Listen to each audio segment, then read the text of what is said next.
And we're in. Good. Yeah. Yeah, Squeaky. Yeah. Fuck. How do we top that? Not. Every time Gallon walks into the room and No. Polo sees him. No. We peaked so early. Horny man goes. So Squeaky got a new toy. Clearly. Well, it's not so much that I got a new toy, is that I found out that my toy can do new things. Discovered a new toy function. Hell yeah. I want to get this soundbite that says "you look like a thirsty bitch" because it's something I use for my stream alerts, but I cannot find I can't find the actual audio for the life of me, and I'm sad. I hear you. Blah. My guys, we're playing some Zelda today. It's been the only thing we've been playing for quite a while because all the other games keep getting canceled. Can't believe they keep getting canceled on Twitter.com. Yeah. What are you talking about? My game hasn't gotten canceled. All of my other games keep getting canceled. We had to sacrifice the last like 2 weeks worth of games so that we could bring the special tomorrow thing into existence. Shake, you're welcome. I don't think that's how it Now happened. give me back the energy. I need it. No. No, it's mine now. My energy. My energy. Have you ever played Witch's House? You were a fool to trust me. You were a fucking fool. But yeah. Now listen, apparently this energy isn't fucking good anyway, given the computer exploded. Yeah, that's yeah. Poor Lindo. No computer. No computer. He got a Well, computer. he has a computer now. Yeah. He just, Expensive computer. yeah. I hope he's able to get everything off his old one. He said that it might be able to get back, but we'll have to see. We'll have to see. Mm-hmm. With all that being said, though, my guys, let's just jump into it. You know, I think it was funny that people were expecting me to eat something weird today. What the hell's up with people? Like, come on, I don't eat something weird every single time. It's not gonna happen every single time. Come on, guys. We're here. We're on Zelda map of Zelda, doing its thing, keeping the world safe. We have several different locales still on the map. 2 boys doing some waiting until the night happens, and 2 more peeps potentially making their way off toward castles. We'll see how things go down, and the one who's gonna tell us how things go down. I'm gonna roll one of the ones that's off the table, Jake, because I like it.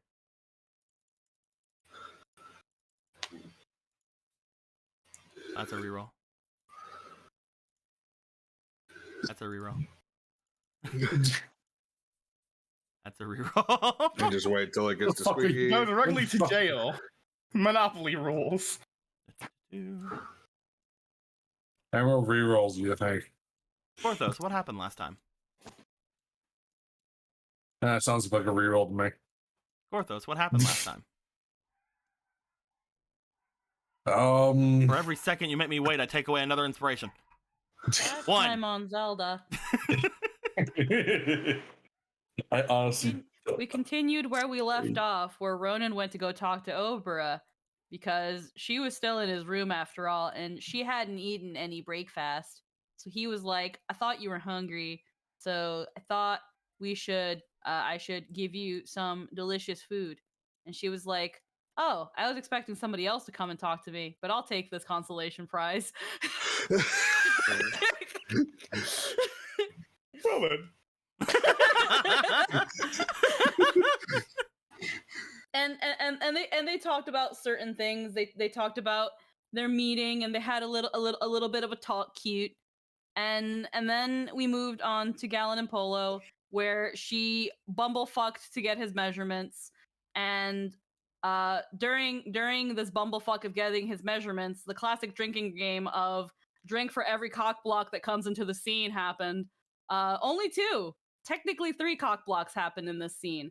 Orion got snarly, and then Orion got big and snarly, and then Vega knocked on the door and said that Shefos had in fact fainted, but he didn't make it seem really that urgent. He just made it seem like he tripped on a tack and like just passed out.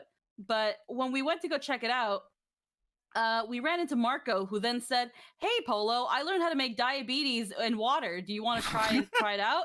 And Polo said, "Not now, Marco. Apparently, Sheffo's fainted, and this is an urgent matter."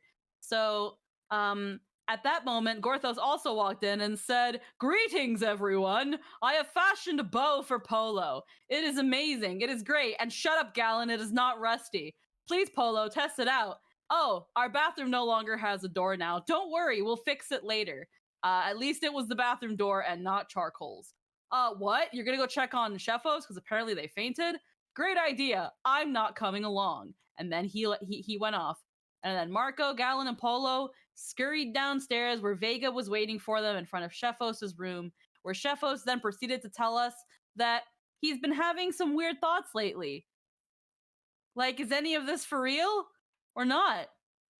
He can't get out of the house, and it's like weird demony instinct. It feels like he needs to go somewhere, but he just can't fucking leave, and it's killing him inside, ripping him apart, this curse that someone inflicted on him.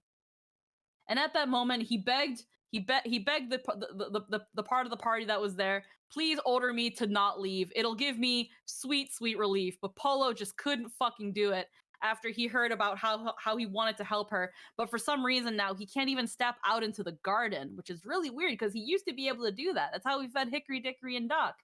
But either way, now he can't, and it just hurt Polo inside. And as he was gripping and sounding like he was in pain, he begged again, "Please tell me not to leave." And Marco did. And upon Marco saying, "You can't leave. You shall not leave," Sheffos let out an exhausted yet relieved sigh. No. And then proceeded to go to bed because Polo told him to at least do that. To which, once we figured that out, Gallon was like, "You know what I'm gonna do? I'm gonna go take a nap. Nap sounds great. I slept on a chair most of the night, and man, the kink in the back that it gives you is not the one that I like." So he decided to go to bed, while Vega was like, "So, sister, do you feel any better with your demoniness?" And she was like, "No, I just feel very, very fucking horny, Brother Vega, but I don't want to say that. I'm just saying it's very, I don't like this feeling. It feels very, very tense, and like I need sweet, sweet release, but I just cannot get it right now." Girls and are Vega weird. was like, and Vega was like, "I know just the thing to do with your vague feeling of tension. Come with me to the garden, Polo. We'll get it settled right away." And Vega, I don't know why you chose to speak so vaguely. Vega speaking vaguely, but Polo got the wrong idea because, of course, this is not at the forefront of her mind right now, and now is not the time, and she noticed that too.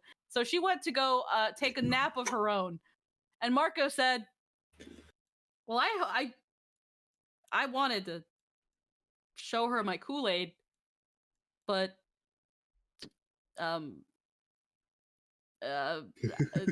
Vega was like, "Dog," and left. And leaving Marco to his lonesome, where he decided, well, there was something he wanted to do today. He's gonna have to go drag a talking bird with him. So he grabbed Clavier, who is still experiencing broadband technical difficulties. But they went to go talk to Globinaldo to get him to move the fuck out of the way so that they can maybe reach the fucking carts. That's something that Marco's been really wanting to do for the past 3 days, and just fate will not let him. Well, fate still decided not to fucking loosen up because there was a boss key. There was the boss door that we need the boss key to open that Gallon has. But he found the heart container. Don't touch it, Marco. Don't let Rocket touch it either, or else only you two will benefit from it, and then we're doomed. Well, this is as far as I can go, says Marco, as he goes back upstairs, feeling like he could have done more. But you know what? You did enough. And that's all we can really ask of you, Marco. Here's a head pat. I'm patting your head right now. It looks like that to me, but it probably looks really stupid on the screen. I didn't even notice you anywhere nearby. Meanwhile, after Marco did that, Gorthos was like, "Oh, that's right. I need to make a ring, but I don't know what fucking finger it's going to be on, among many other things. Hey, Gallon, do you want to tell me about this?" And Gallon said, "Come into my room for a bit. Come into my office. Let's talk about this. Ignore the passed out, the totally asleep Kuro. He sleeps. He's sawing logs right now. He's not going to listen to us, but he was covertly. And Galen told him, well, when it comes to the ring, I know that you're really good at what you do, so I have very two separate ideas, polar opposite ideas, you would say, north and south. Marry them, and then marry us, because the ring is for Polo. And Gorthos said, fucking what? And Galen was like, yeah, so everything else in terms of making this ring that I'm commissioning you to do is now your problem. I hope you have a lot of fun. And Gorthos was like, you fucking asshole. I'm going to make this the gaudiest fucking ring ever. And Galen said, man, that's really mean of you to do that to Polo.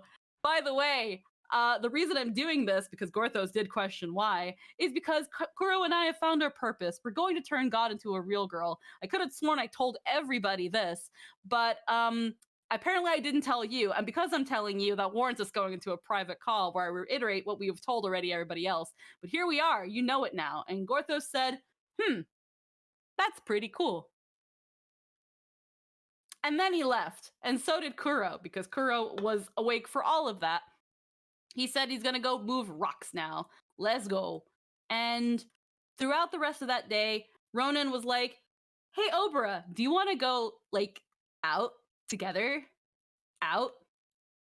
You and me? To see the town? And she was like, wow, Ronan, I would really love to do that. Do you know any awesome places in town we can go meet? And then Ronan remembered that despite the fact that after we beat Slaverman, we stayed here for 3 weeks and it didn't occur to us to ever explore the town, that he didn't. But eventually they found a place after some exploration. And him and Obra had a cute little date where they talked about a bunch of things. And Obra was like, so you see this really cool charm on my head? It's a very, very important, almost part of me sort of thing. And I could give it to you if you want. It means that you're going to explode, and not in the fun way. And Ronan said, oh no. But Obra said, do you want to try anyway? But Obra said, do you want to try anyway? And Ronan said, you know what? I still trust you, Obra. And I think I kind of like you too. So if you are willing to give me your super precious, awesome gem. And Obra was like, here, hold it. And while Ronan was trying really hard not to freak out because is this like second base or something? Like, holy crap. He realized that now he feels lighter, like he's lost 20 pounds, and now he's got heartburn, and that he can now fire fireballs. And that was pretty neat too. And then they decided, you know what? Let's go check out the castle. And they go to the castle, and they go to the king to see what's going on. And the king said, ah, I see you've unlocked another exposition dump. I will tell you now why I am sick. It turns out I'm fucking dead. And I've made a pact with the demon downstairs that really wants bread. I have made a pact with him, and I thought it was really, really weird, because I swear to you guys that my daughter Matilda knows. But when she left the other day, it seemed like she didn't know what the fuck was going on, and it seemed like she really, really wanted to leave. And it's really, really weird. And while Ronan was slowly dying inside, because once again, he is reminded that we are in fact lying to this man, the king got a bit of an inkling, and he said, Ronan, is my daughter in her room right now? Is she here in a vicinity that I know that she is at? Is that my daughter? And Ronan was like, oh. And the king believed him. He rolled really well. And the king was like, man, I really wanted you to play the Song of Healing for me, because I was really ready to just call it quits and be done with it, because she seemed like she was ready. But now that I know that it's not my daughter, I really don't want to hear your song right now.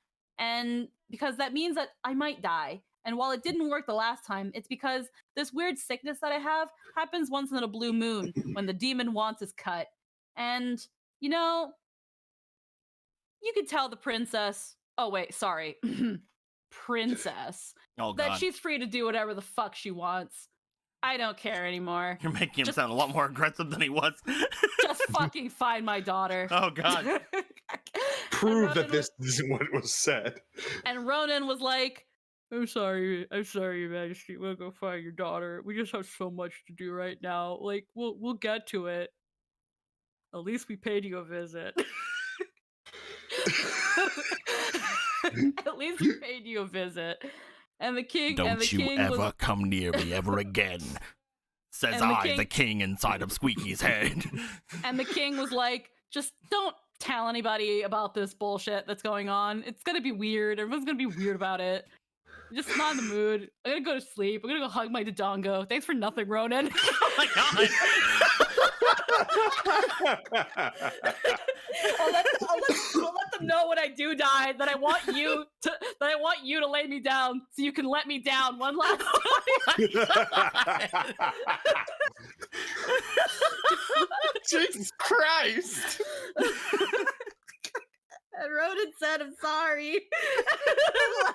Why do I even try sometimes? You know, it's like Had left. Meanwhile, Obra was like, "Well, that's true. It's a very interesting thing that we just learned." And I don't know why, but I went into that pose that Sharpay goes into in High School Musical, with her hands on her hips, and she's like, "That was interesting.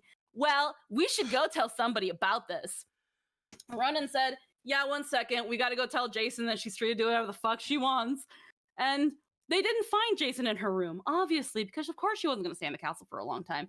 But they did find Totally Not Roki in there. And Totally Not Roki was playing apples and oranges with just an apple. And he said, "Hey, Ronan, what are you doing here?" And Ronan said, "The king said that Jason can fuck off now. He knows." And Roki was like, You're serious, right?" And Ronan was like, "Why the fuck would I lie about this?" serious. And Roki was like, "Okay, well, hold on to my apple. I'll go tell her. You're a bro, Ronan." And Ronan was just like, "Yeah, fucking sure." And then took his apple and left. Ronan's a lot more aggressive in your head too. Everyone is just a little more aggressive in Squeaky's head. And Ronan decided to go home, where Obra was really tickled fancy about everything that was going on. And as they walked home, she was like, "Man, we know some cool secret stuff." And Marco and Gorthos were in the general vicinity, so of course they were curious. But Marco was willing to respect people's boundaries. Gorthos, on the other hand, was like, "Do you want to tell me?" And then Ronan was like, "No, you see, Scout's honor. I can't let the king down before I let him down one last time. I can't do that. I won't tell you." And Obra was like, "Yeah, he totally won't tell you. But, you know, where's Polo?" And everyone was like, "Well, Polo's resting. But yeah, she's upstairs. You can go check it out." And as they went upstairs, Gorthos looked at Marco and he was like, "So, two curious assholes like that want to go eavesdrop?" And Marco said, "No, I don't want to do that." And Gorthos said, Respectful lad. and then Gorthos said, "Well, fuck, now I feel like an asshole if I go do that. You know what? I'm going to go find Theodore, because Smith earlier said, 'Hey, you want an inscriber? It ain't me. Go find Theodore or somebody else that'll do it.' But you're working with goddess metal, so unless it's a Gerudo, it's going to be very, very hard to convince them." And Gorthos said, "What the fuck is wrong with all of you people? It's fucking gold. God, I hate this town," he said as he fucking left. He fucking left to go find Theodore, who is probably at the castle or at the vacant lot that we met him at a long time ago. You know, that was probably the right amount of aggression, I think. with what actually happened. So then as Ronan and Obra went to Polo, who now, after maybe settling aside some of that frustration, was now funneling it into creativity as she was sketching and configuring recipes. They walked in and said, "Hey, Polo, we need to talk to you. It's about that demon in the basement." "You mean the Bishop of War?" "Yeah, the Bishop of War." "Oh, the Bishop of War?" "Yeah, the Bishop of War. He likes bread." "I know that. He made a pact with the king. The king's dead." "Oh. So we're going to give you some information that we've learned about him from the king, so that when you go and talk to him, it's not redundant later." And she was like, "Thank you. I will work on this bread effective immediately. Is there anything else you wish to divulge? Do you guys want me to make you guys some sweet smacking fucking dinner so that you guys will date more and be together in my presence?" And I ship you. They were I ship you, and it's in no ways a cope. That sweet copium. Oh no. And they were like, and Obra was like, "I would love some more delicious fish. I like the sound of that. And yeah, I guess I'll share with Ronan if he's there too." And she was like, "I'll get on it. Stat. You guys continue being adorable together. I like it." And as she decided to head off into the kitchen while also telling Ronan and Obra, oh yeah, by the way, pick up some ingredients and a couple other little things I need as I go make this banana bread for the Bishop of War. The Bishop of War? Yeah, the Bishop of War. Oh, the Bishop of War. Yeah, he likes bread. That's where he wrapped up. There we go. There you go. That's the recap. I can't believe you forgot that you were going off to get a maid outfit. Yes! I'm gonna have to take off at least 5 inspiration for that. Yeah, no, Polo wants to go get an apron in the form of fucking a maid outfit because a it sounds whole like a ass great maid idea. outfit. Yeah, it's clearly attached. This is an apron, right? I was gonna You said obviously 100% seriously give you 7, but I'm gonna only give you 2 now because of that, because you forgot that. Sure, that was what was going to Did happen. the You have to remember a lot of other things too. You're right. Did- You're right. I'll also give you a Zork inspiration. my mind's in a weird There you place go. right now. Did also the Polo and Gown stuff happen last game at the beginning, or was that last? Yeah, game? that was was I we mentioned already mentioned that. addressed. Okay. I mentioned that. Gotcha. You know what? Because fucking Emerald here doesn't know how to remember things, I'll give you a Marco inspiration as well, Squeaky. Hooray! Oh wait, you that's go. bad because I don't get it. Some inspiration from all 5 characters, and fucking you win Zelda. just you fucking win. Uno. With all that being said, you guys have several things you wish to do throughout the rest of the day. I believe that both Marco and Gallon are waiting until the end of the day to see what's going down. Ronan is going off to get some things from the ingredient store to get store ingredients, and will probably also be waiting till the end of the day since he's going to be going off and potentially fighting with Gallon. Gee. At which point, there are 2 things we need to do before we head off to the nighttime activities, one of which is following after Gorthos. So Gorthos, I say as I go to the Great Plateau playlist and then click on Majula, I guess. Gorthos, Yeah. as It's you me. are going to make your way across the land and going up, you would notice that it is nearing the end of the time that you'd be able to freely make your way into the castle. Not completely ending. The drawbridge is not being put down or put up quite yet.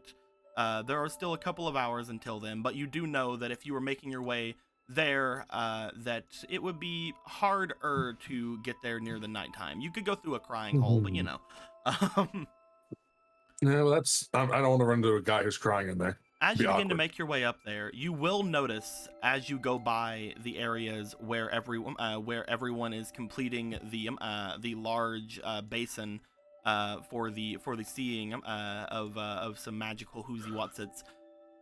You would find yourself being drawn as you get to the top of the stairs over in that direction, as you would see just the slight presence that you would know of as Slaverman, as he is getting himself cuffed and ready to return back to the area, back off to his prison. As you do catch a look over in that direction, you would note, just as Polo did, that for a second the 2 of you do seem to catch eyes. And as your eyes meet, as if he knows who is looking at him, which would be very odd seeing as you were in completely different bodies, he does seem to give off a smile off in your direction as he's being led away by the 2 captains.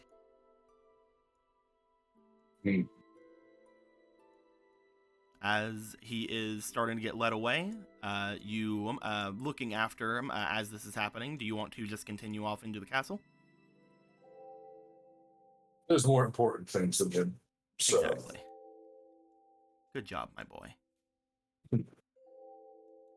Also, Rock Tumble is being led away too, but he's a good dog, definitely. That seems 1000%. that seems cruel and unusual. He should be freed. Rock Tumble should be freed. Hashtag free rock tumble. Hashtag he did nothing wrong. Rock Tumble did nothing wrong except that one time he tried to kill us. Don't worry about that part. He's a dog. He needs to be set free. All dogs are good boys. As the two of them are getting led away from the area, you would find yourself going into the main part of the castle. At which point you are stopped as you get there, as some of the guards would let you know that you're having. There is gonna be you have like a limit of around like an hour before you have to leave. You have to leave quite soon. And you've never really been told to leave the castle before, but then again, you realize body you're in. This business won't take long. As long as you understand, sir. Could I ask who this is that is going to be going and where you're wanting to go, please? He just takes he just inhales and just sighs and just says, Gorthos. Raised eyebrow underneath the helmet. Yes, he knows. He's been getting that a lot today. I guess it's a common enough name. So, Mr. Gorthos, who is it you're trying to go and see? I know that Argo's here, right? Yeah. This is where we you know last that left Argo. him. You know that Argo was had made his way here. And Theodore is also maybe. Theodore might be here. That's you a know that 50-50. you know that this is this is an area that that is usually where a bunch of the higher ups especially go, and since everything happened in Castletown before, Theodore was appointed as a bit of a advisor of sorts, so he might be here. He's looking for the one named Argo and the man named Theodore. Argo. Well, I don't know if I can just let you go and see Mr. Argo. If you wish to see Theodore, I can look around and see if he's still here, obviously. Would you like to wait in the main hall? He'll wait, but why? The Gorthos was under the impression Theodore was one of the king's advisors. Oh, of course, but as an advisor, he has to take any sort of audience from the public, just as the king would. Just tell Argo Gorthos needs to speak to him, please. He stops for a second. He goes, "Do you have another name? Because I don't want to confuse him with thinking, you know." Gorthos, the tall Hylian with the lantern staff. That's probably That's probably enough. Oh, thank you. Follow me. He had a last name at this rate. You're just done at this point. You're just like, I've been fucking told I haven't been Gorthos all fucking day. I honestly can't remember what the other name Zelda said was. That brain's going flute. No, not that one. I mean the one Zelda told him. What his name was. Oh, I can't remember. It was an anagram, but I forget what it was. My brain's Thorog. Thorog. Yeah, Thorog. Thorog, whichever. Might work if I had horns right now, but. You are brought into the main hall. As you do, you are led over to a waiting area, which you have never been taken to before, because again, this is where they're treating you as like a normal citizen of this with hardly any business. As he goes off, you do note that there is a couple of other people who are still there, who are watching over to you, but they seem friendly enough. They do give a wave over to you. Nice. You do get asked at one point if you want to bring down your cowl, but you let them know that's probably not the best idea. Oh no, it's fine. He prefers it this way. They do understand. You're only seeing Theodore. He's not. They're not gonna be fucking on you because you're not like going to see the king. They don't give a fuck about Theodore. After a while, you are brought to the main standing area where you usually are sent to. as you find that stepping out, you see Theodore making his way out from where he goes. You see him step out first off toward the main reception area, in front of where the 2 thrones are, before stepping down and making his way over to you. As he looks you up and down, you do see a bit of a smirk as he brings a hand up and just does like a follow me motion, like, this way. He follows. Yep. As the guards begin to follow you, he puts a hand up. I think I can handle myself, thanks. This is a small business matter. They look to him, they look to each other, and they return to their posts before you get brought over to a part of the castle you don't normally make your way over to. He seems to find a large enough room that seems to be deep down into the west wing of the castle, and step inside. You see that it seems to be some sort of a study. As he makes his way in and sits down, he gets behind this small desk in front of him before looking back over to you and motioning to one of the seats in front of him. He'll take a seat. So I can only assume that you have some relation to those who understand that I even have this position anymore. Most of the people in the city don't seem to remember that I am even a part of this place. Such mental magics have little effect on Gorthos. He looks to you and leans back. Gorthos, huh? I'm sure you have ways of proving that.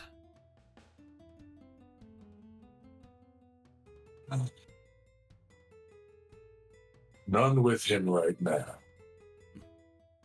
Then I'll go under the assumption that you are Gorthos for the time being, until there's any reason for me to doubt it. How about that? You wouldn't come looking for information from me without knowing at least what I can do, or knowing how I can be here. If you truly are unaffected by those mental magics, I wouldn't think that it is impossible of you being a champion of Hyrule. Gorthos is not here for information, Theodore. He requires your aid as an inscriptor. You see him raise an eyebrow. Not after information, but instead after those talents. Who told you I had those? Came recommended by Smith. Ah, I see. Butting his nose into things that don't matter to him any longer. I am a bit of an inscriptor. Gorthos is requiring a ringmaker for a commission from Galen. You must be a champion of Hyrule. Did we ever tell Theodore? Does Theodore know Gorthos is a stall? He does not. Yeah, okay. You must be a champion of Hyrule to come to me for something like that. He would even ask Argo. He can vouch for Gorthos. He looks back over to the window. As he does, you see him seemingly staring off toward the main, the main part of the castle. I could go and send for him. I believe at the moment he is telling the king that he no longer wishes to have residence here in the castle. I doubt that he's going to take it extremely well, but he shrugs. If he's found a new place, then he's found a new place. I believe that our king is getting rather old in his, at this point. He wants to make sure everything that is uniquely positive to him stays right at his beck and call. Yet everything seems to be telling him the opposite. Time is cruel, in that sense. Have you spoken to the king since you came back? I doubt that you have in that sort of form if you truly are Gorthos. And here Gorthos thought you knew everyone's secrets. But no, he's not yet seen the king. To be perfectly honest, he's not entirely sure what he would say to him. He was not. I know many secrets, but if I didn't ask questions, I wouldn't be a good broker, would I?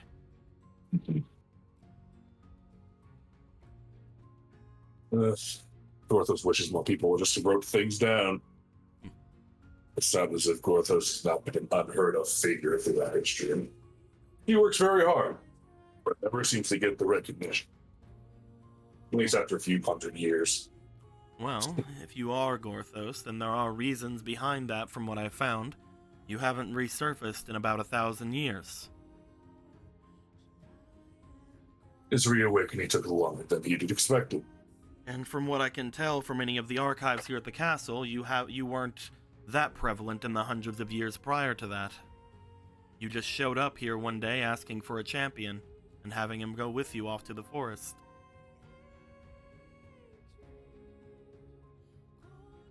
It is a complicated subject. I'm surprised that anything was even allowed to go your way in this town after you pulled a stunt like that. Although, of course, in the beginning, I'm sure they wouldn't have known that you truly were that Gorthos. The next time we saw that champion, they were nothing but bones, after all.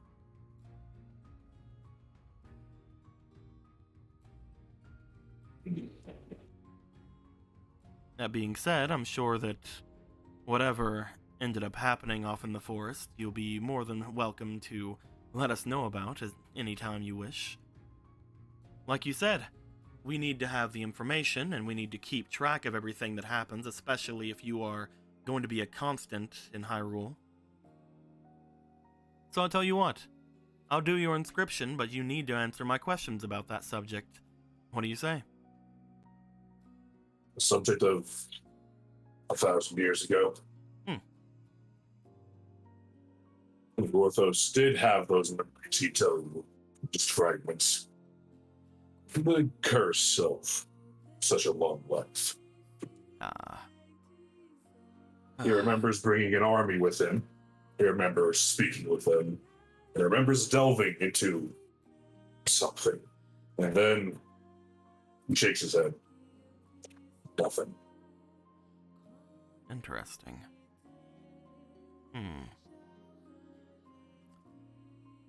You see him bring his hands to him, to a touch in front of him as he seems to be leaning forward on his elbows.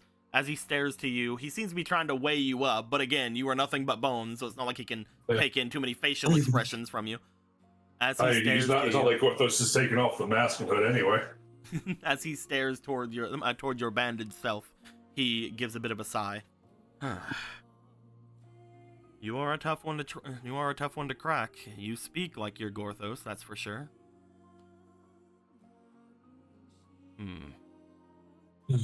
I can't offer my services for free. If you can't give me information, what can you give me?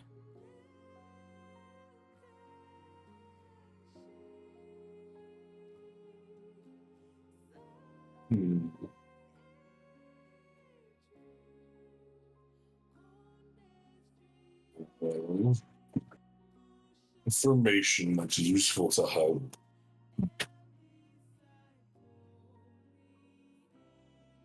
I carry a lot of weight in information. If there's something I don't know, then I want to know it. I didn't get to the position I'm in just because I'm, well, handsome. And I definitely didn't get it just because I can do inscribing. Well, you know about Slaverman, how he shouldn't be here. Yes, that is something I've been looking into, though it seems as if most of the other guards who have made their rounds don't seem to understand too much about it. I'm weary of telling them that there's problems and the fact that he just keeps returning and with them the very next day. Then you don't have the answers. Oh, I have answers. But I can't put any of them into practice. The Sage of Life may have been behind it. He and his companion that no one seems to be able to remember, save for his demonic presence. No one seems to remember, huh? He gives a smirk to you. Orthos knows. It's unheard of, right? You see him glance for a moment off away toward like a bookshelf. As he does, you notice a peculiar-looking instrument over toward the bookshelf. Something that you haven't seen in quite a long time, especially since you've returned to this world. You see what appears to be a pictograph. Hmm? Like I said, I deal in information. If someone returns to the castle and they wish to have permits or wishing to talk with a large number of people, and they come with someone who I myself don't understand, I take a great interest in that. No one can identify this man, as you said. However, upon poring over this, I can make a couple of guesses. You see him go into his desk, and as he does, he pulls out a small, square-looking piece of paper that you would note to be a photograph or a pictograph, whichever one you want to call it. Orthos thought that so many things have fallen into disrepair that he didn't think this would have survived of all things. You know how he wished he had one. They So are long they're extremely rare. There's not a ton of people out there who can create something like this any longer. But, again, for someone like me, they are an essential tool. I just have to make sure that those around me who listen to me understand how to use it and can get very good vantage points through windows. Not that complicated. It's just a pictograph.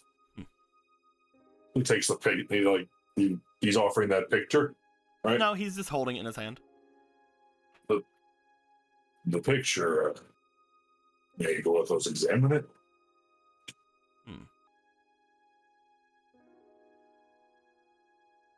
I'll give you this one. But the next thing I give you, you have to pay for. Are we agreed? Agreed. I just want to make sure that you champions, or he looks to you, if you aren't a champion, whatever you are, I want to make sure all of you understand how useful I can be. He places the photograph down, and as he does, you see what appears to be a couple of people kneeling in front of the thrones back in the throne room. As you look to them, you see that both of them seem to be wearing cloaks, but just as whenever you had came in here, both of them seem to have both of their cloak hoods down. You can see what appears to be the visage of an older looking Hylian man with long silvered hair, seemingly just kind of no real things about him, no real differences on him. In fact, the more you look at the picture, the more you kind of feel that the picture looks very odd whenever you look him over. The only time you've ever had this kind of feeling before is whenever you looked at a similar picture before back at his abode. Yeah. Unfortunately, you can't get a lot of detail from it, but with the other one, you see what appears to be a demon. One that shows a very familiar set of features to several of the ones you've met before. Let me go ahead and grab him, because I don't believe I have him in the game yet.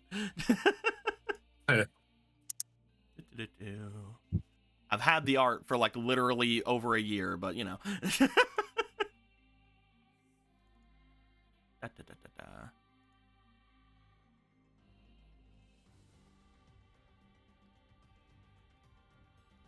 Nope, that is the new thing that Squeaky says. Squeaky, do you have the base art for a certain boy? The base art for a certain boy? Yeah, for a certain one of two we haven't seen yet. Oh, Bah? Yeah. Oh, yeah. I can only find the one you recently gave me. Okay, yeah, hold on. Thankfully, I've got everything just in for this occasion. Occasion. I hope this is what you're talking about. We'll have to Is see. this Otherwise, what- I'll be. is Otherwise, this I'll be your card? Otherwise, I'll be extremely disappointed. No, that's it. Is this your? Okay. Thank you. Da-da-da-da. I made a token for them, but I wanted to have the one that had the legs. You want to see the legs.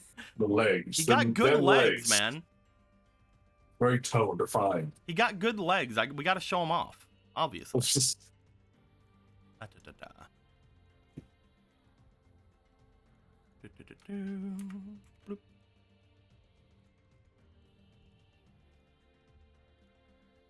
As you look over toward the picture, you see again the picture of the two people kneeling. As they are kneeling down in front of the throne, one of them, as you look to them, seems to have a lot of features very similar to Polo's brother, Vega. okay. At which point, you see this man kneeling down in front of the king, next to the Sage of Life. He is familiar. You think so too? Northos has a feeling he knows who this is. I believe I do as well. It was no coincidence that he showed up whenever the other one was missing from here on the mission that he was on. I feel they were waiting for that. Northos was when this one was supposed to be on Death Mountain.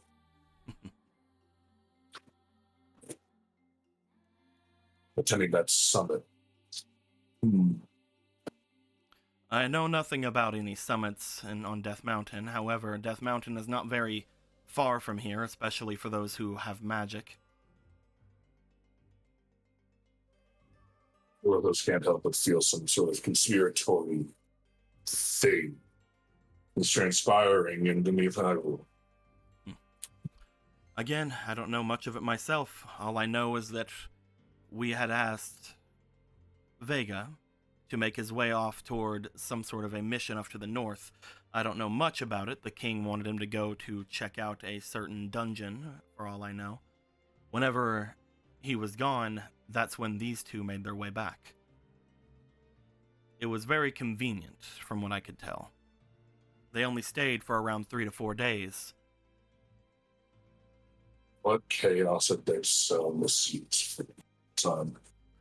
Besides the obvious.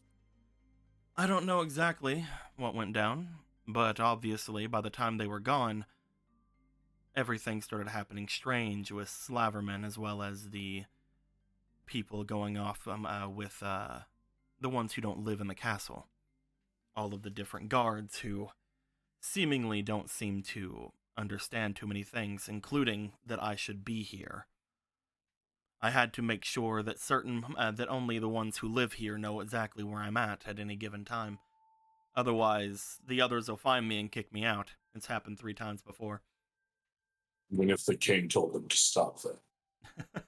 The king can tell them whatever he wants whenever he can finally get out of his room. Hyrule seems to be collapsing fairly quickly. Soon, there may not even be a king left. And then where will this place be? The allied tribes seem to not care. One wants to go to war. What has happened to Hyrule in these 1,000 years? You just see that while you are standing there, he's just smirking back behind his desk.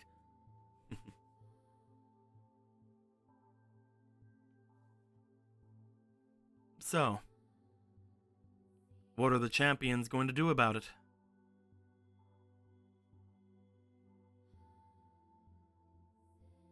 If the castle surely is falling, as you say, if the kingdom itself is at risk, what exactly are the champions of Hyrule going to do?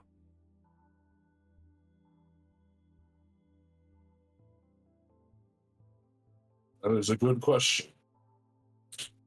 We still need to ascend Death Mountain, grab the last sacred jewel. Then perhaps we'll try to fix this ever-growing threat of war from the Zora. perhaps preventing the flooding of all of Lower Hyrule, if we're lucky. We need to intervene. We need to investigate the Demon Summit happening on Death Mountain. For the Sage of Black Magic was going to make its way there. Withers hadn't met him, but Polo did. Said his name was. He called himself Demise. Withers finds that to be a bit distasteful. You see a To be totally twitch honest. coming from him as you say that name. Really? You know that name? I've read it. How? Where? You seem to be giving me quite a lot of free information. You asked for it, and Lothos has provided it. Lothos has only seen that name written in one place, and he's only known one other person who recognizes it. You see a smile go across his face.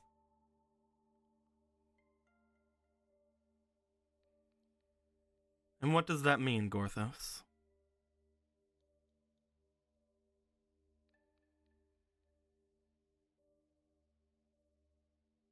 Might mean if this person is merely mimicking the one who held that name before, he seeks to wreak chaos across the entire land.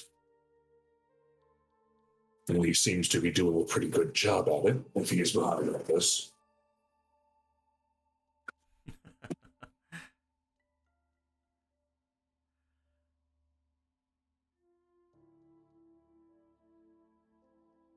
I'll Lothos tell doesn't you know this, who. if you don't mind. Please. You are the kind of person that I like.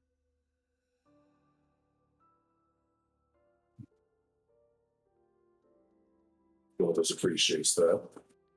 You're one who sees information as something that should be freely given. One that wants to make sure everything goes well, goes correctly. And I can easily see that just from looking to you. I enjoy people like that because they make my job a lot easier. But obviously they don't know the value of such information they put out, nor do they ask a lot of questions. Which again, I find to be honorable traits there of themselves. You want me to inscribe something for you, correct? It would mean a lot. Then I want you to tell me everything. Of Everything that's happened since you've awoken. You tell me, and I'll make whatever it is you wish, and I'll allow you to keep that photograph. I've already made several copies myself. even more technology Lothos thought lost. You don't ask a lot of questions, like I just said. In fact, it seems as if your train of thought usually seems to wander once you realize that those in front of you are not threats to you. I am no threat to you, Gorthos. I have my own reasons for wanting what I want, but I am no threat to you, nor am I a threat to this castle. But I have reasons for having what I have and for doing what I do. As long as you're fine with that, I think that both of us can work together. Lothos has some questions. The most prominent right now, he needs to ask. Who is it you are a threat to, Theodore? Who is he what? Who is it he's a threat to?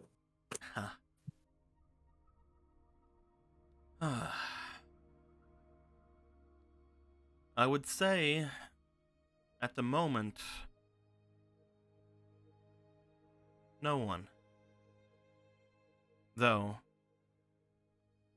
that has not always been the case. I find that if you were to know more than you do, if you were to remember more than you do, I probably would be cut down right here.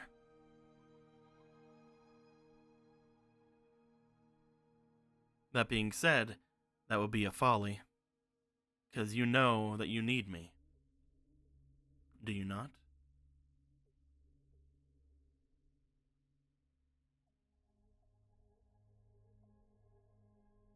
I became one of the three lords of this of Castletown for a reason. Slaverman and Boogiemeal, both of them, if they were to gain more power in this place, the Castletown would have already collapsed. And from what you've told me, you already see how close this kingdom is to the verge of collapse itself. Some respects, you might say it has already collapsed. Unfortunately, I am bound to not allow that to happen.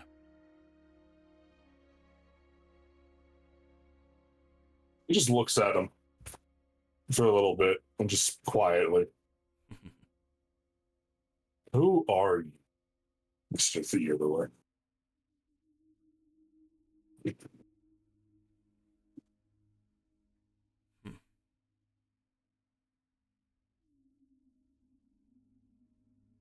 Fine.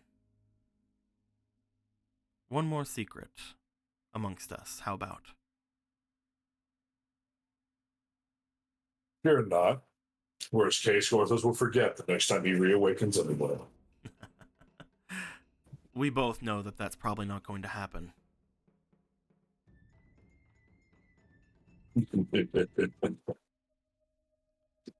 You see Theodore, as he does, he reaches over towards you. You see his hand outstretched as if he's ready to grasp it in some sort of a handshake. One more secret between friends. He grabs his hand. You go to grab his hand. As you do, your hand goes right through.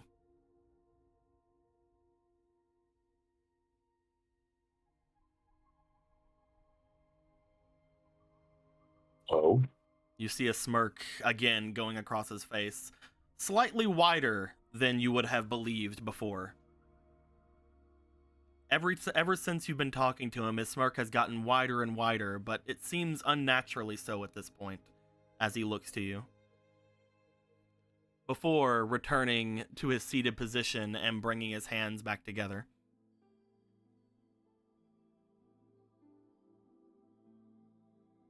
That's Gorthos asked the wrong question.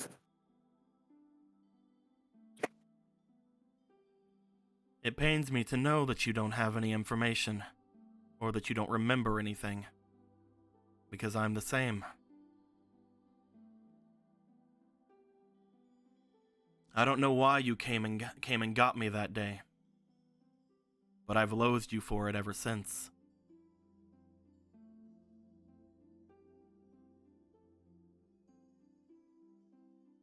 You were.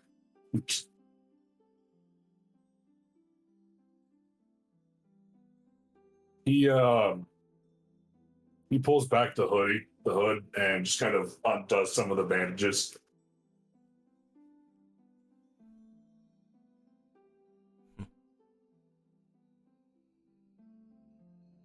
That's a nice one you have.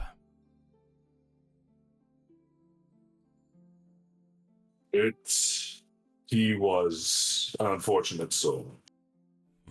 He tried to do the right thing in the end. Gorthos,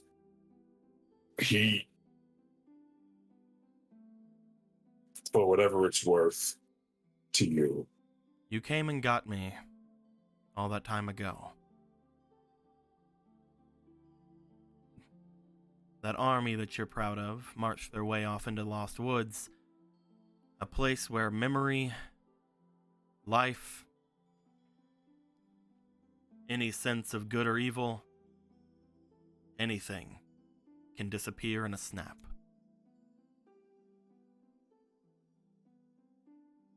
I remember being ready to defend this place. And then I awoke here, around 100 years later. No memory of what happened inside that place, and with a strange urge to protect this city with everything I had.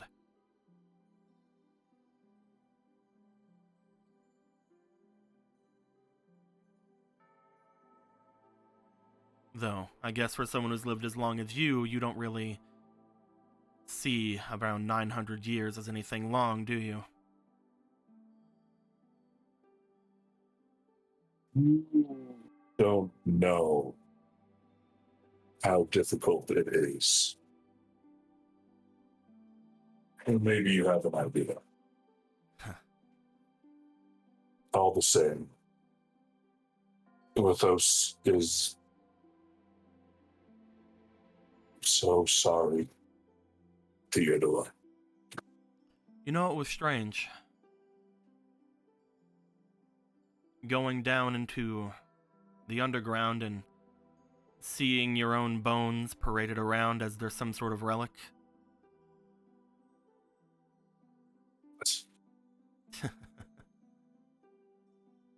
They used to have a section in the area below that showed the different heroes of this place.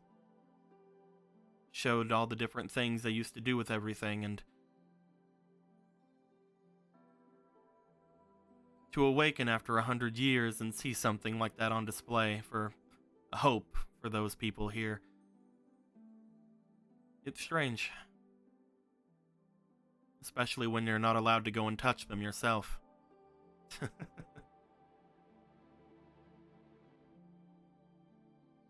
It's hard to get over. But I had always assumed it was for something good. I'd always assumed there was some reason behind it. But then you tell me today that you don't even remember.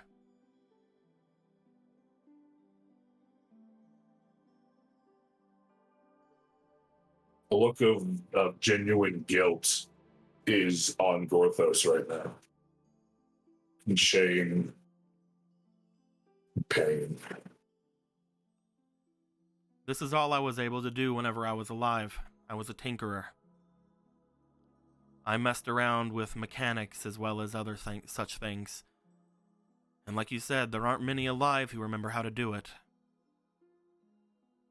Repair old pictographs or use these photographs like this. I think I can count on my hand how many people are inside the Kingdom of Hyrule who can actually mess with things like that. I could have taught them. But until very recently, I haven't been able to have free access here. It's been everything that I've had to keep Boogie Meal in check, and then that Slaverman showed up in the recent years, growing way too much power in a short amount of time. Luckily, you were able to put a stop to that. There wasn't much that I could do without, well, ruining everything that I've worked for up until now.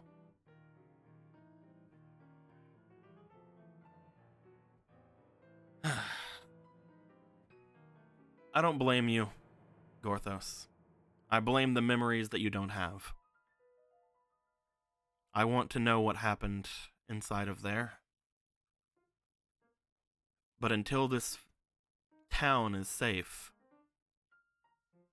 I cannot leave.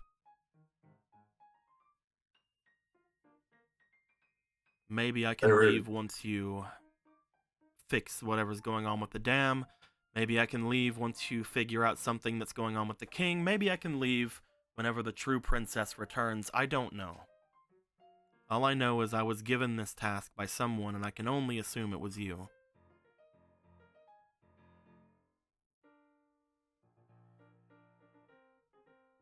He will fix this. There's just many things that need fixing.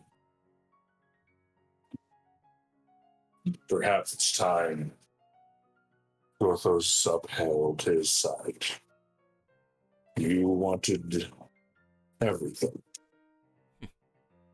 That's what you said before, wasn't it? Or do you not remember that either? He's not that senile yet. Whenever you came to get me, and whenever you were telling all of us outside of the forest, you said it was something that you couldn't do. You and your riders couldn't do anything. You needed all of us. And then you would deal with the aftermath.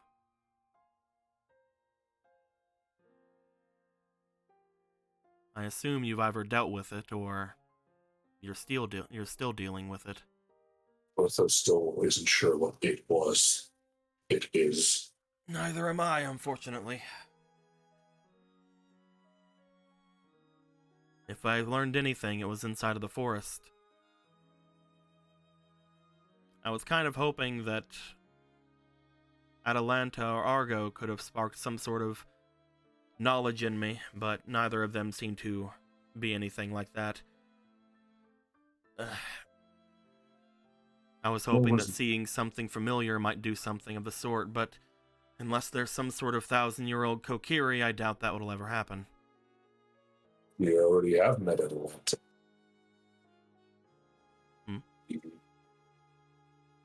Gorthos motions, like, puts his hand low to the ground. Ah. So that's what that was. Gorthos needed a body. When he woke, his crumbled to dust. It was... well... perhaps it's time to tell him.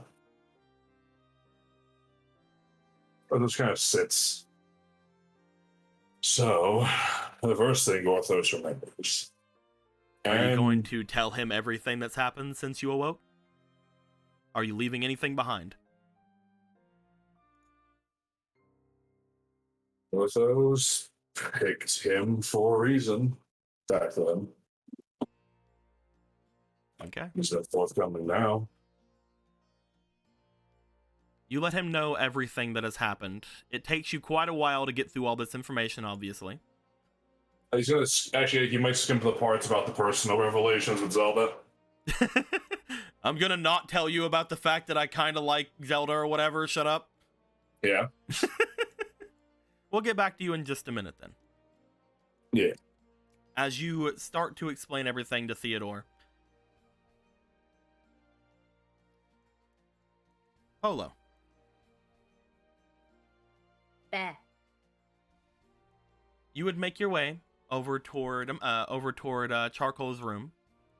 As you would, you do remember that you had asked Charcoal to make you something over the course of the last couple of weeks. As you step in, you do find that Charcoal is asleep. They usually sleep throughout the day. Would you like to awaken them? Would you like to just look around? What would you want to do? There's just the brief look around first to see if she can first find it on her own and not wake her up. Looking around, you do find that there is a small section off to the side where you see that there are a lot of different things of clothing and dresses and things of that nature, like seemingly hung up. As you look over to it, you do find what appears to be Charcoal's maid outfit, seemingly put up there on display. You also see what appears to be two other outfits as well. There are seemingly 3 different maid-esque outfits that are up there, and you're not sure which is which.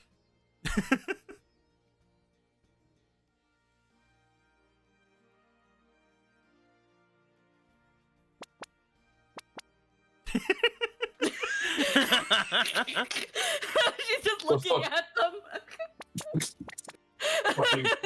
The fucking eye blinks, I guess. You don't have fucking cat ears. You also find several other outfits that are up there. As you look to them, you start to realize just how fast Charcoal seems to move. You remember that whenever Gallon and the others had asked for clothing, it took her around a day to make them almost a full set of clothing. As you look off to this section, you see that there are several different things around that seem to have similar esque builds to both you and Charcoal. You do note that while you and Charcoal do have very similar builds, there are obviously very different nuances among them and yada yada yada. But you see that there are quite the number of things up there. There's no just regular aprons from what you can tell. There's that little like trying to discern from the other two outfits. Are they like on mannequins or on hooks or something? They're or all like on. They're all seemingly on hooks. You see that the area that you're looking at seems to have been one of the pillars to this place, as if it is ready to hold this place up at a moment's notice. But because you know this place is magical, you know that those are basically not fucking needed at all. You see that the area seems almost have been hollowed out or broken to allow for storage. Because there's eyeing the other two, and if it's like if she's able to eye which one could possibly be the one that's customized to her measurements, then she would grab it. But if they both just look like outfits, then it's a matter of like maybe nudging Charcoal and hoping they can like wake them up a little bit, but like not enough that they can't like go right back to sleep afterwards. The only thing that you can immediately discern from looking at the three is that one of them is obviously Charcoal's, because one of them seems to have a bunny hood laying on top of it. Other than that, they all seem decently similar at a glance. That is true. I did ask her to make me one because I kind of want to try one on. And then it's just a quiet pitter patter to her bed, and then just the lightest little like pat shuffle. I would like you, while you are doing this, go ahead and roll me for your diligence, please. Alrighty. I put in a bear. Please wake up, Charcoal. We gotta get them bears in. 6 + 1 + diligence of 3. We're in demon mode. You are in demon mode. One thing I will note is that on your demonic trait, it seems to only work for attacking. But you know that in a certain other card you have, it does work for other things, so it's fine. Yeah. We had to fix things. But yeah, we can do that. That'll be 6 + 6. That'll be 12 + 1. That'll be 13. Yeah. You seem to, as you look down, you do get, again, those same urges you had gotten before, where you look down at this person, you see that they are in a completely vulnerable situation. You note for a fact that I can fucking eat this person no matter what. However, you do seem, after having talked with them, with Vega, and after having talked with everybody else, you do seem that you are in a much better position, at least as far as you have done today. You seem to have gotten used to it to an extent. As you look down, you don't have anything going on with you that immediately gives you any sort of pull or any sort of immediate draw to action for anything there. You do still have the instincts, but no sort of you're not holding yourself back, it doesn't seem. At least as far as Charcoal is concerned. As you get that sort of look toward them, you kind of nudge them slightly as they open their eyes and look up to you. Apollo. Apollo, what? I'm sorry. What's?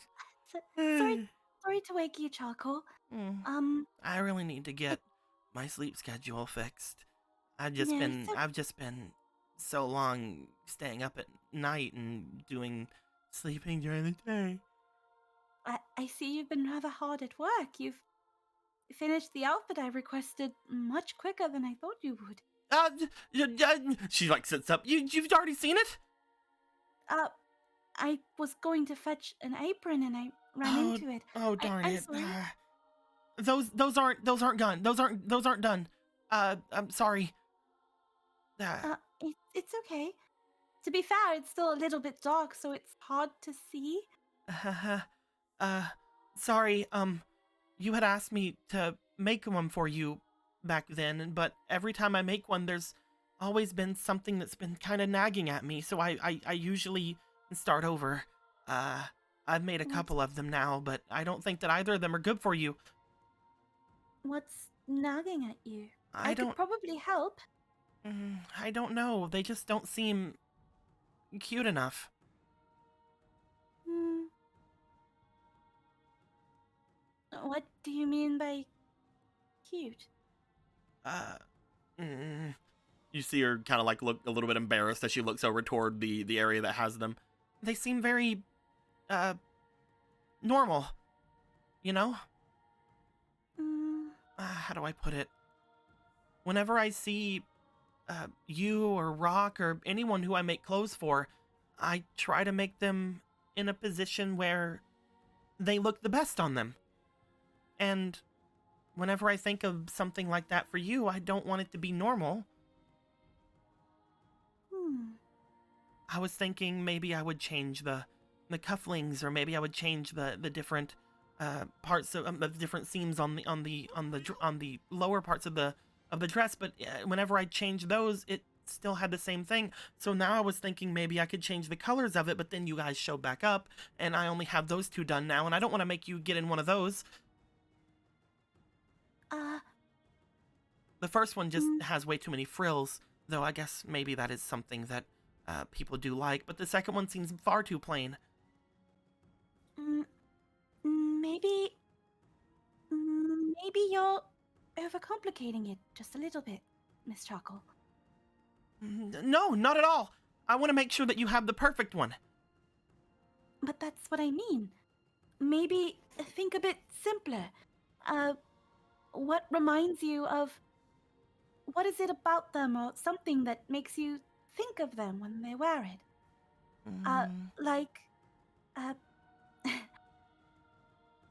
Mother would say, um, Mother would like when I was younger, like putting a little sheep motif on little things when I was younger. That's a very redundant sentence. Let me start over.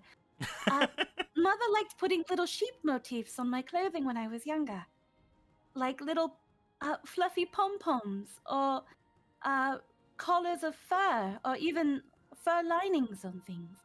She said I had a very fluffy air, so she fluffed things up.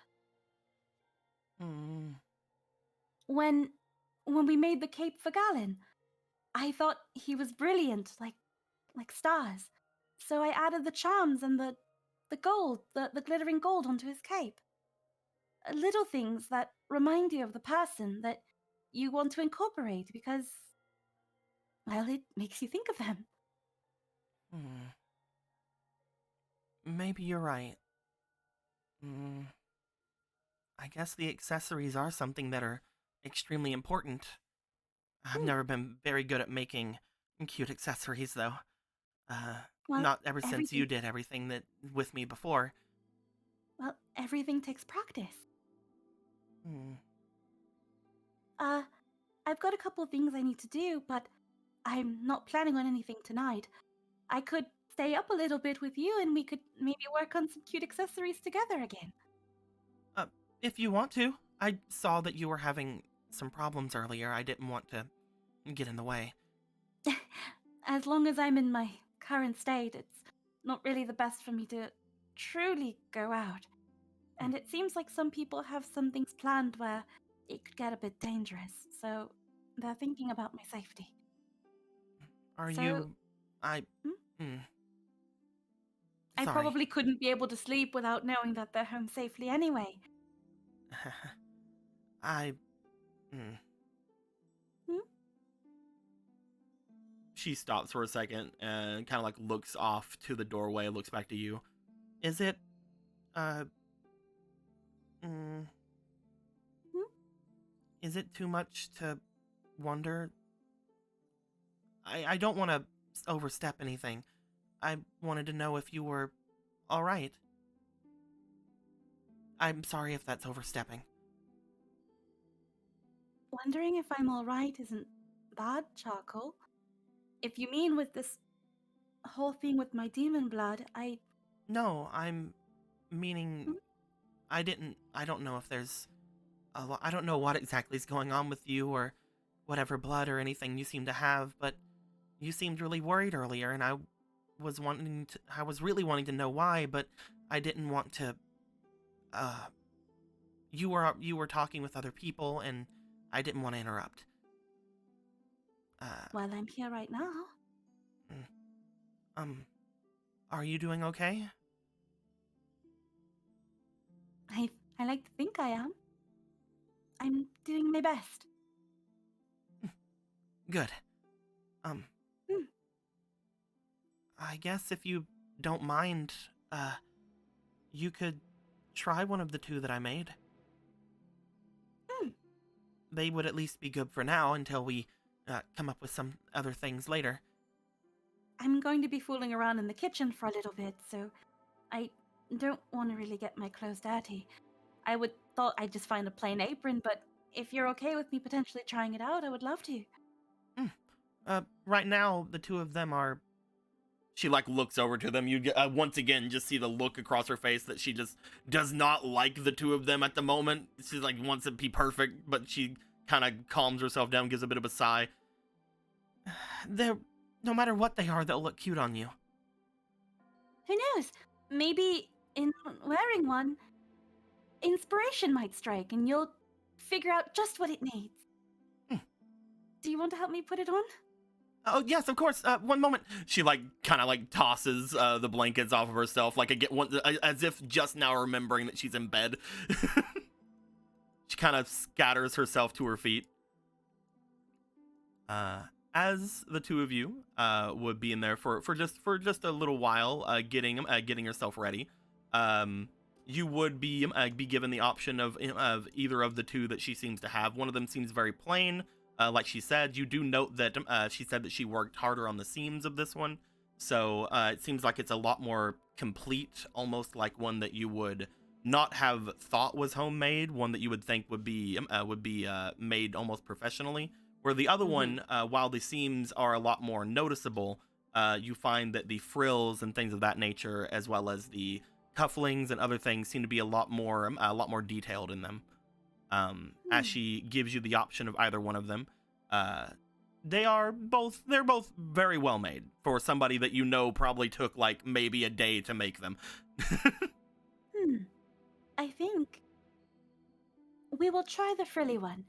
You said some of your concerns are some of the seams, correct? Maybe with me moving around in it more, you might be able to see what could probably be reinforced, or maybe what kind of seams might be better suited for them.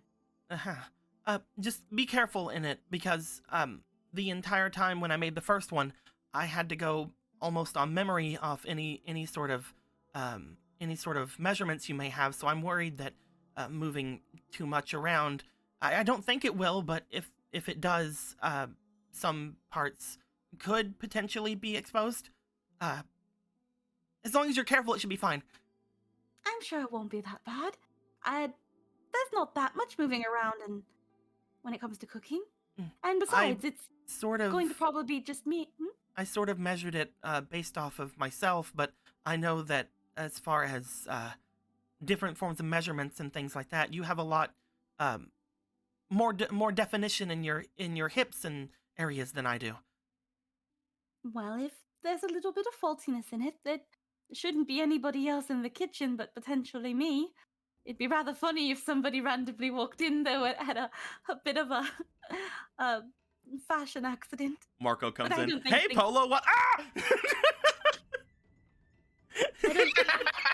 I don't think any sort of I think conveniently timed wardrobe malfunctions only really happen in cheesy romance novels Mother used to read.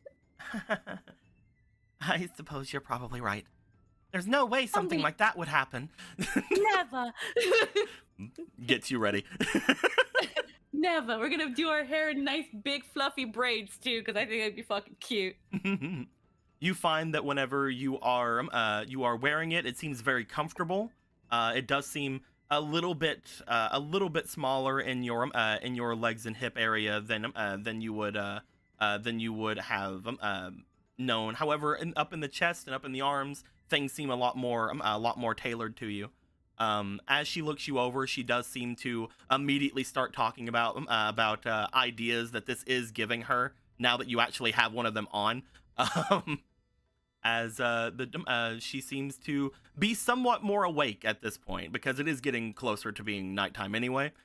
She is seemingly struck with inspiration as she takes the second one that she has and throws it down onto the table.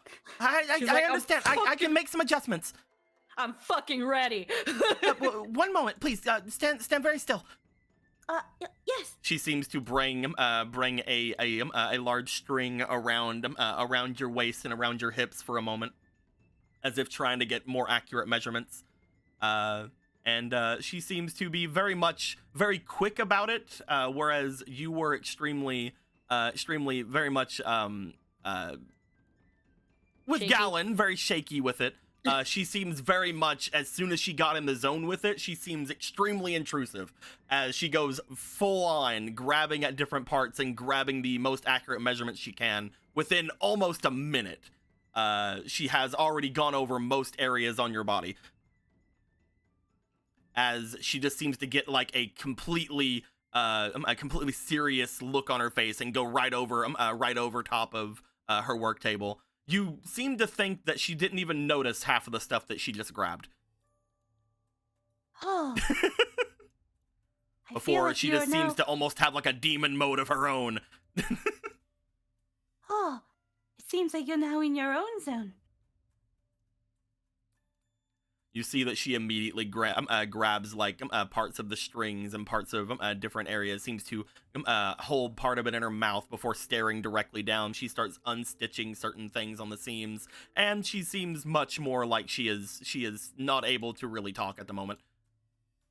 Okay. I can't believe. Well, thank you, Charcoal. I will report to you, or I will scream loudly should anything happen. She does not seem to even look over. We are leaving now. For a moment, you look over with your demon senses and you're like, I don't know if I can kill that thing. I'm kidding. I don't think I can kill her. But no, you do make your way out with your new ensemble. It seems again to hold up rather well. You step out into the main area where Rocket and Marco seem to be mostly eating. You see that both Obra and Ronan seem to come back in. Ronan, as you are coming back in, you have now learned what flour is. Wow. I thought it was like a flower. But it's white. I thought she asked us to go find flowers. I can't wait till someone introduces Ronan to Coke. You'd be like, no, that's flour. On the table there are like a couple like picked flowers that he picked up. He just like, I found these. That's what you wanted. I said flour. Oh, you just wanted one?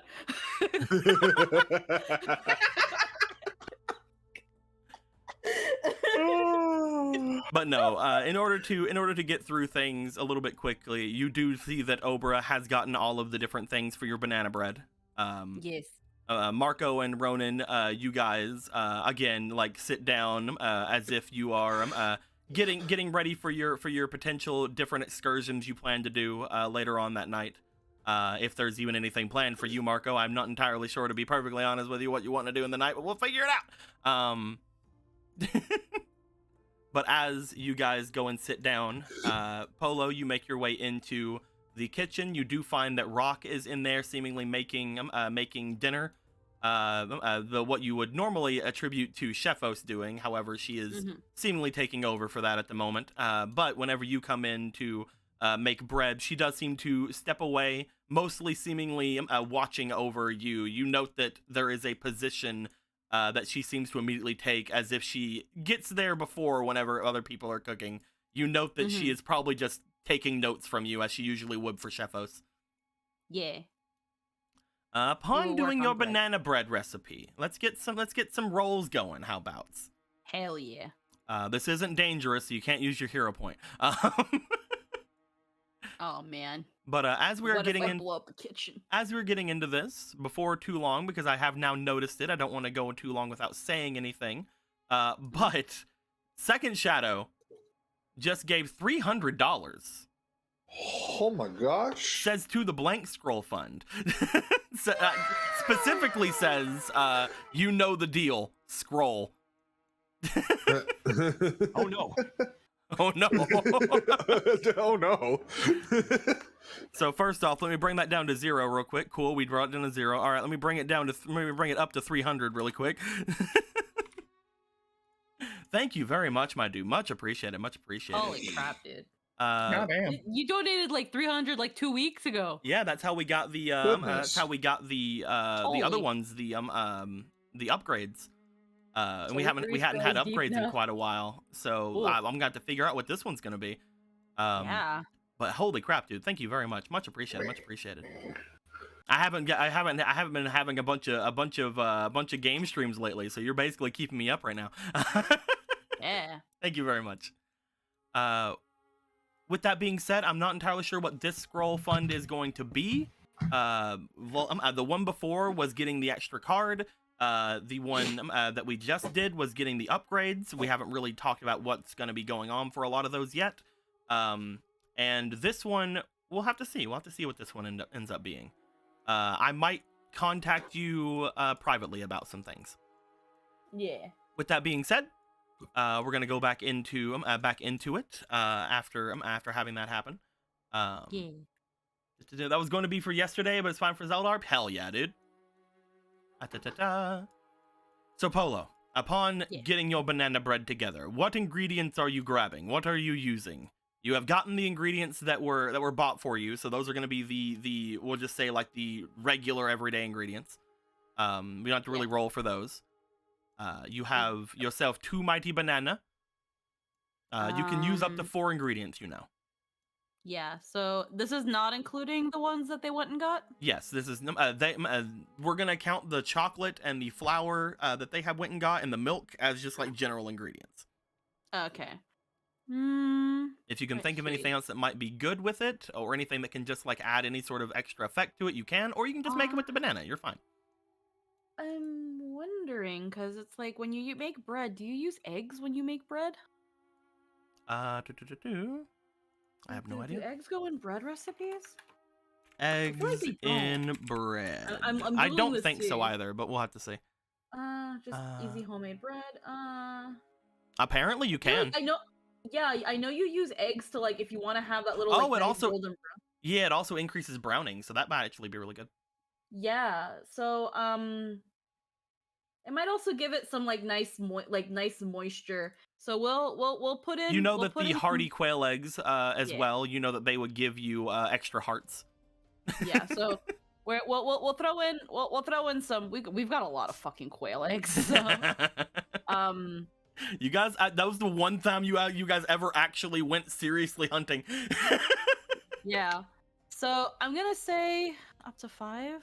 You can have up to 4. Up to 4. Mhm. We're not gonna make it too sweet because that's might as well be just making cake at that point.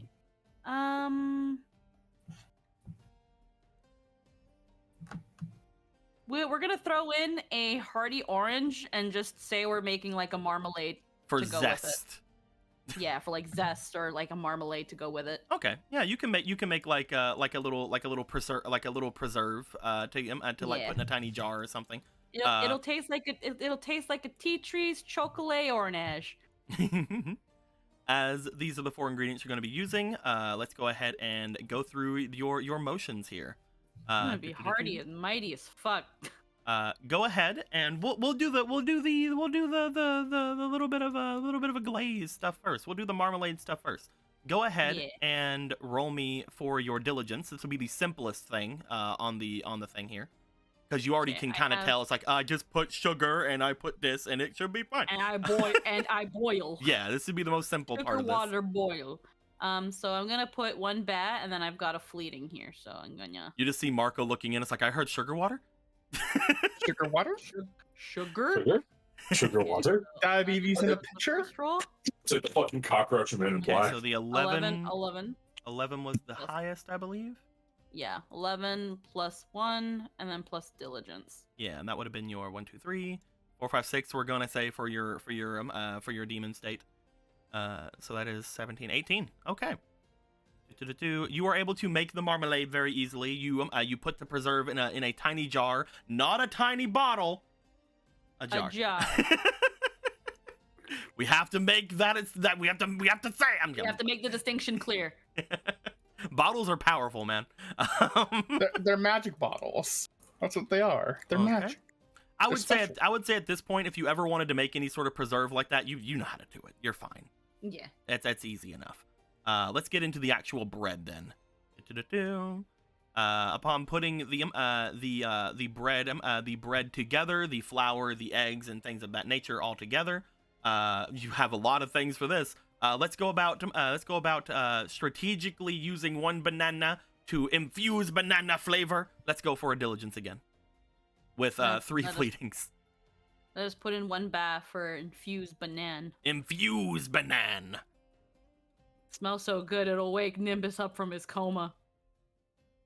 Fucking yeah. 19. We just fucking the door just barges open. 12. The one time you actually notice whenever a ninja is watching you. 19 again. 3. 19 was the highest on both occasions. Alrighty. Plus a 2. The last thing I want you to do before we get into the actual just baking of this thing is you are going to be using pieces of the other banana to, of course, just infuse like little bits of banana throughout the dish. Yeah. So this is less the flavor and more just having actual banana in the banana bread. So go ahead and give me one final diligence before we get to the other one. Alrighty, hold on. Let me just move this die over here. Because remember, this is mostly so we know what your average is if you ever just decide to make this and not roll for it. Yeah. I'm gonna put in 2 baths because it's the most important part. Mm-hmm. 11 That's 11. plus 6, that is 17, plus 2, that is 19, plus 1, that is a dirty 20. Dirty 20. You got it in. Yeah, you're pretty sure that right now, cooking while you're in this state seems to be extremely easy. Whenever you remember earlier with your running area and like being able to like turn on a dime and like sense people and like look over to them, you're noticing that every time you are using the things here to perform those tricks, you are able to basically go into like bullet time as you're cooking. Yeah. You're like no, I know exactly where I want this to go. I know exactly how I want this to go, and you are fucking doing fantabulous. Go ahead and do me for the final thing. This is gonna be for the baking. This will be with your finesse. Alrighty. What? Oh fuck. I got it. What? Yeah. Do. I'm gonna put a reroll. Oh wait, this is a rank inspiration. I thought it was a reroll. Never mind. I don't have a reroll. You don't have a reroll. No, I 9, don't. 10 plus your 6 is 16 plus the 2. That is an 18. I'm gonna go ahead and say, if we average out all of these rolls, you are gonna have an average of an 18 on this. So if you ever wanted to make the Choco Banana Bread again, you would be able to just tell me 18. Oh, you do have one fleeting. Yeah. Roll me again. We'll see if that Oh, I goes do. up. Okay, 1 sec. We'll see if the average goes up. It probably will, because you rolled a 9. Yes, the average is, 16. we're giving you a dirty 20. We're giving you a dirty 20 because none of the rolls were less than that. Alrighty. So yeah, you basically can just tell me anytime you have these ingredients, you can just be like, yeah, I'm just doing that. It's like, all right. You make this bread. It goes into the oven. It does seem to have a bit of a more bready, more hearty taste to it. You bring like a knife over the top of it. You get that nice scratchy sound as you have that nice browning on the top. As you get it together, you and Rock wrap it up, and you have it ready to transport. Upon looking over toward Nimbus, Nimbus looks out the window and looks back to you. They're gonna be bringing the drawbridge up soon. I guess I don't have much time. I haven't even thought about what I'm going to ask him. I guess I should go right now. If anybody asks, I will surely be back within the hour. Going like that? Yes, like this. You're gonna go in the maid outfit? Like, yeah, there's no time. Fuck yeah, go on. Are you sure about Get this? going! There's no time. You sure? As you start There's making no your time! as you start making your way away, Nimbus just looks after the banana bread fondly. There's some leftover banana you could have if you want, Mr. Nimbus. Of course. I'm fine. Everything's fine. The moment the words come out of your mouth, you blink, he's gone. You just look back, you like for a moment, you just see him staring after you. You have no time though. You can't. I'm sorry, Nimbus. And so that's when I dived into the water away from the huge mob with no hey Polo. Oh! No time. They're going to close the drawbridge soon, and I've got to go to see the bishop. It's still fresh. Are you sure you can't do that tomorrow? It won't be as fresh tomorrow. You're still walking an hour to get there. It takes an hour to get to the castle.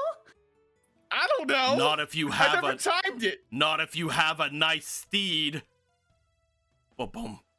Ba-boom. Magic Frog can help you get there. Ba-boom. Ba-boom.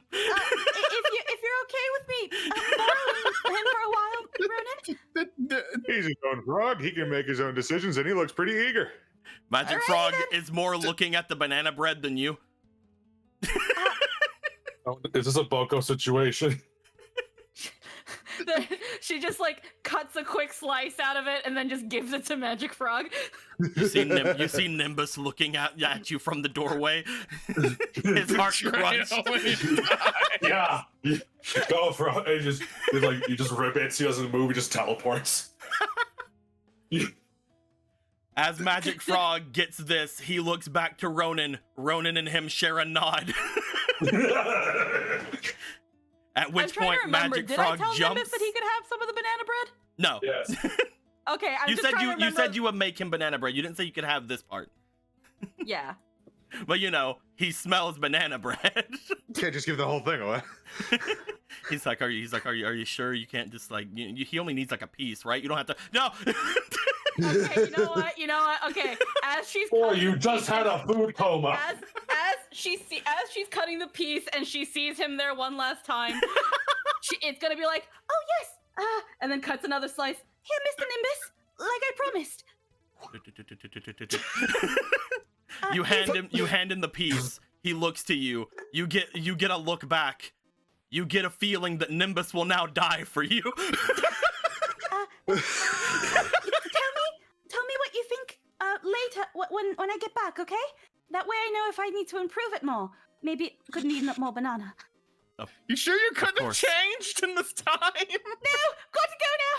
Bye. Okay, have fun. Squeeze. Bloop.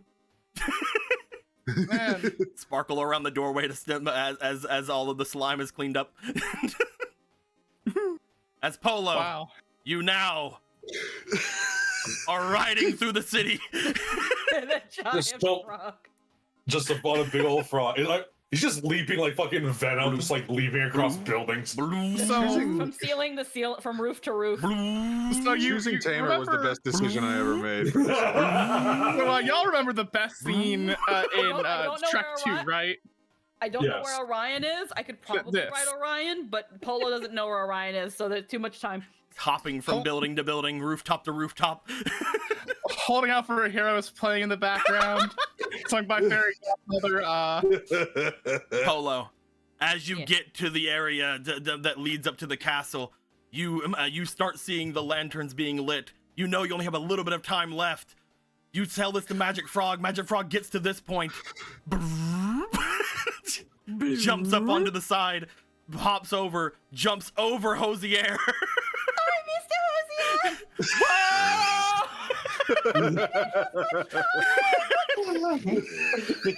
Man, he's outside with Marco. Jesus Christ. You land on the He's other mad- He side. stays mad at Mark over this shit happens. Meanwhile, that one reporter. So a demon maid is running into a demon maid has made full route course to Hyrule Castle on a giant frog.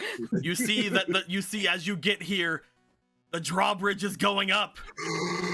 Magic Frog looks to it. You see him immediately leap forward onto the edge and then lash his tongue out, grabbing the edge of the drawbridge. He pulls with all of his might as you hear struggling on the other side. What's going on? The stakes are just so low. I can't wait till we can never do this again. No, this has to be an ability for him. The grappling frog ability. This is why we don't have the grappling hook. What the Grapple hell is frog. going on back home? And it's just, I can't wait till it's time to go back home, and it's just like, please lower the bridge down unless you want me to jump over with the frog again. Men, don't hold back. Pull with all your might. Defend the castle. Oh God. Meanwhile, in the other room, you hear something? That was probably nothing. Anyway, Gorthus was set. As after a good tug of war of around 30 seconds, because there's no way they can compete against Magic Frog, He is both magic and a giant frog. you feel the bridge give and pull back down into place. You see two splashes as two guards fall into the moat. Oh no. Sorry. You look forward. In front of you, there is a single guard looking back at you. He seems ready to fight. As he looks, oh, Champion Polo! Sorry for barging in. I What are you wearing?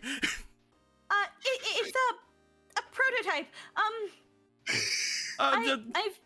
We were about to. Looks to the frog, looks to you. Do you need in? Yes, please. I need to see somebody in your dungeons. Quickly. I won't be here long. Of course. Much of a, Both of you come on in. it shouldn't be that much of a. It shouldn't be that much to ask for the drawbridge to stay lowered until I leave. Of course. Thank you. It really will not be long. As you are brought in. There Magic you go. Now Frog. the drawbridge is down for a little longer. Magic Frog hops with you, just giving tiny hops going into the area. They watch Magic Frog as he gets in, puts you down right before the right before the main door, and then just hops in the moat. Moistened. I am moistened. You note that as soon as he hops in the moat, he could have easily just hopped behind the drawbridge. The water level rises slightly. You're like, okay, the bridge doesn't need to be up for me to leave. All right. Okay, good. Good. Sorry for the very sudden coming. Again, it shall only be brief, and I can escort myself to the dungeons. I just mean to pay somebody a visit. Are we okay? Are we under attack? No. Oh no, it's fine. It's fine.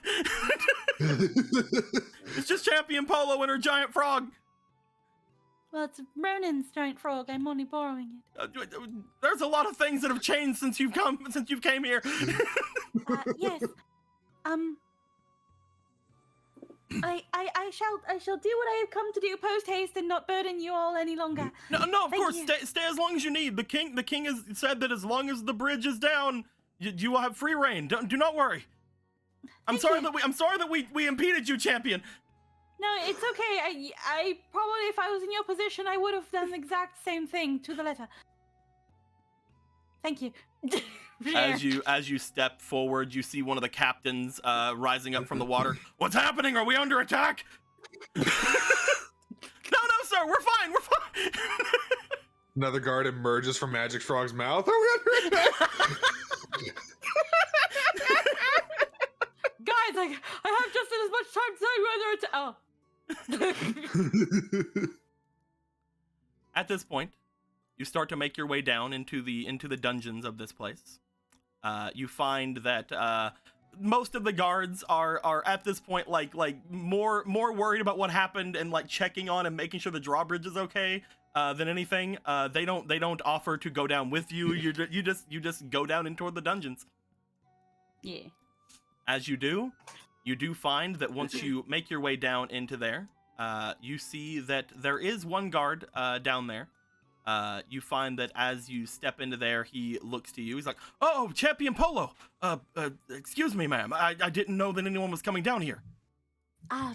It was a rather sudden visit. I am. Are you all right? What are you? Nothing. Never mind. You see him like stare at your garb for a moment before being like, "Nope, I don't get paid to ask questions." Don't worry, it's just a prototype. Of course, definitely. Sure, your battle prowess is absolutely through the roof, ma'am. Thank you. I'm just here to see a certain prisoner you have in the dungeons. Of course. Who is it you would like to see? The Bishop of War. Of course, yes, ma'am. One moment.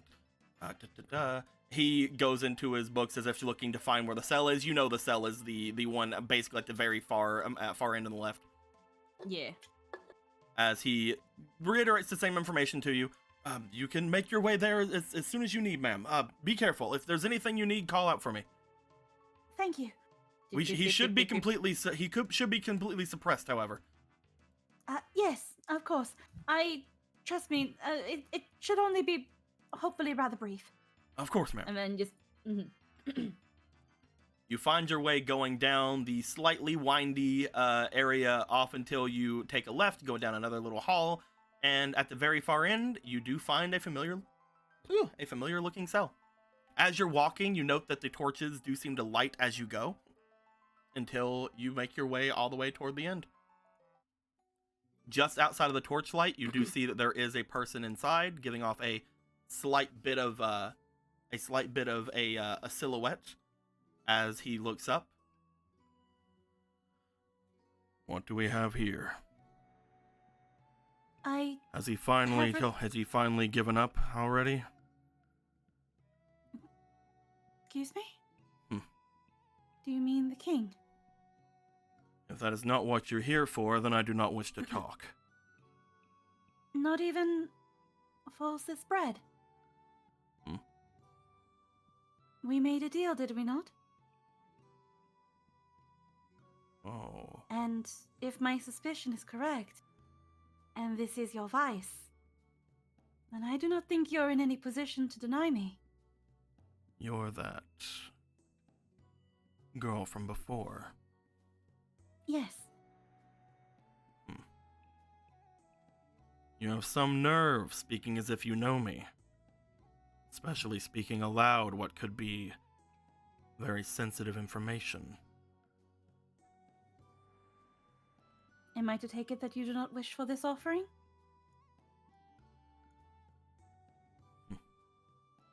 It is what you asked of me.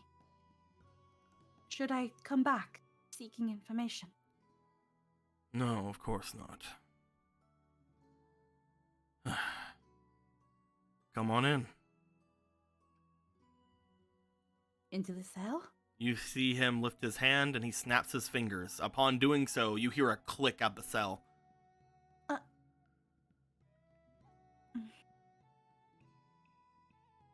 You remember the guard going, "Oh, he should be completely suppressed. Don't worry about him. Everything should be fine." There's that little bit of like a gulp because it's like he could literally just leave at any time, but at Yep. the same time, it does not surprise her, especially after what she had just learned. Fine then. On your terms. And she will enter the cell. You step in. As you do, you find that immediately the cell seems to shut behind you with another click.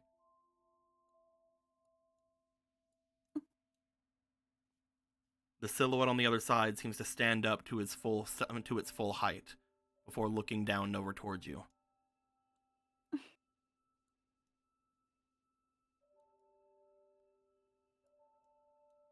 You're different than before. less human.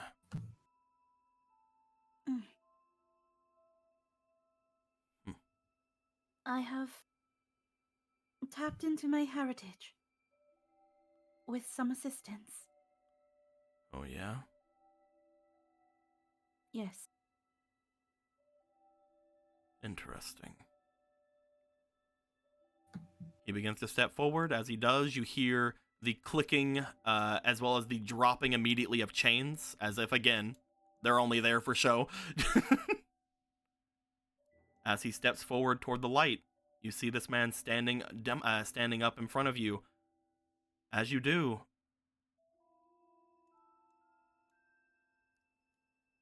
the Bishop of War stares down at you. Oh. You can tell that he seems extremely large, though Vega seems to be a bit larger than he, as well as Ronan. But Because he's a spry youngin. but as you look to him with your demonic instincts, you feel again this very strange absence of anything coming from him. No, I can kill him, or I need to run. You feel a strange just nothingness from him as he stares down towards you. You see a glow coming from his chest, as well as you see what appears to be a broken horn upon his head as he steps forward. So, you think that this is my vice? It is only a theory, Bishop. But it is what you asked for.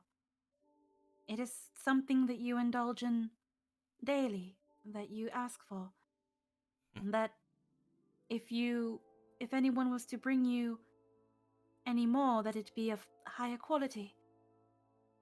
I made this only very, very recently. It is probably still warm. I thought that if I was to bring someone of high standing to be given the title of bishop, I should put as much effort and diligence into it to show that when I come here, it is only for a serious matter, and that the last thing I wish to do is waste your time. And putting myself here in your cell to show that if I am willing to put myself at risk and face any punishment, should you deem my presence here to be for naught. As while the title of Princess of the North means nothing to you, it is one that I am learning to embrace. And with that title, I am also willing to take the burdens and consequences that come with carrying it. Princess of the North, huh?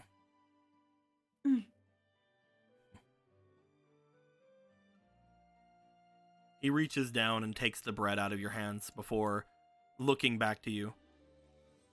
I wouldn't talk of punishment while dressed as you are. Yeah, it's a... I lost What am I track to of have time. you do?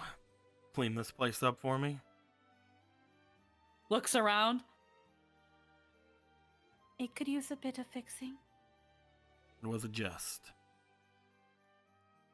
Of course, sir. He goes back over and sits down. As he does, he looks back to you. He reaches over toward the bread and takes a small chunk out of the top without slicing it or anything. As he takes a small chunk out of it and places it into his mouth. It's a little sweet.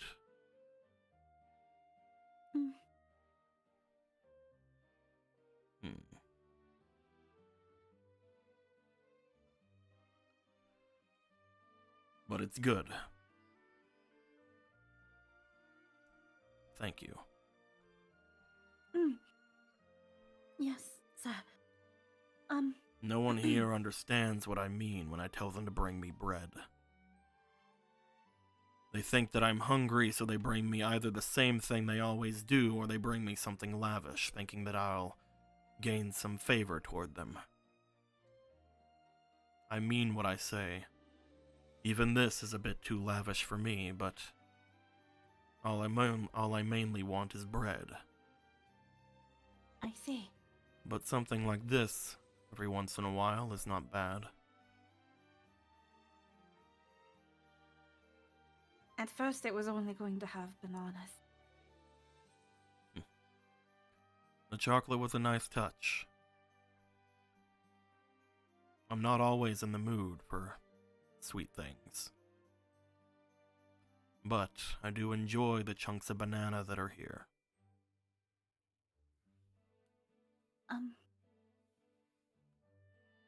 So, Mm. you brought me food. You brought what I requested after several weeks.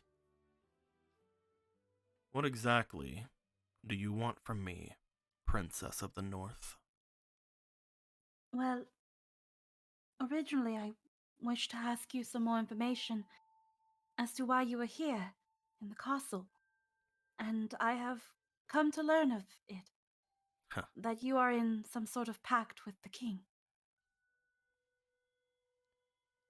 You could say that. Though I'm surprised you know that. It is information that has come to me just before I even made that bread. The king is a fool.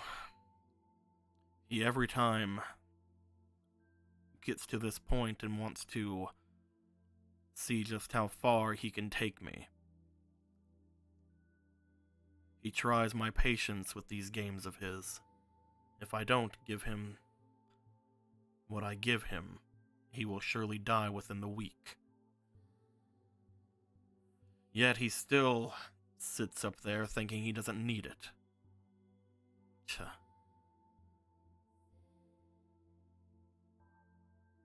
Then why do you continue giving it to him?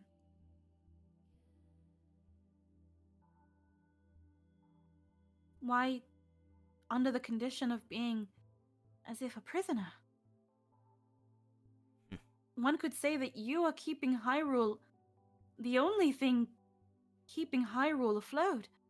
Without its king, it would surely dismantle.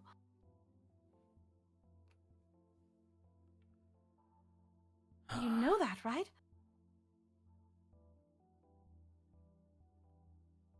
Tell me, do you enjoy this city?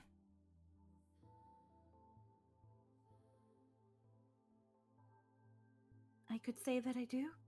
It holds many memories. Do you enjoy the fact that you can step into this city?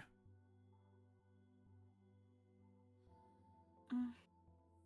If that's the case, then you're welcome. But that is what I mean, Your Grace. It is by you alone that this city still stands. I don't care about the city. I'm here because I failed. Mm. And if I do not stay here, then I have no assurances that things will get better.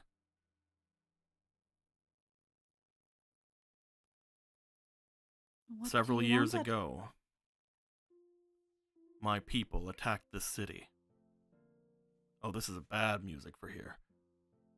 One moment. There we go. Several years ago, my people attacked this city. In doing so, there were many losses on both sides, though more often on mine. Because those who came here thought that they were invincible. They thought that the defenses of Hyrule Castle meant nothing to them. They were young and foolish, and led by somebody who had their best interest in heart, I'm sure. I don't know, they're dead now. But they were my responsibility.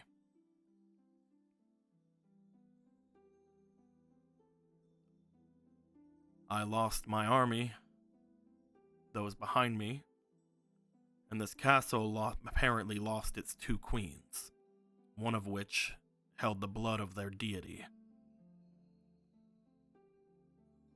And if I had not shown up when I did, they would have lost their king as well.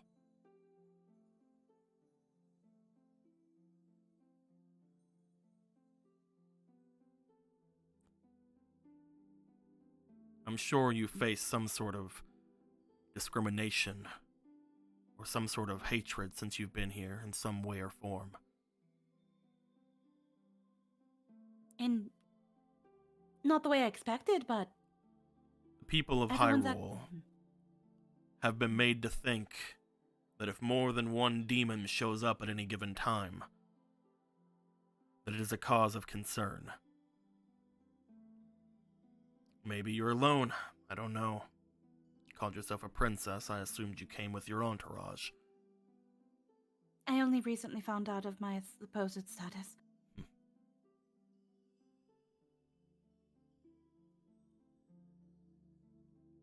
I brought him back on the condition that demonkind would not be hunted down and killed for what we did to them. That is why I stay here, princess. So then our goals are similar. I don't know how. What exactly is your goal?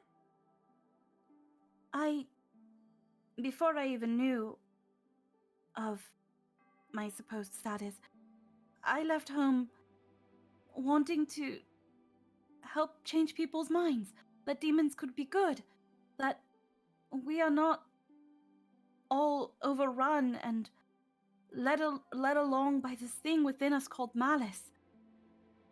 That we are more than just stronger, more fearsome monsters. Are we? That I do not believe we are, Your Grace. Your actions prove that. My father's actions prove that. The words of my mother prove that. Yet here I am, locked away in this place because of something that our kind did. They got too big for themselves, they thought themselves invincible, and they attacked, wiping out everything because they couldn't control themselves. Because one of them got hyped up and led the others astray. My force, I believe less than 10, maybe 20% if we're generous, lived through the encounter. But this does not have to be the end-all punishment that you endure. We could reunite the North, and with Brother Vega and Brother Hadar, and even you, Your Grace. Together we could lead the North into a new age of prosperity. We could show Hyrule and the rest of the world, and even our own kind, that we do not need to be ruled by our instincts. That we are more than that, than our supposed origin to demise. You know Just that because... name, do you? Mm-hmm.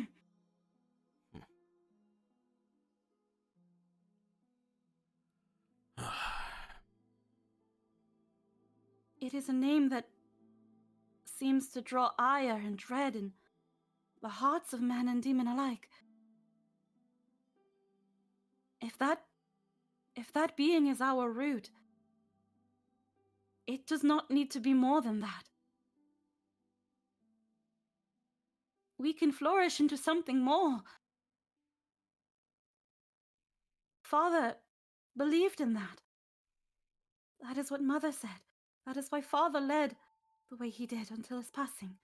And who is this king that I know nothing about? The Demon General of the North? Father Antares. You said a king. I didn't realize you meant him. I did not know he was also referred as king. I didn't think he I- was either. But if you were a princess, I assume there had to be a king. Well, my brother Vega has taken it upon himself to succeed him, but not as the demon general, as its king. You're It talking is- of Antares. I'm assuming you mean... Oh yeah, he did have 2 little shits with him last time. They must be all grown up by now. I'm guessing you've never sensed Brother Vega's presence in this castle. He's been here for quite some time. No, I haven't. I tend to keep myself having a low profile, and in doing so, I can't normally see outside of this place myself. Hmm. If I were to draw more ire from those who are looking for me, or from any from my old armies who wish to avenge me, then it would only make things worse, would it not? I do not know the answer to that. It's a hard question. But I'm guessing that since Antares is not the one who's wanting to be king, he must have kicked the bucket by now, huh? In the last around 20 years, he has been gone. Maybe a little less. That soon. I was but a baby when he passed. My condolences. Hmm. How did he pass, if you don't mind me asking? My brother Vega thinks that it might have been outside forces that somehow poisoned him. Roll me for instinct. Hey, I'm gonna do straight the twan. Just hold on, let me move these bears. It's a move. Oh, okay. Wait. Straight the twan. That's a 4. That's a 4. Your instinct is a 2. So altogether, that is going to be with double instinct, an 8. You do note that whenever you are talking, he does seem to look to you, and you see whenever you mention poison, he does sort of cock an eyebrow a bit, but that's about it. I don't know if that is the true cause. It is what Brother Vega thinks. That in a moment of weakness, or having maybe succumbed to it after many years, I do not know, but Father, in his thousands of years being alive, with all the support that he had garnered, it is not unlikely he had also amassed several enemies. And while demons seem to have life everlasting, it does not mean that they cannot die.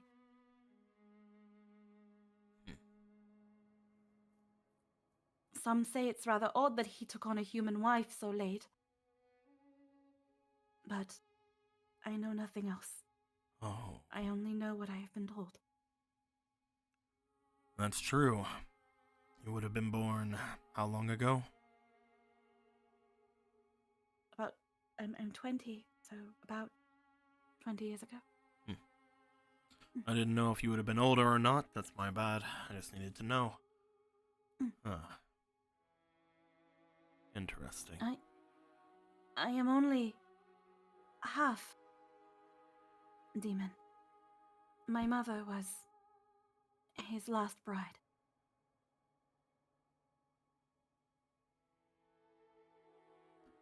And what happened to Veskar? Veska?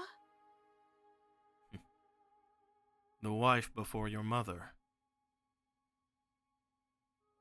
I know not I didn't even know her name. But according to Brother Vega, she is very much alive. But again, I know nothing of her. Oh. I'm very sorry about that sister of mine. Sister?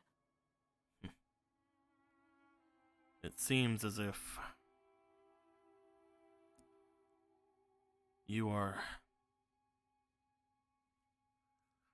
at a result of some very strong, well, interwoven drama between your family. Mm. I say sister, but it's mostly because we demons, at least as old as we are, do not have far reaches between us. She's more of a cousin, really, but... Oh, old people know each other. Okay, I guess that's true. I'm not that sorry. old. Okay, It's well like, how then, fucking old, dare you? How old are you, might I ask, Your Grace? You can't just ask somebody their age. What are you doing? You just asked me mine. I'm getting fucking flat. I'm getting like deja vu to fucking when Gorthos asked at the Zelda. You can't just ask someone their age. You just asked me mine.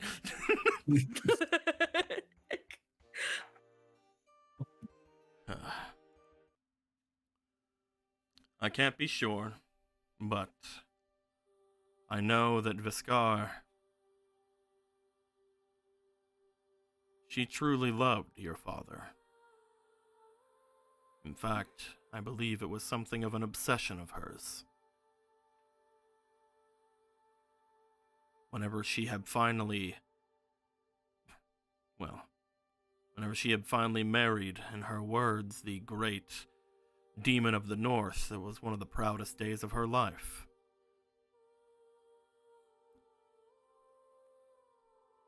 It was very strange, however. She didn't really seem to do much with it. Even whenever I saw Antaraz's little shits, she wasn't around. There's like the little thing because he says little shits, and it's just like, if they're little shits, what the fuck am I?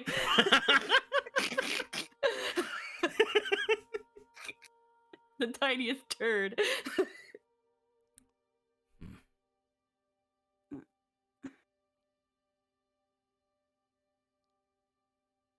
If there was anyone who would have any motive, if you were to have actually moved on from her, I could see my sister causing such a problem.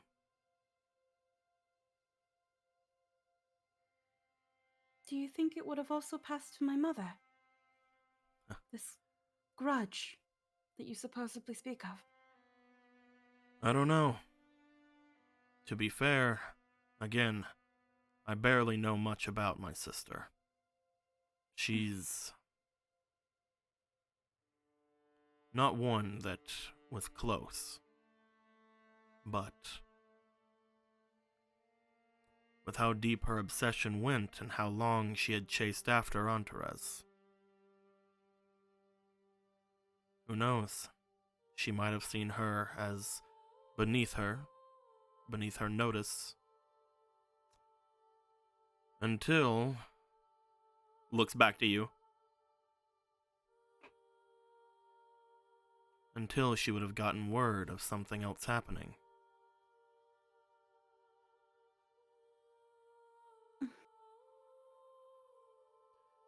I'm not saying anything that is coherent or concrete, but perhaps if your mother is also gone, she might have gotten word that there was another part of Antares out there.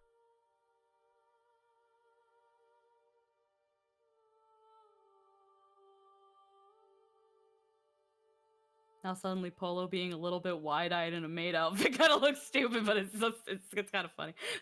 Again, I do not want to pass any of these as truths. They are theories. Nothing more. As far as I know, no dangers have come to me because of where my lineage originates, only for what I am. As far as I know, Mother fell ill, and it was that illness that we lost her to. Hmm. I do not Illness know is very common in the north. Though the people if there are illness- usually pretty hardy. if illness is truly what it is. My brother Vega feared for a time that he would be pursued. I would not be surprised if this fear had somehow also reached my brother Hada. But if she did have this obsession like you claim, I do not believe that she would harm her own kin. Not if they're all that's left of him that she has.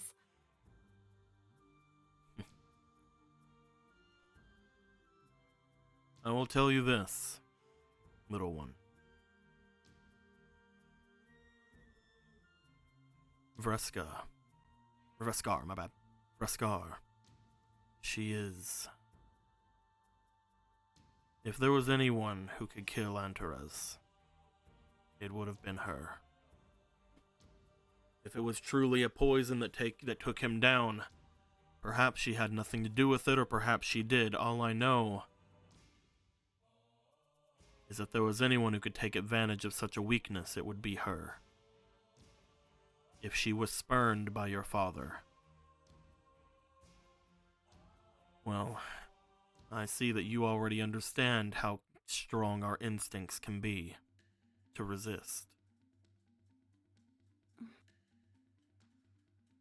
We are dangerous, princess.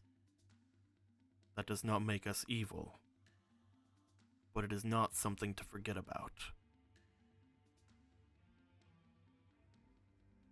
Though, it'll be even more dangerous if he doesn't take what he needs. He takes another bite of the banana bread, leaving. He seems to have about half of it left. He seems to be eating it rather slowly, not like what you would see like any of the Sheikah or anything eating. Mm. As he stands up, you see him starting to walk towards you. Come on. Huh? We're going. Going? Wait, you can't just leave. He walks up toward the door as the door seemingly disappears in front of him. Your Grace? Hmm. Where are we going? We're going to go save the king. You're going to help him? If I don't... He looks down toward the banana bread, looks back to you. Things could get complicated.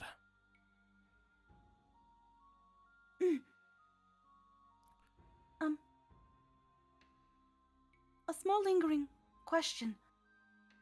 The princess would come and visit you. Would she talk to you about things concerning her father? Or were her interests more suspicious? You talk of Matilda?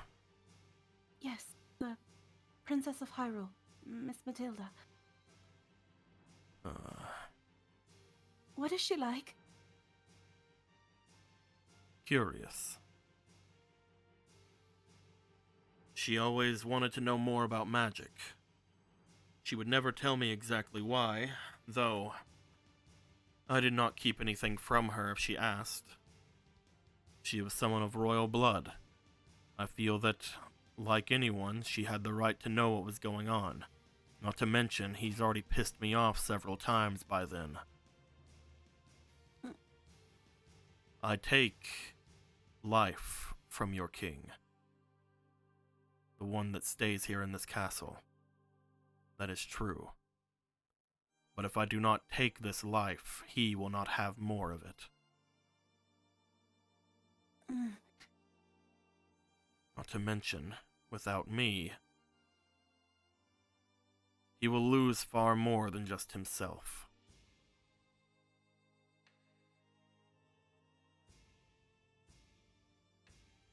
Matilda was curious, very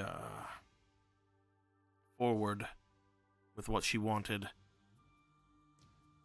Inexperienced. But I would consider her a good girl. At least from what I saw.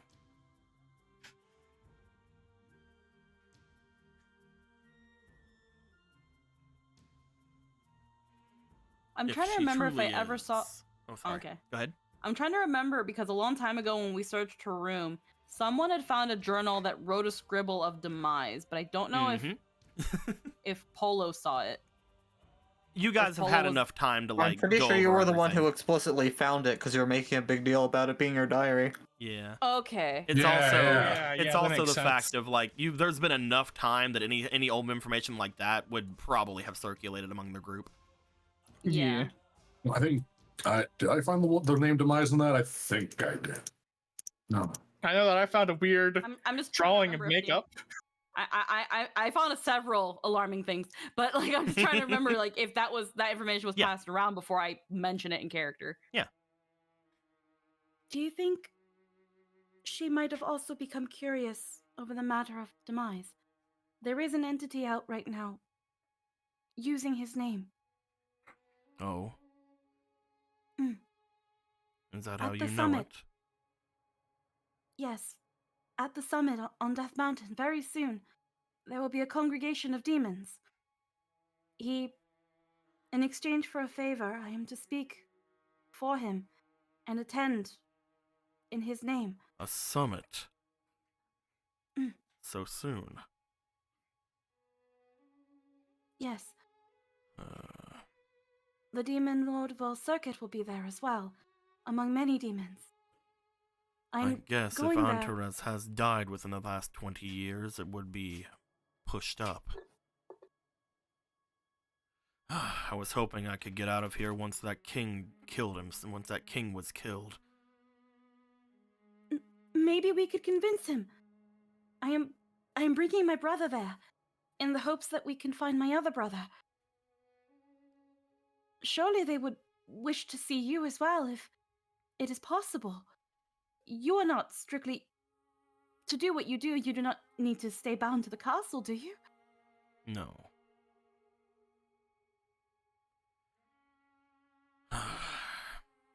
If it You could are help us speaking lead for demise. the entity claiming to be Demise, who is the Sage of Dark Magic. Yes. Hmm.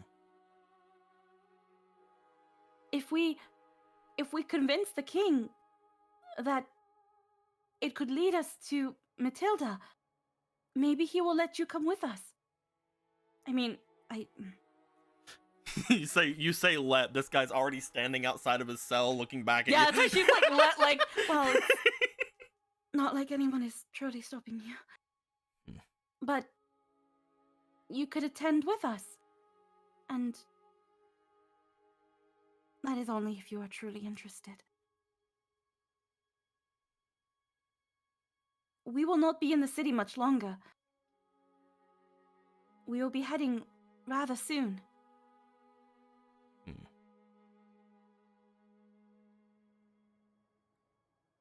It is interesting.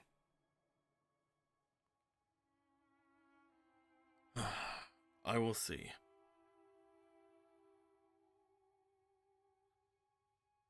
Come on. Yes, Your Grace.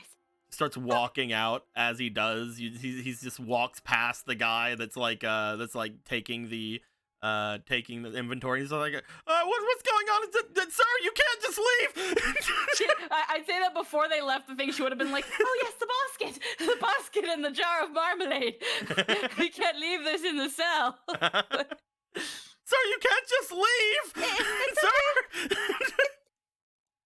It's okay, please. His door was open this entire time. What? No. He's been suppressed for years. Yeah, sure. You tell yourself that, buddy.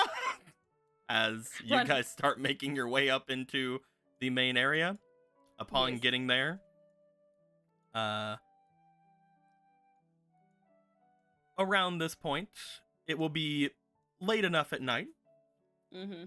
As you look out the main windows of this place, you would find that darkness has somewhat came over the town. Not fully, obviously, but this is beyond the dusk.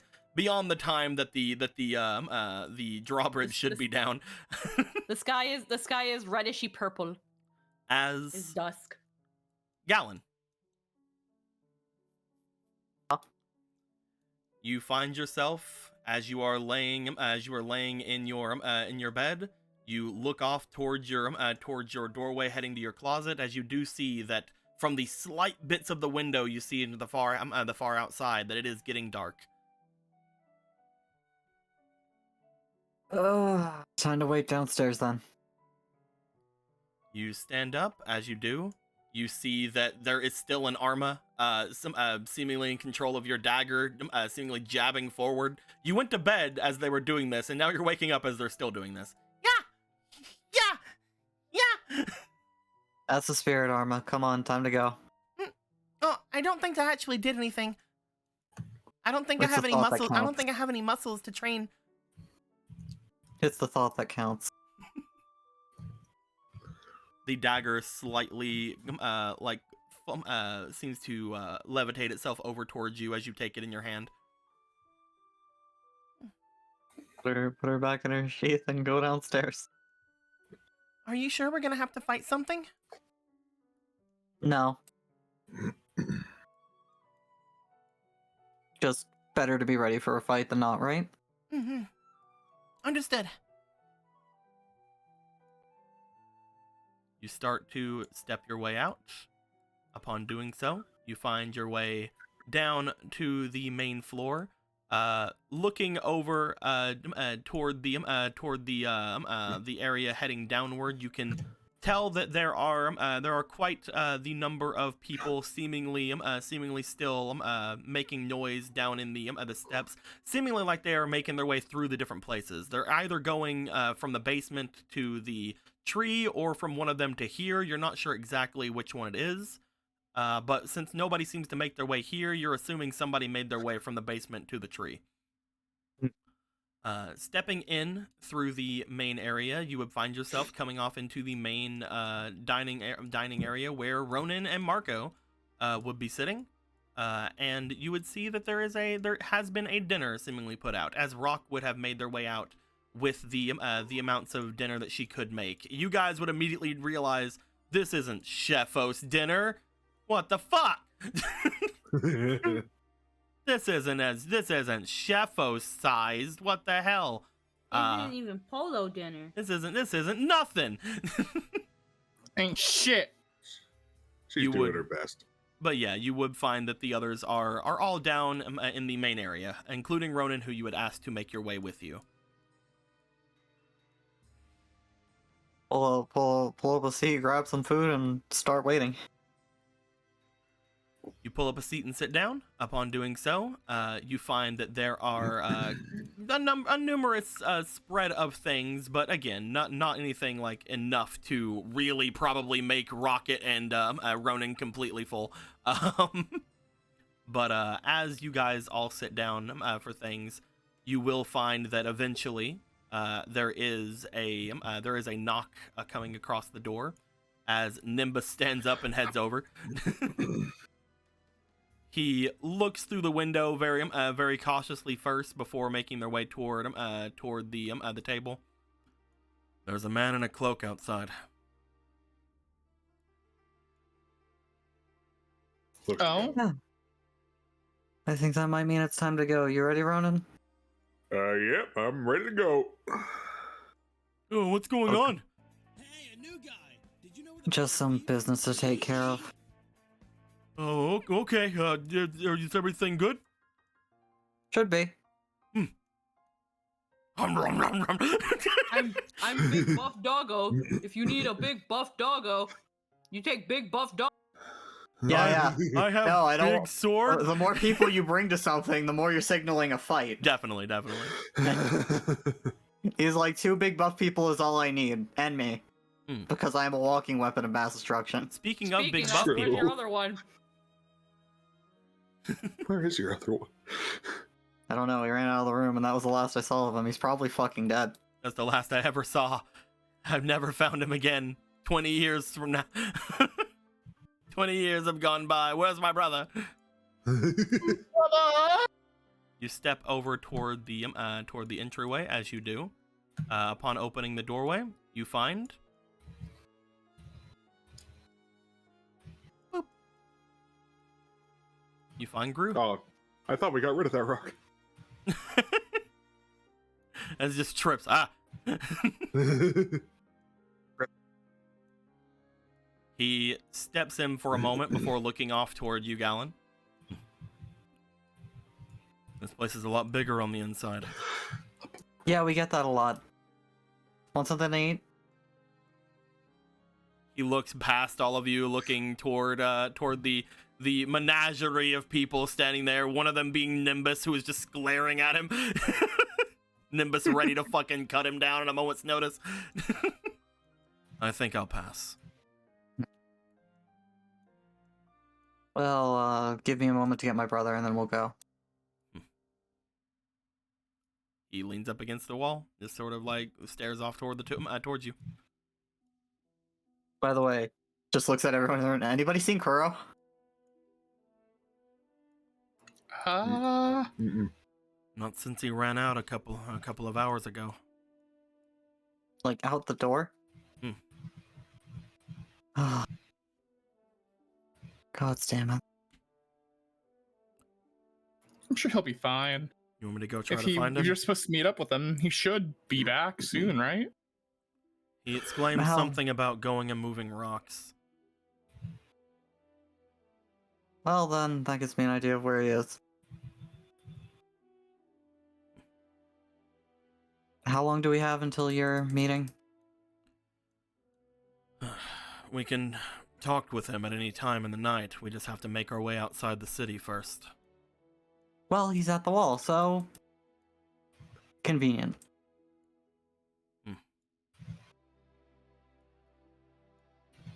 If you two are ready, let's get going. Alrighty, be safe out there. Marco, here. Yeah? He's gonna... the apple that he still has in his hand that Roki gave him, he will hand it to Marco. Cuts off your hand. When you see Roki, make sure to give this to him. What did Roki say to just hold on to it for him? Is that what he said, Yep. basically? Okay, hold on to this and make sure to give it to Roki. In case I die. All right. Is he coming by, or? If I die young. I mean, if he happens to, then give it to him. If not, then I'll just take it back and I can give it to him when I see him. Die young, give a man an apple. Tell him that... Man, I'm gonna feel like an idiot if I see him when we're out there, but whatever. Gru You goes just and leave. steps Marco out. starts eating it. Gru goes and steps out. Alright, right after him. It's just gonna be you and Ronan. Yeah, because Kuro is moving rocks, that's the wall, right? Definitely quick moving stop at rocks, the brother. wall. Don't worry, it's just rocks. They're just really big. As you three make your way out, you start seeing that he does start immediately stepping off toward the southern half of the city. Upon getting off in that direction, he looks back toward the two of you. I'm guessing you can swim, right? Looks to Ronan. Yep, sure can. Looks to Gallon. Surprisingly well. Good. If you're going to find your brother at the wall, then you need to go and do that before we make our way, but I'd like to make my way out as silently as possible. Though I don't know, maybe walking with two champions, I should be alright. Should we go my normal way, or do you want to just leave through the city gates? Do you think the attendant's gonna have any trouble? I don't think so. If I'm with the two of you, I doubt that I'm gonna get stopped for anything. But it's up to you. I don't usually make my way that way just because I'd rather people not see me. At that point, I don't think there's anything to worry about then, because fortunately for you, this will be the last time. I suppose you're right. Come on then, let's make our Alright. way to the gates. Don't remember the last time I've ever used these gates. Here we go. He makes an immediate turn and goes over toward where the actual fountain would be before stepping off and going down the main road. With the two of you following, you guys do make it out toward where the large wall would be that would separate the city from the outside. Looking at the newly built wall that has a bunch of rocks stacked off beside of it haphazardly, you do not see Kuro. Heck. Of course.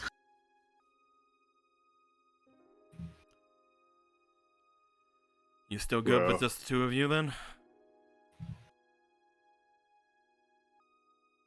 Looks to Gallon. Looks at Ron. I mean, you are. Yeah, we're fine. Just so Okey you doke, know, I if guess any we're fine. just so you know, if any trouble happens, I'm not going to help you. Understood. All right. All right. He steps out. Yeah.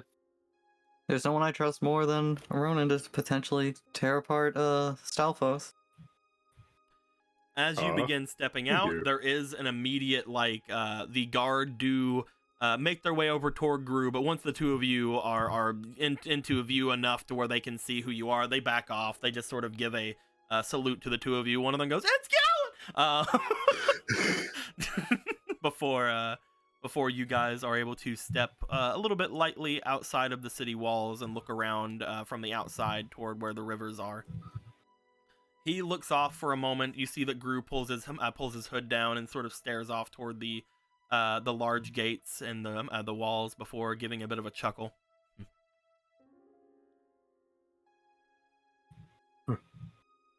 So, my main question would be,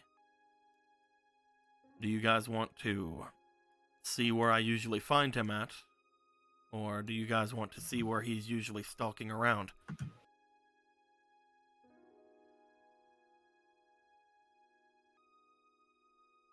There's a meeting place just off to the north of the Eastern Wood that I usually find him at. He brings himself there to me. Though I usually like to keep tabs on people around that I know. If I'm working with someone, I'd like to know where exactly they are. Him and a couple of other ones like him seem to be skulking off to the east of that forest, and a lot of times we wouldn't have to wait as long if we go there, but at the same time, that is their home turf. I'd say the meeting spot's better. If things go unfortunately, then it'll be useful information. I wasn't going to mention it, but the meeting spot is where I would mostly keep myself at a distance. I make sure that there are ways out if I were to have any problems with anybody that I meet, though I'm not sure they're going to work on his kind. If that is the case, however, follow me. You guys make your way off away from Hyrule Castletown. It takes you guys a little bit around over an hour to make your way over toward where the woods are. Ronan, you would recognize these woods as the ones that you had gone through whenever you were thrown down into the aqueducts before. Right, yeah.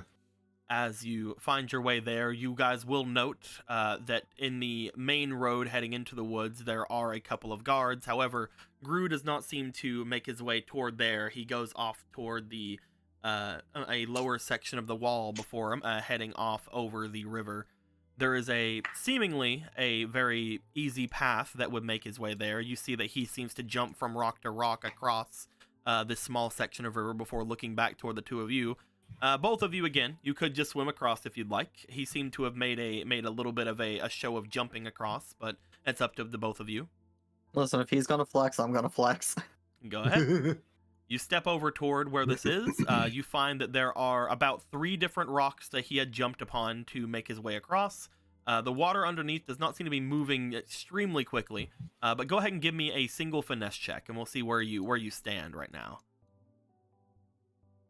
1. You do have fleeting, it looks like. 15 plus 4, so 19 total. Was that both of the rolls? Yep. Hell yeah. Second one was 11. You find yourself as you are jumping across. This isn't hard for you.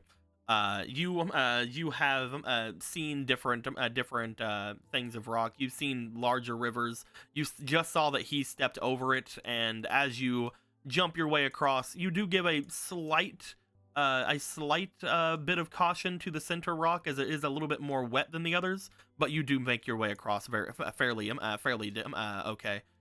As Ronan, I'm just diving in, man. it's just like, oh yeah, rocks. I'm back. Ronan's like, why are you guys avoiding the water? Water's great. Ronan, as soon as you jump in, you find that you are much more agile in the water than you used to be. As you find your way in, not only do you make your way across the river without the river pushing you hardly at all, but when you try to get back onto the surface, Gallon, you see him leap up from the water around like 20 feet before landing down onto the ground below. Having fun there? I thought we were showing off. Wow, that was a lot higher than I thought it was gonna go. You're agile for a man your size.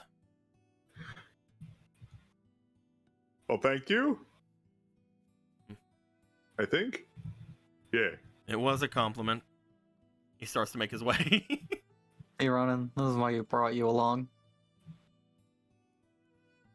Thank you. This is why I brought you along, Ronan, in case we have to do any more water acrobatics. No. This is peak perfection. This is what being a prime specimen looks like.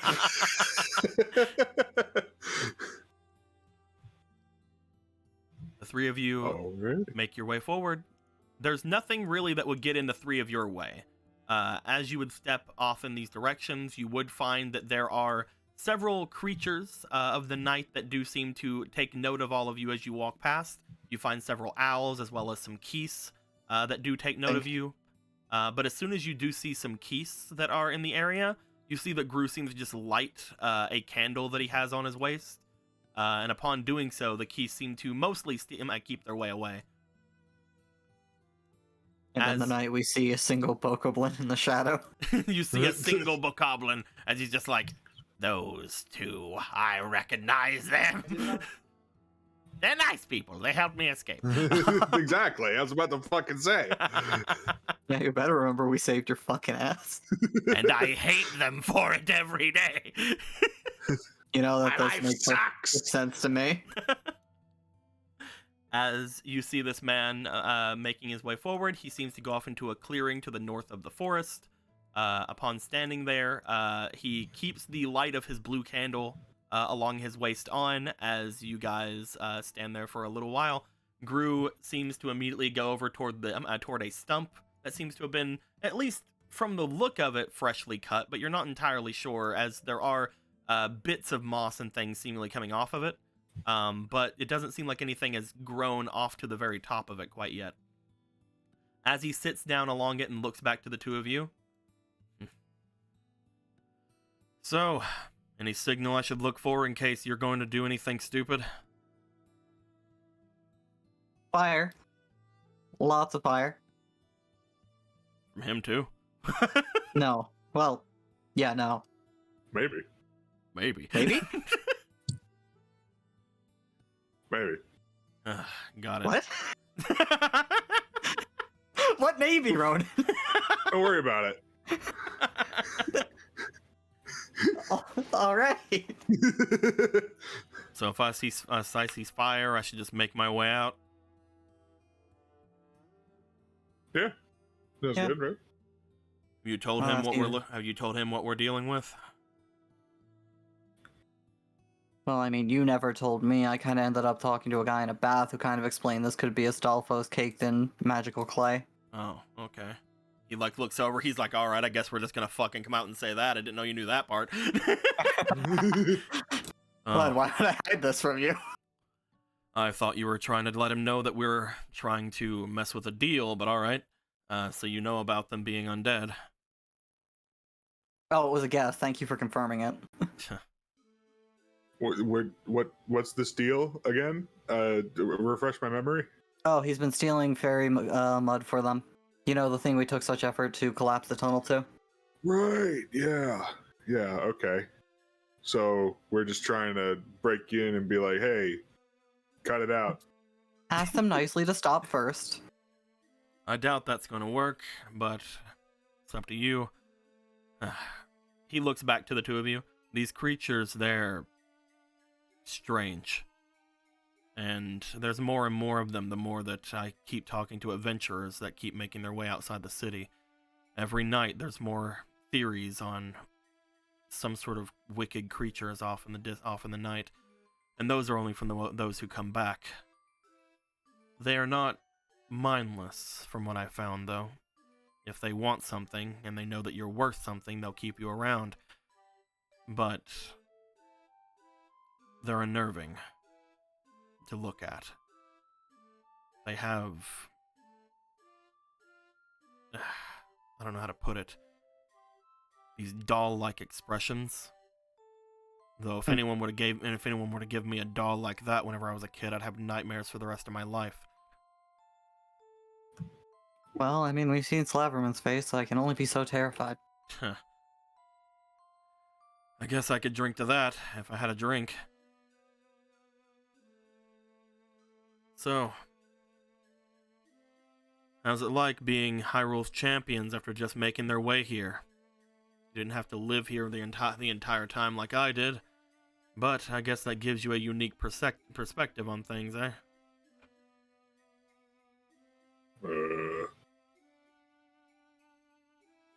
I guess it's nice. Come on, there have to be some benefits. I mean, yeah. Some nice discounts. I've definitely been shopping around more because of it. All the guards seem Don't to ask really question. like you. Yeah. Yeah, I think that's because of the Kuro incident. So you've yeah. only been using it to get discounts and some favor from the guards? Are you serious? I mean, what else would we use it for? What would you use it for? Being a champion of Hyrule, you could go around to any of the small towns around here and basically do whatever you want. Let them know who you are, get an M for the night, don't have to pay for it. Hell, you could probably ask for anything. Oh, champion, it's such an honor to be around here. That's what some of the last ones did.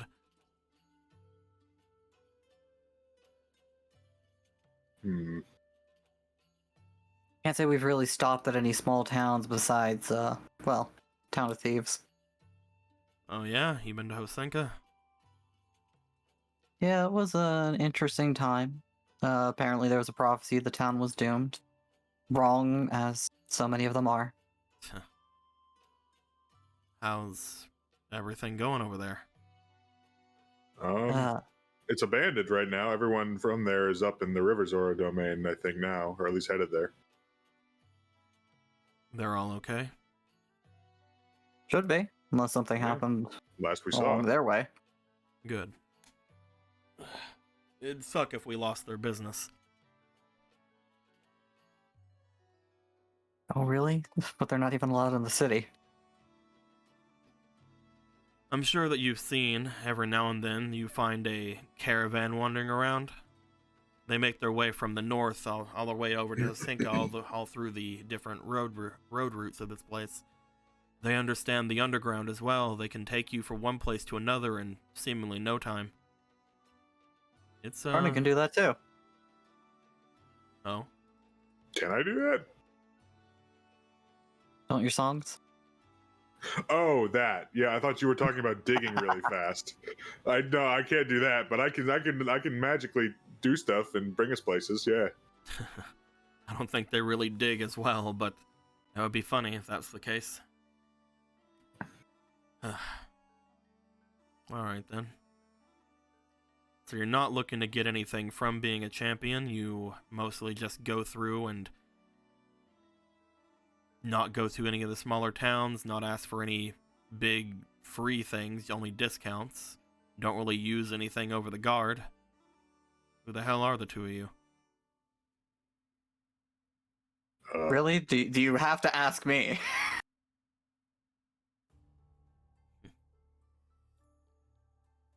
I don't know if you remembered, but I keep myself to the ground. I was one of Slaverman's boys for the longest time, if you remember. Though to be fair, he wasn't the best boss. Yeah. Yeah. Little underselling it a little, but yeah. You guys remember that in the Slaverman fight, he literally tried to call this man forward to block an attack for him. Yeah.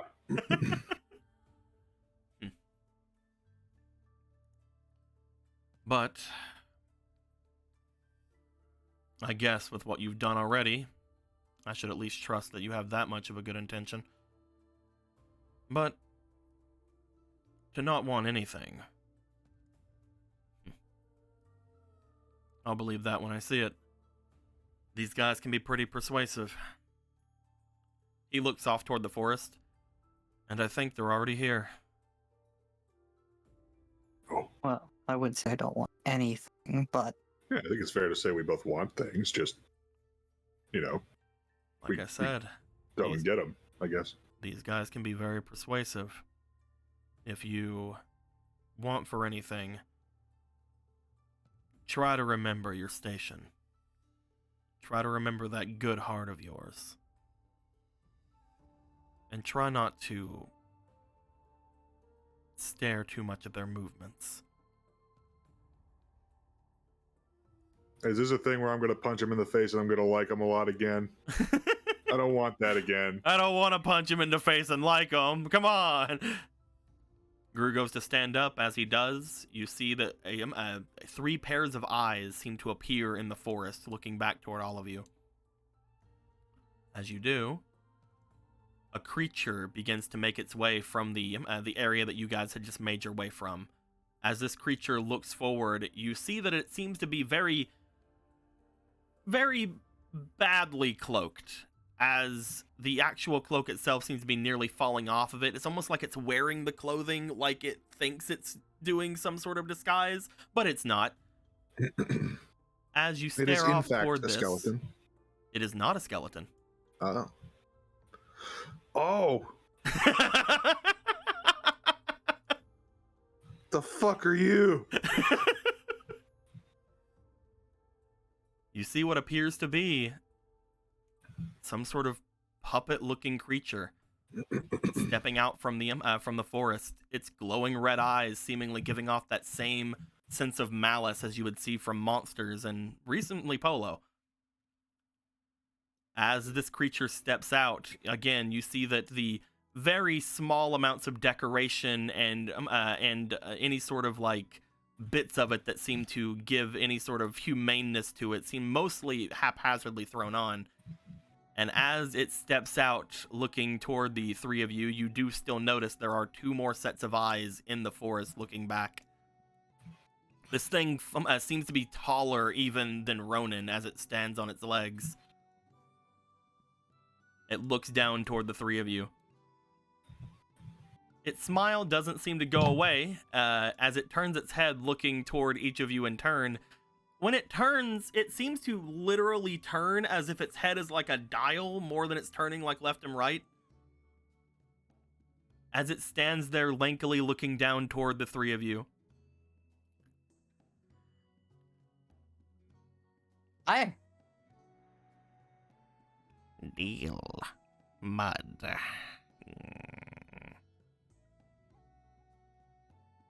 Who are you? Alan, the male Gerudo, nice to meet you. And your deal is why I'm here. Gru just looks to you, steps back very slightly, just like, all right, I'm just gonna be right here. I'm gonna be over here, hoping that I can get away from here. Gerudo looks over toward Ronan. Who are you? I'm Ronan. Ronan.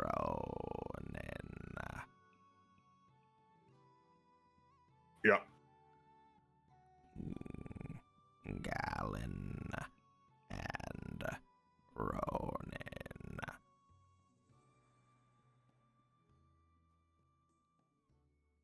Those are, in fact, our names.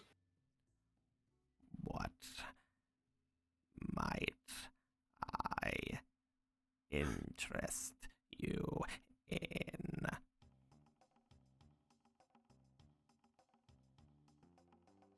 It's more an interest is less you in what you're doing. As this good gentleman, who we coerced to come along, has taken the time to point out, he's been taking fairy mud on your behalf. Yes, I require more. Why do you require it? More is needed. For? For allies. You see him move his hand. As he does, you notice that a couple more of them come from behind, as they seem to be just as tall, just as lanky, and move just as strangely as he does, stepping out from their the various other areas of the forest that they were showing themselves at.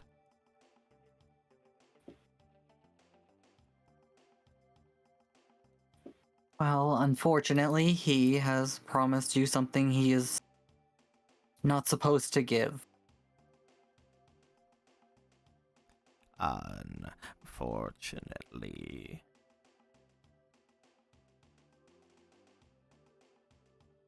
That You do not have mud.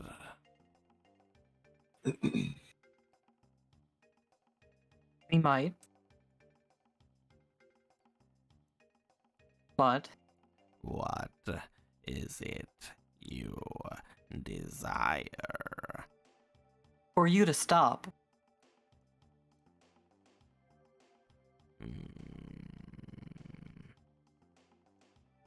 That is impossible. why?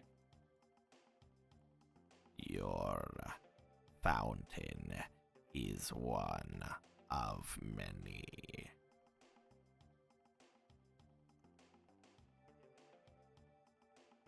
And? To request to stop is futile. Well, if there's so many, then you can surely go find another somewhere else.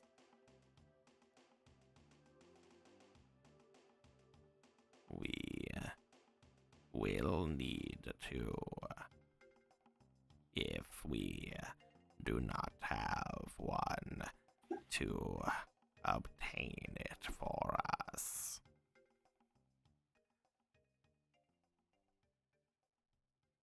You know, it will might be of interest to you. I do know where another one is.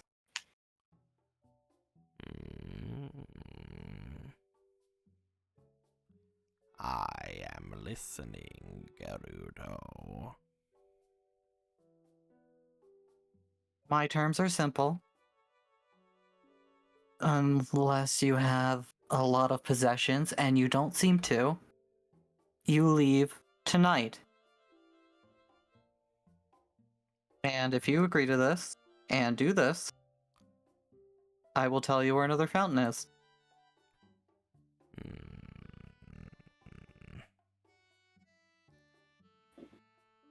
Is this fountain easier to obtain from? It does not have anybody living around it.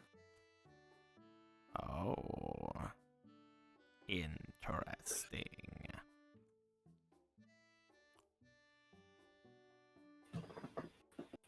He seems to look you over. Give me a charm, Galen. Guys talk real slow. How long do these meetings usually last?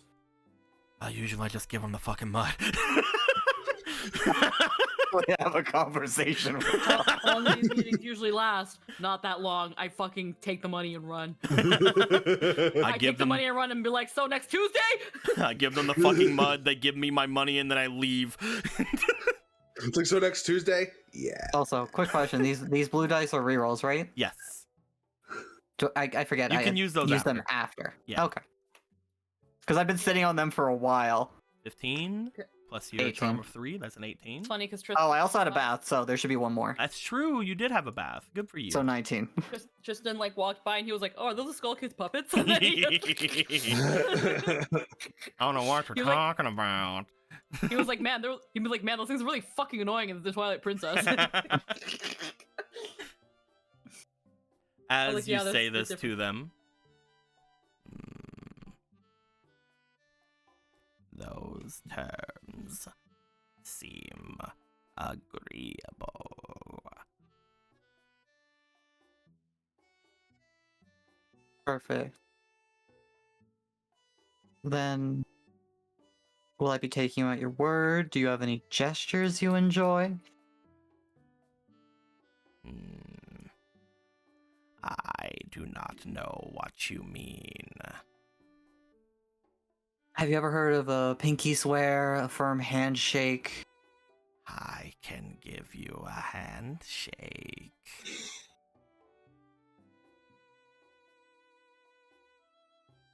Gallon, don't touch them. The ugly might be contagious. Not a coward, he'll hold out a hand. He has to come over here. You go to hold out a hand. As you do, he steps forward. Upon doing so, you see him lift, or like seemingly raise his arm.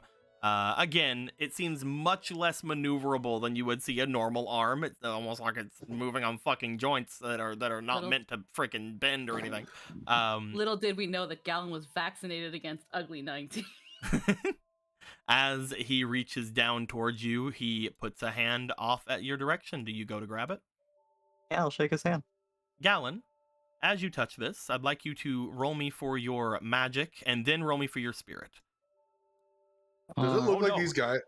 Does it look like these guys have like strings attached to them or They anything? do not have any strings attached to them, but they do sure fucking walk as if they do. They sure move like puppets. Reroll. Like they're doing a little jig. They do. They really do. Reroll. Hello, my Hey! baby. There we go. Hello, my honey. That's a good- Alright, that's so a good one. 17 plus 5, or sorry, 6. That was your magic, all right? Then roll me a spirit, please. Nat 20. Oh, hell yeah. Whoa. Okay. So, Fuck Gallon, yeah. upon taking, we'll let you keep that fleeting. Upon taking this thing into your hand, you would notice that, yes, this thing is completely coated in this hardened fairy mud that you have had a lot of interactions with, including having to dig out an entire fountain of earlier, a couple of months back. Years ago. Or a couple of years, whatever, whichever one. My backstory was 5 years, man. I forgot the time. But as you shake this thing's hand, you feel that looking at it, you were told before of its properties, but upon looking at this creature and then feeling the mud itself, you feel as if your own magic is being repelled by this creature, as if this creature is extremely resistant to magical energies. Upon holding it in your hands for a moment, you also feel almost as if even touching this creature, coming into contact with it, would normally suck away magical energies from you. But you seem to be able to hold on to it enough. You can tell that it is a property of the mud and not something that it was trying to do to you. But as you shake this thing's hand, is there anything you'd like to do as you're shaking it? You just want to shake it normally? Oh yeah, just a normal handshake. You shake it normally. You kind of like see the wrist of this thing like go up and down as it shakes. It just kind of stares at you the entire time until you let go of it. It will then bring itself back. Then, where is this fountain? It's a bit of a trek, but I promise you it is uninhabited. It's in the desert. The desert.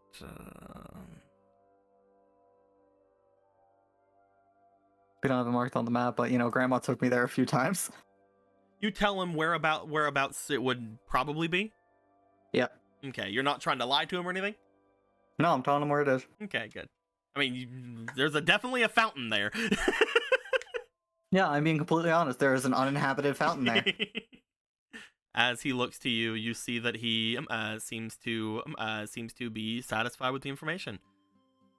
Thank you, Galen. A trinket for you. You see him raise his hand up, and you see him grab at some of the cloak that's behind him that, again, just seems to be haphazardly thrown onto him. As he does, you hear a ripping sound as he holds down part of this this shredded cloak-like material down to you. Oh, thank you. Now, we will leave this place. But first, he looks over toward Gru. The mud. You still had some, right? He brings out the bottle that he had the mud in. Right here. Go ahead. He steps forward. As he does, he hands off the mud. The creature takes it in his hands, and then it seems to bring it up to him, to his mouth, open it up, and just seemingly guzzle down the mud into its maw. Farming. As the mud splatters down into its maw, he rebottles he recorks the bottle and hands it back over toward Gru. Gru reaches out for it. As he does, a small crack appears upon the bottle. Gru seemingly looks forward with a bit of a glare. Oh, sorry. Your payment. He reaches over toward the other two who approach, as each of them take both of their hands and almost seem to reach into themselves and pull out several rupees into each of their hands and hold them down toward Gru. This doesn't even cover the cost of the bottle. It was a pleasure doing business with you. Now, come on. There's no need to be sour about all of this. He's a good businessman, and I mean, a rather well-traveled one. You may find yourself doing business with his friends. A good word is always helpful, isn't it? You see that the two of them that are holding the rupees look back toward the middle one. The middle one seems to look down towards you. Go ahead and roll me for another charm. Fucking don't disrespect my bitch. This is my bitch. Oh yeah, no. that's definitely not You had a fleeting. Oh, perfect. Fleeting first. And then, you know what, let's go for more, because I'm not a coward. Yeah, Alright, one more 14. fleeting. Oh, okay. Hey. That's 20. Hey. Man, that bath is doing wonders. The middle one looks to you, Galen, and as you say that, he looks over toward Gru, who again just is looking like he wants to fucking attack these things immediately, but is holding himself back as much as he can because they're terrifying. As he goes, perhaps you are right. I did cause that misfortune. He looks back to Gru.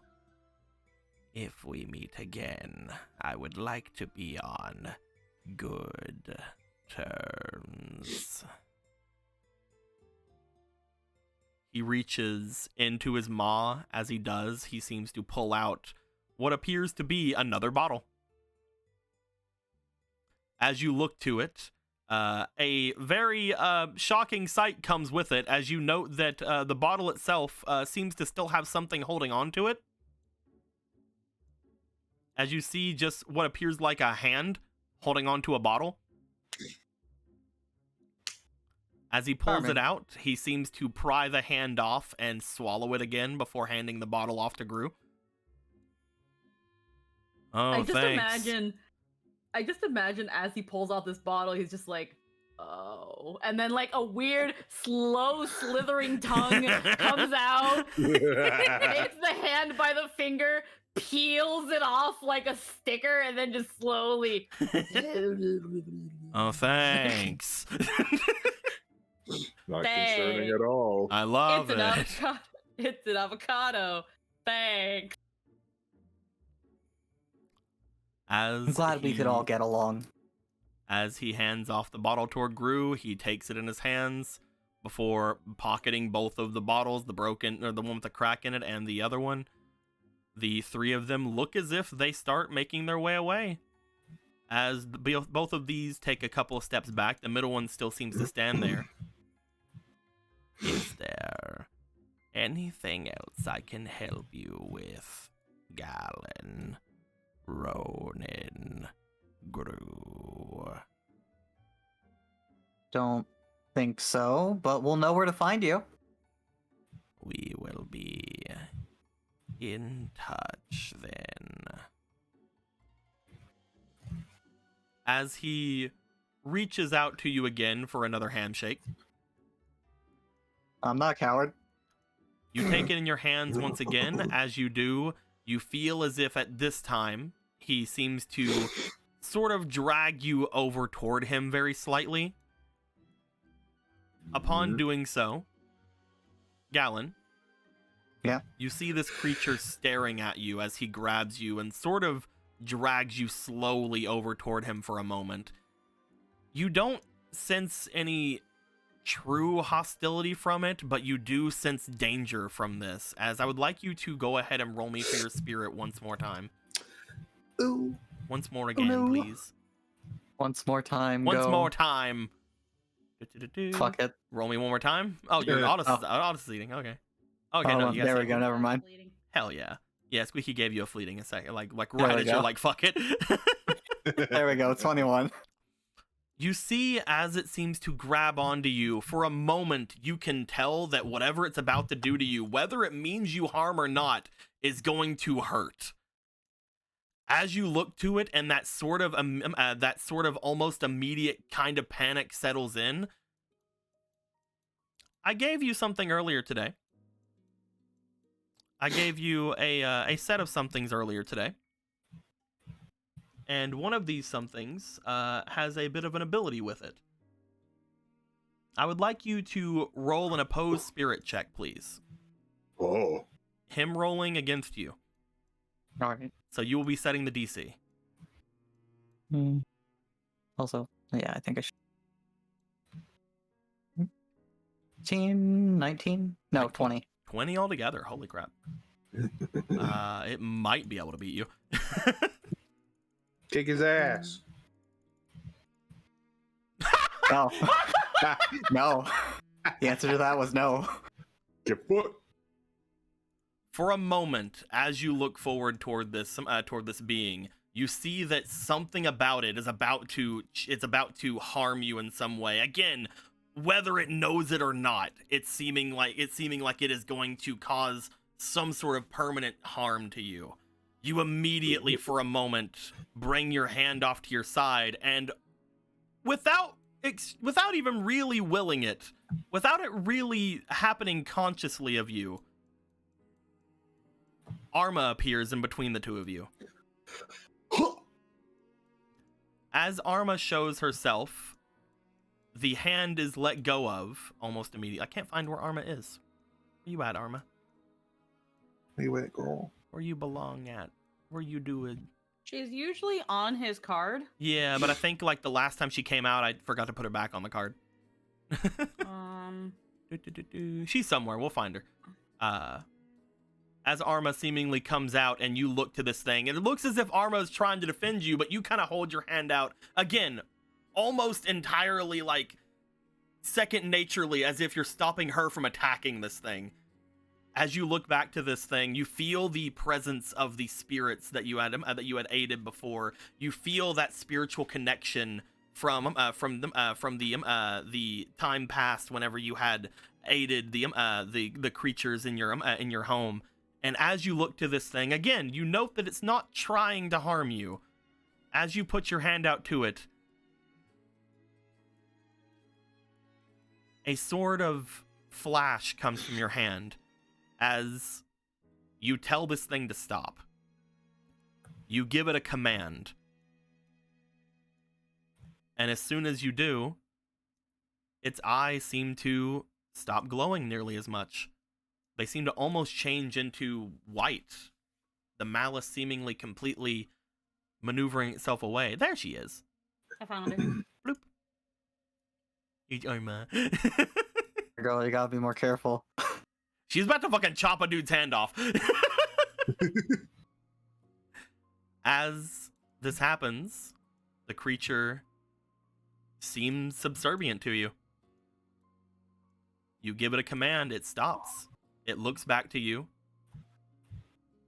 Oh. That would have been bad, wouldn't it? Unfortunately. I'm sure you meant it accidentally.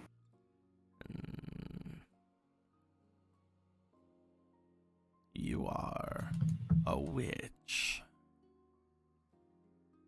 You should have told me. Didn't seem too pressing at the time.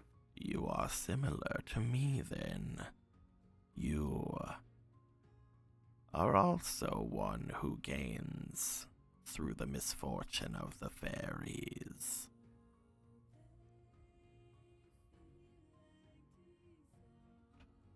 I'm expressly trying to prevent their misfortune. Well, there's no use in worrying over what has already happened, correct? Which is why we're leaving on good terms and not looking for a fight.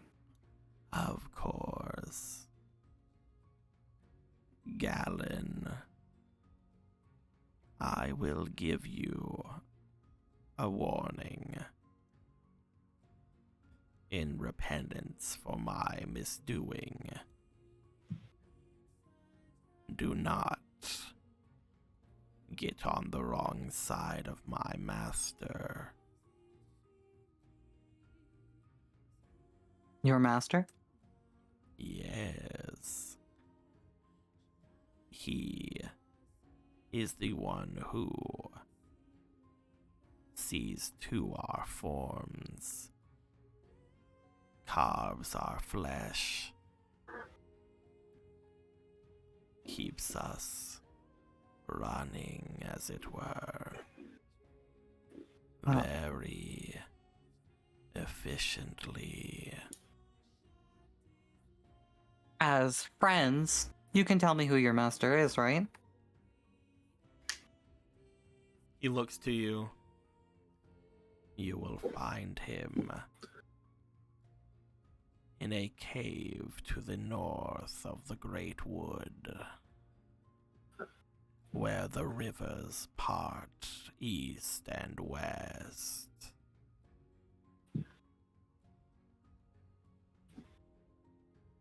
If you need aid of myself, the one who holds my strings may be found there.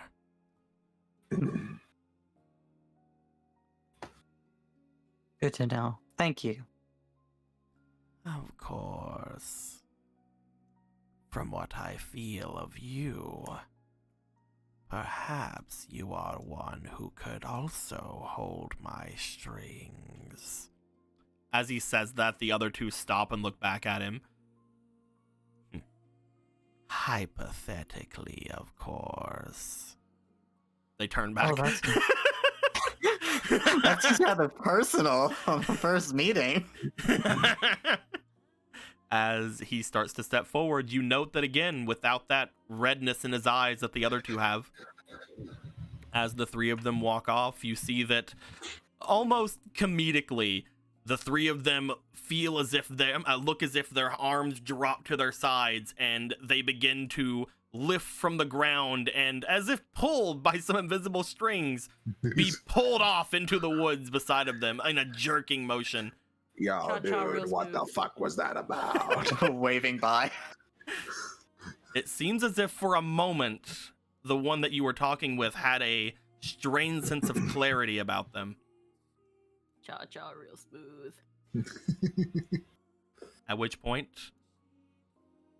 Arma seems to like look off to you. Sorry, I thought that I could use the thing. The hya, the hya that I was. You remember the hya? No, you did a good job. Just looking at the direction they went, still that smile on his face. Fucking weirdos. Is that a ghost? Yeah. Oh. What the heck were those things? Oh wait, this might be my only chance to use this. Oh.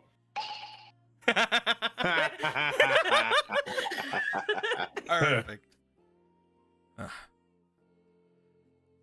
They call themselves marionettes. From what I can tell, they used to be stalls, though they find their new forms to be more pleasing, apparently. Whatever master they seem to serve seems to be gathering a lot more of them. They're not great. Is that like someone we should worry about, or like what's that? That didn't seem like it was friendly right there at the end there. There are a lot of talk about these creatures attacking adventurers, though that's true mostly of all stalls that people see. These, however, people have found it very hard to destroy. I believe the fairy mud which coats their bodies and makes up their forms gives them untold defensive prowess. And they're no slouches offensively either. I've only met one of them in battle, and I ran the fuck away. Smart decision. I mean, just touching that, I felt like it was trying to drain me whether it wanted to or not.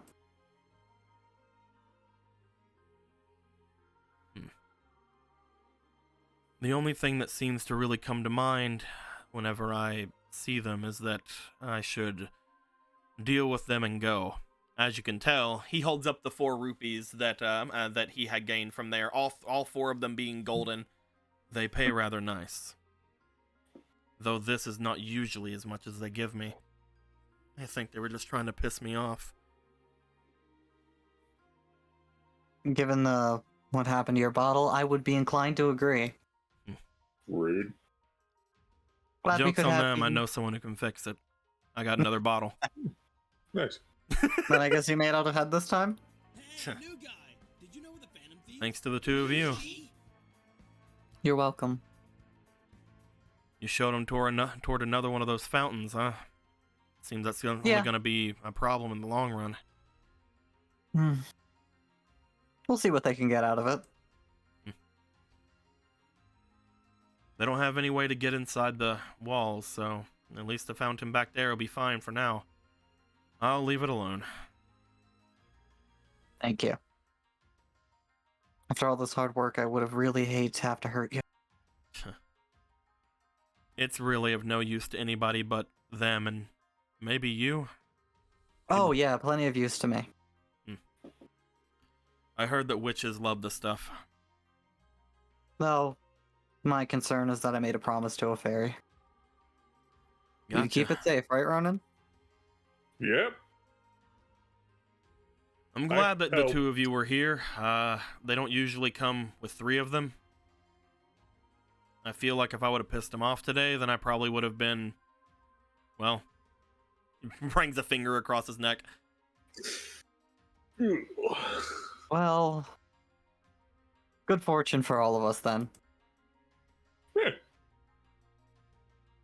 Sorry, I ended up not really needing you, though, Ronan, though I am absolutely glad you were here if anything had gone wrong.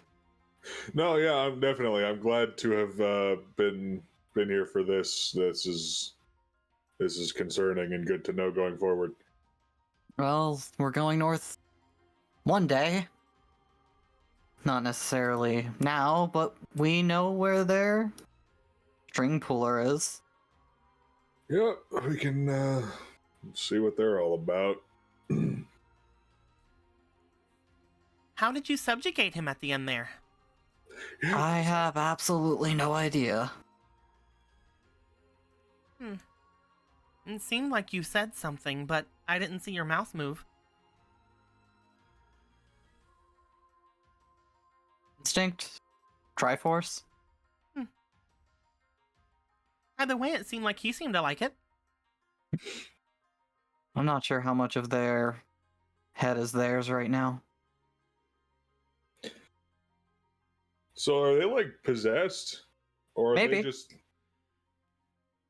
They said that something was pulling their strings and that perhaps Gallon could also pull their strings. Also, what about you just jumping out like that? Oh, I thought I could do the yeah. Really? Yeah. Without the dagger. It just pats it Yeah, aside. yeah. Give a ghost yeah. As you do see that she had seemingly jumped to your defense. You hadn't seen her react that quickly before, but it seemed like something that she had at least meant to do. It wasn't like completely against her. But you had sensed when she did it, which was weird for you. Like you had put your arm out to stop her before she even materialized. But as this seems to happen, should we head back then? Yeah, I suppose so. Unless you got something else out here, right? Oh, Go. sounds like a plan. Drinks to celebrate? Keep an eye out on the way back. Sure. If there were 3 of them, there might be more of them. If we're not doing any more dealings with them, you might want to tell the guard about them as well. They usually keep this forest to themselves. Most of the other monsters in this place have moved out a long time ago, other than the Keese. Well, he'll be coming with, right? So, puts a hand on his shoulder. Time for you to get a hero's reward. Yeah, well, let me make you a champion of Hyrule or whatever. No, thank you. If I'm a champion, people will be bothering me everywhere I go. Plus, I didn't do much. Showed us the way. He looks back to the 2 of you before making you guys each go to make your way back toward the wall. Upon getting up to it for a moment, right after getting out from the forest, you guys go over toward the 2 guards over at the forest and let them know what you guys had saw. Upon doing so, stepping away, Gru seems to stop and look off toward the 3 of you. Here, won't be needing this anymore. He grabs at the candle that he has onto his waist and tosses it over toward the 3 of you. Oh, thank you. You guys see the blue candle, the thing that he had bought during the auction before. Oh. What's it do? Wards off monsters, lights sconces, different things like that. I once used it on a monster and it screamed out loud as if I was burning as if it was burning alive, but it didn't look like it was. Ooh. Not entirely sure everything it can do, but shrugs. It seems some sort of good against them. Well, I don't You really see- need anything to light sconces. You see Arma look at it, it's like, ooh, that does holy damage. Oh, It doesn't Ronan? really do anything extremely crazy, but it does burn things, like it said. It's a fire. offers it to Ronan. Oh, me? You sure? You sure you don't want it? I mean, I'd have to get up close for it when it comes to lighting sconces. Fire in one hand, That's fair. and when it comes to holy damage, the whole book in the other. Sure, if you say so. And yeah, he'll reach out and take it. You take the blue candle. As you do, the 4 of you will make your way back. You said you were wanting to get a drink. Yeah, if he wants to get a drink. You guys make your way back. Start to head over toward one of the section of this place where you guys can find something to eat. For a moment, you guys thought about heading over toward the inn where your sister was. Then for a moment, you guys thought about maybe the thing over at Slaverman's. And then the more you guys think about all the different places and all the things that could go wrong by going there, you're just like, we probably have drinks at home. We don't know anything other than this one city block, so whatever. This city block is the best city block in the whole town, definitely. Drinks at home. Marco's special fruit juice. All right, please don't call her. We have Kool-Aid. We have Kool-Aid at home. Marco. Puts in half the fucking bucket. Speaking And of we Marco. have like that basement full of fucking barrels. Exactly. You guys have plenty of stuff. Speaking of Marco, though. Marco. Whoa. As the others would have made their way out and done gone to do their things, and you are left back here with Nimbus and Rocket and Rock and Needy Zora. So put That's more like Needy after a Zora while. over. I just now noticed that. I just fucking noticed that. I'm pretty sure I did that to her. But anyway. You would have eaten your dinner, and you would have gone to wandering around. Marco, what is it you want to do for the rest of the night?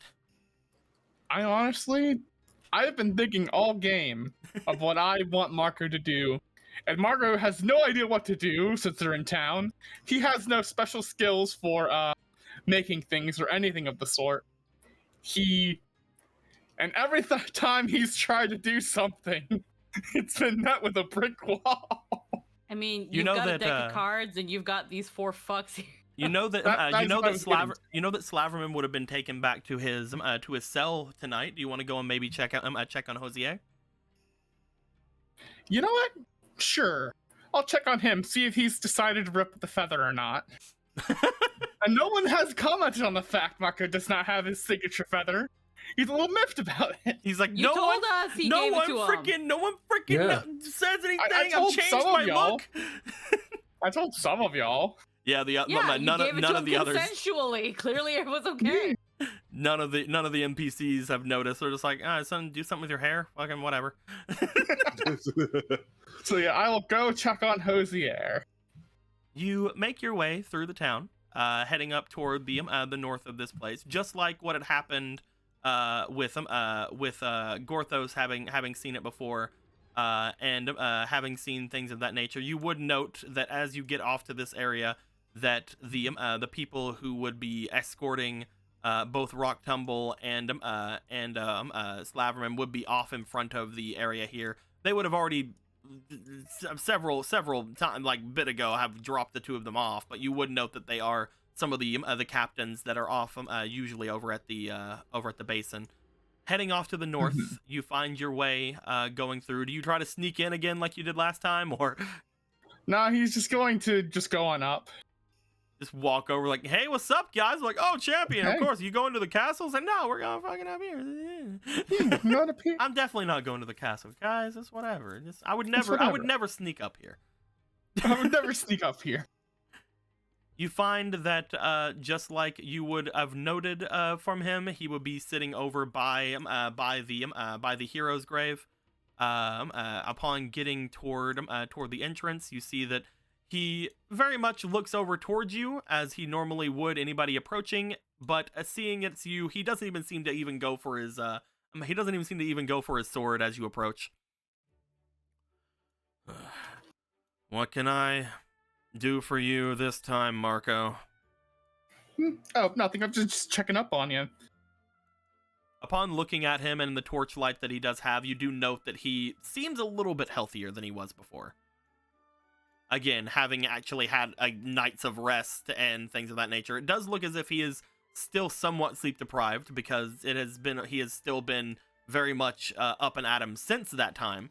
But you do see that he looks better off than he did the last time you came to see him. Yeah.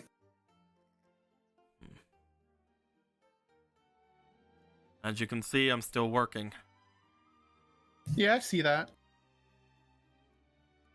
So, what?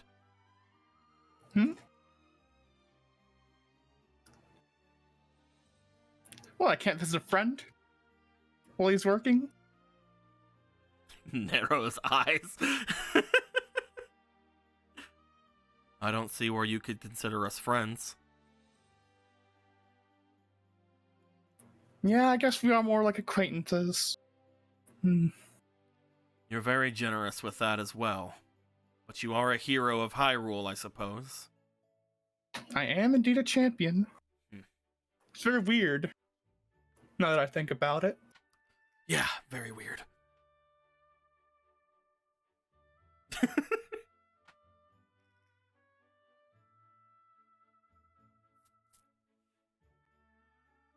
Can I help you? No, not really.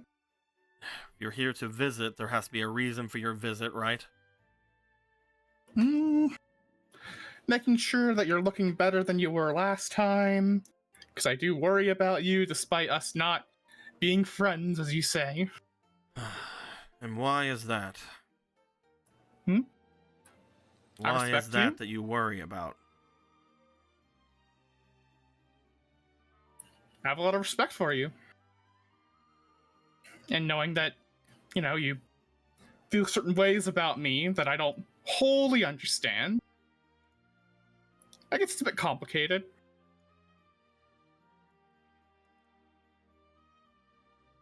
Hold on.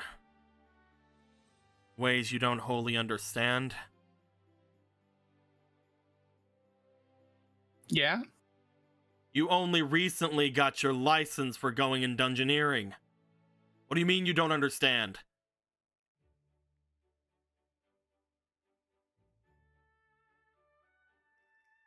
I mean, yeah. That is true. And I apologize for it. But now I'm on the up and up. And I've even helped save the town, and I've become a champion.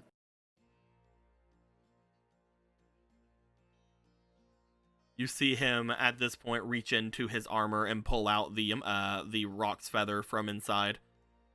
Yet you still carry this on you. You said it was the first thing you got from a dungeon. Yep. Let's see. I And believe you I was hand that to around- me with me knowing that the first time you went through a dungeon, you weren't certified. Mm-hmm. See his eye twitch for a second. Why are you so nonchalant about this? You're not getting this back, you know. He shrugs. I don't know, I figured things could be forgiven. Debts can be paid. I was what? 11? Maybe at the time when I was in the dungeon where I got this?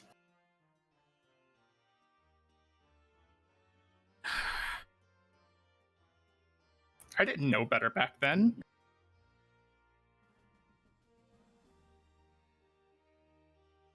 But with it, it's inspired me to be the adventure that I've become today. And well, why I never went to go get the license, I guess. In essence, it felt, what's the word? Redundant to me at the time. I didn't have a group going with me, going to these dungeons of, well, maybe some random people here and there, but it's nothing ever really stuck. Marco, roll me for your charm. Yee. I will roll this charm.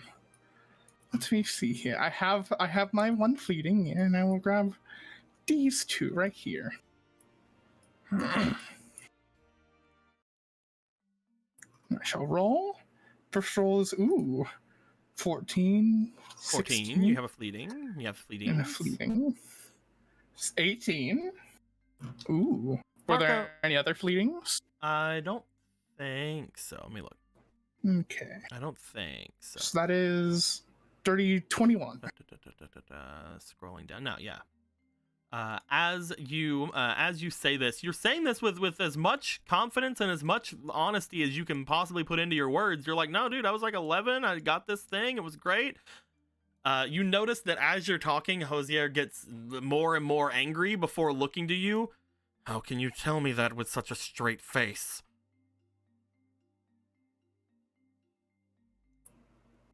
Because this has just been the life that I've lived.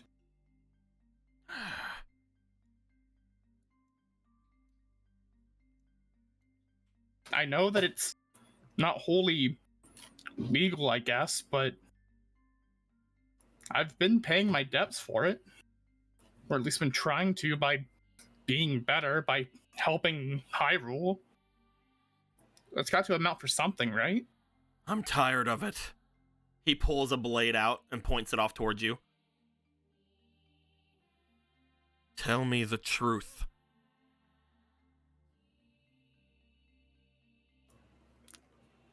What truth do you want to know?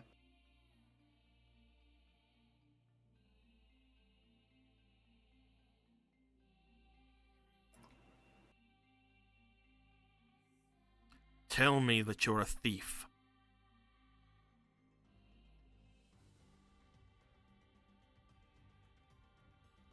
That's a complicated thing to ask. Because technically... Listen, you're technically right only on a gameplay sort of side. To be perfectly honest, I technically am. The only reason I even have these skills is because I touched a weird triangle. And now all this has happened.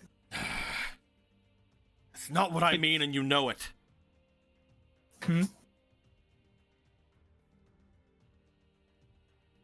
Then what do you mean? He holds up the feather. You did not take this feather from a dungeon.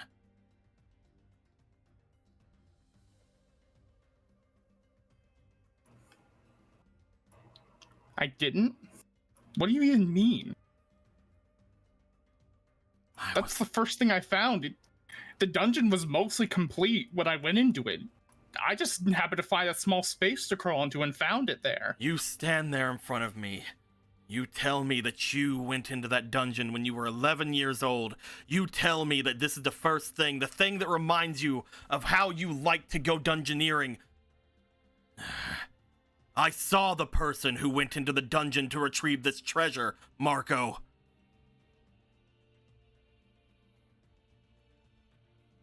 And who was it? You're a thief, and you stole this from the girl who went inside.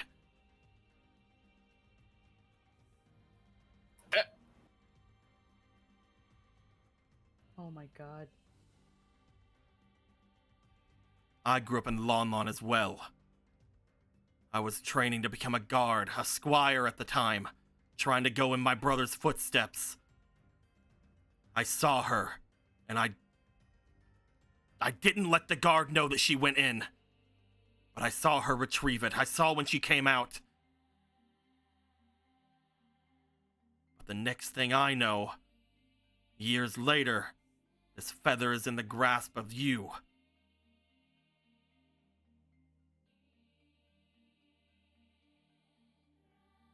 Admit to me that you stole. Admit to me that you stole this from that woman.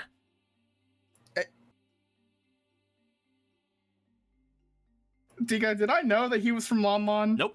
Have I known him that long? No. He doesn't have it. You have no idea. Fucking Lon Lon's a big place, you know. Am I pretty sure what this is about at this point, Deco? Are you sure what this is about? I can't. Are you actually making canon what I think you're making canon?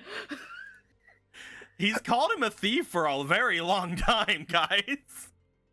Before he knew what a thief really was entailing to. Okay. Well, Marco, this is your backstory to remember, not mine.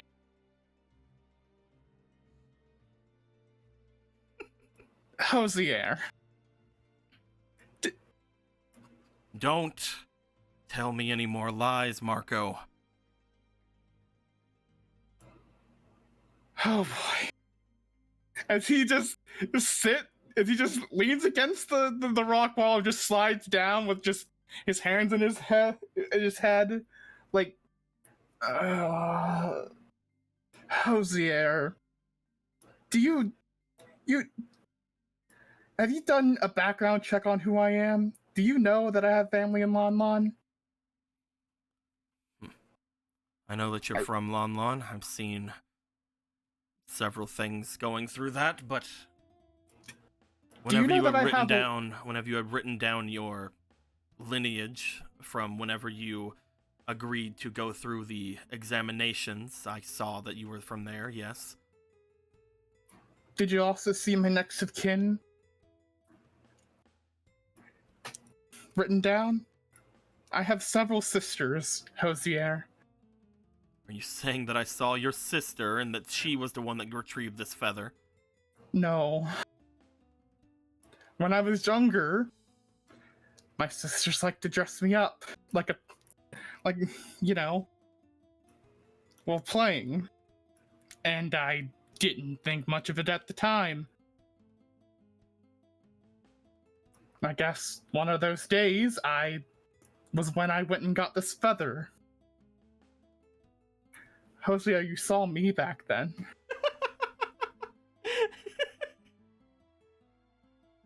His eyes narrow towards you. Roll me charm. So, hey, Squeaky, do the blushy thing. Well, no, you gotta pass it first. Fuck you. Okay then. Let's see here. 1, 2, 3. You better be willing to describe that outfit you were wearing in detail, because only you and he would remember what this little girl was wearing, apparently. And you should remember, yeah, after my sisters dolled me up, I went into that dungeon and dressed like a little bitch. Well, even if he wasn't dressed that way, he would still potentially have makeup or anything like that on. Let's see here. We are actually out of goddess points. Whoa. You have Three fleeting. Three don't whole need it. fleeting. I don't need it at all. Nat 1 3 times. Nat 1 3 times. Anyway, I have 23 times. Not 23 times. Let's see here. First roll. That's a +4 on a 14. Oh, So yeah. what? That was 4. So 1, 2, 3, 16. Oh, okay. So 16, 17, 18, 19, 20, 21 again. I can't believe you didn't use the smash dice. Holy shit. I'm kidding. Oh, right. I'm playing. You have to want to fuck. As you say that, you look to him. He's like, how can you expect me to even fathom that idea? As you start explaining, no, I wore this all the time. They dressed me up like this. They preferred this shade of makeup. They preferred this shade of makeup. They liked putting my hair in buns. My hair probably still had the little barrettes in it. One of them was probably a horse. I thought it was cool because it's like, oh, if my hair's up, then I don't have to worry about putting it up to go into the dungeon. Mm-hmm. But then I realized, wait, I could wear a hat. That doesn't prove anything, Marco. I also had a little brownish little poncho with little frills on it. That's why I like wearing ponchos. It had like a little daisies on the lining. Mm-hmm. You mentioned daisies, and he goes, and a yellow hair clip in the shape of a triangle. Little details like that. You. No.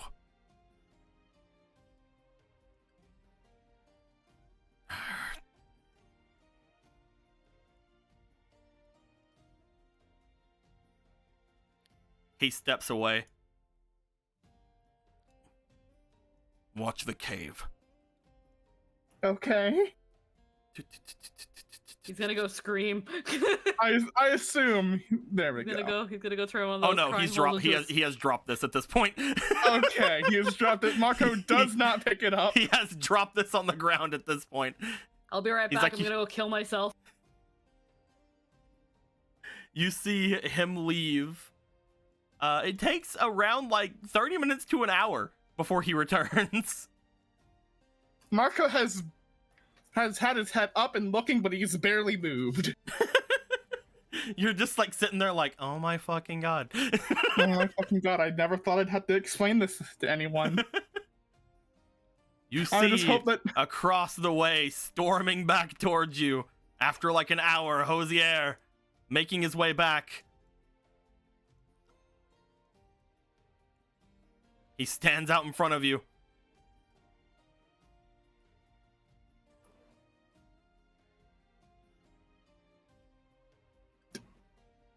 he just looks up at him, unsure what to say at this point.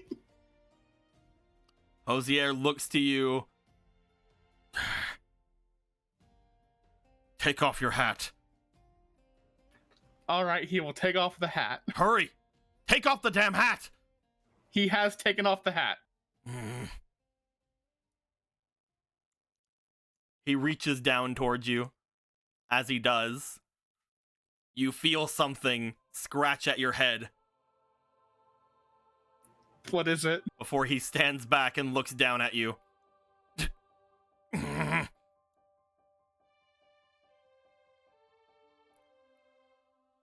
He looks away, just sort of like stomping over toward the doorway and just sort of looking off. You reach up as you feel something in your hair. Is it a hairpin? You take it down as you see a yellow triangle hair clip.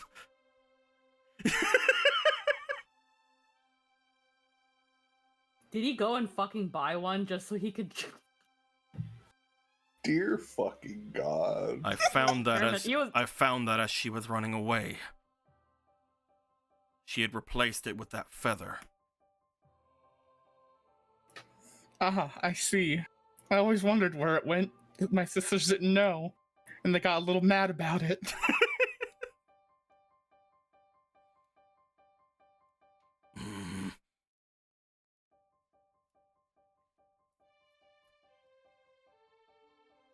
I'm sorry. I don't know what to say at this point. This is the day that Hosier found out that he might be bisexual. Why are you saying sorry for? You didn't lie, apparently. I know, but in a way I tricked you or something. I don't Take know. your damn feather. He like picks it up and Okay. tosses it over at you. He takes the feather. I never expected anyone to remember back then, or to think about that.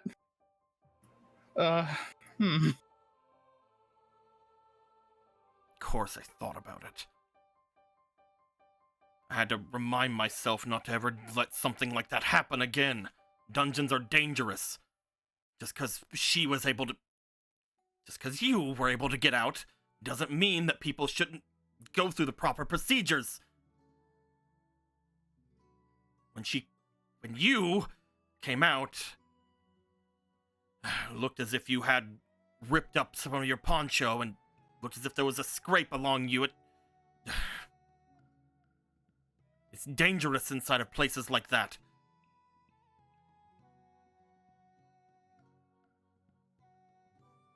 But if I would have called you out, then the other guards would have came over and probably got you in trouble.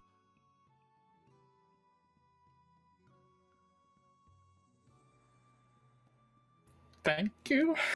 Shut up. Okay.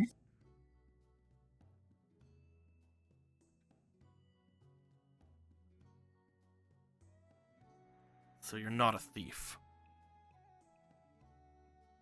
No, I've never stolen anything in my life. The only rules I've broken are what I've told you.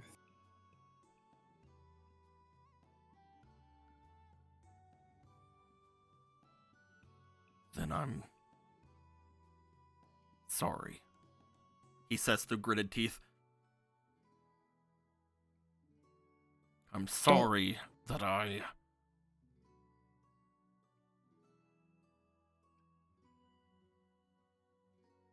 said those things, and that I went against your honor. I'm sorry that I tried throwing out your paperwork as well. You what? I didn't expect you to get through the written exam. I thought that if I threw... Shut up! You were trying to sabotage me? No! Yes. And I still passed. Shut up! I didn't expect you to.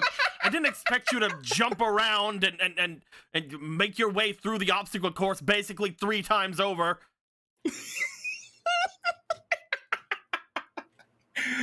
Oh my god! You Oh my god! Infuriating. Oh, and you're hilarious.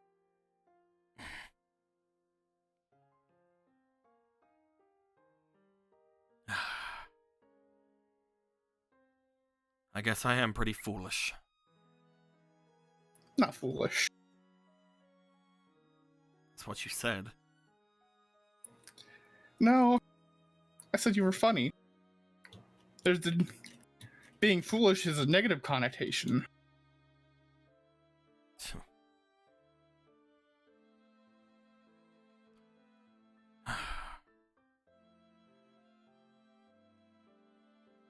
Since I have gone against your honor,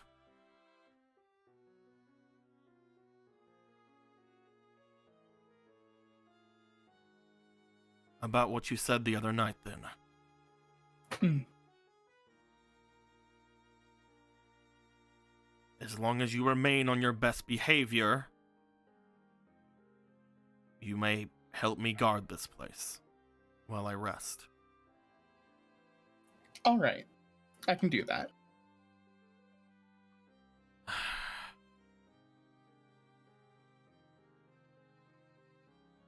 You see him reach into his wallet. As he does, he tosses a gold rupee onto the ground. My payment for the night. All right. Get some sleep. I'll keep watch. Right. You see Marco will him. pick up. You see him lean up against the cavern, and as he does, he seems to just turn away from you.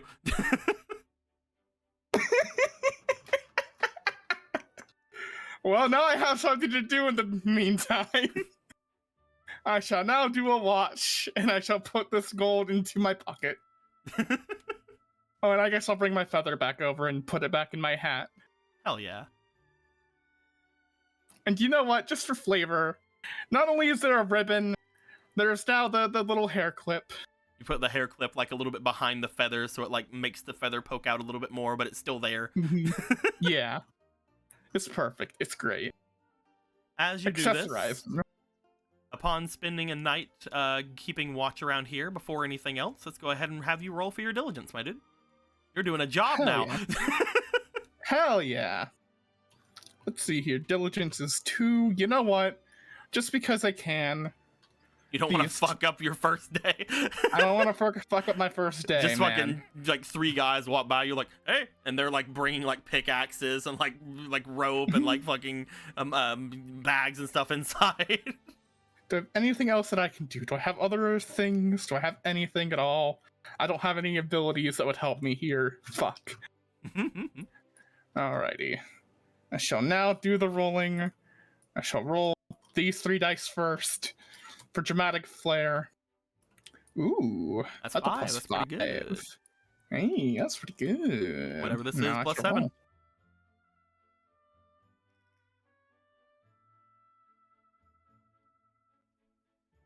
Ah, fuck. That's a 10 altogether. As you keep your entire being up for the night, you made sure to keep yourself as vigilant as you could. But after a while, upon having the conversation and upon everything like that, you kind of like let out a yawn. And upon hearing that, you hear something scurry past you. You're like, no! As you rush inside to grab whatever person has decided to run past you. You grab onto them and you dive at them and you toss around in the purple liquid for a bit until you drag them outside. And you see, it was like a boar. It was like a little baby boar.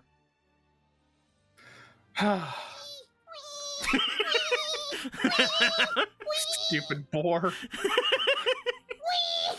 Great, now I'm covered in Like purple a shit. fucking crazy one. No, man. Stick your dagger in it. It's lunch for tomorrow. He will hold the boar, and he will just stand there. He is not letting it It is go. going to scream until its mother arrives. You're going to wake the baby. You hold You know what, on. you're right. You I will hold on to drop the the boar. boar. Oh, you don't. You okay? Never mind. You don't. You drop the boar. Which one are you doing? I am putting down the boar. It rushes off into the night.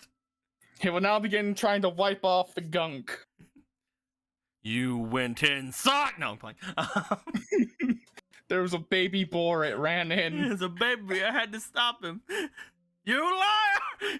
That's what Like you lied about everything. story. You lied about Drops his you. blade. You lied about the boar. You lied about your gender. No! No, I'm playing. I don't know as- how to crush a someone you never talked to. I'm just saying.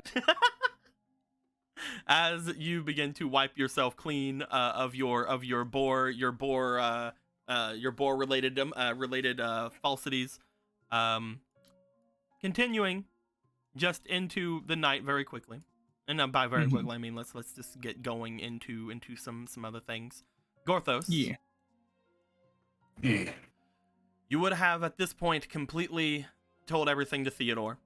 You have said everything except for the stuff with Zelda. Have you mentioned that Zelda is walking among you? No. Okay. You keep everything. You say everything except for the Zelda things over toward him as he sits there patiently waiting the entire time, taking notes every now and then, but sits there listening.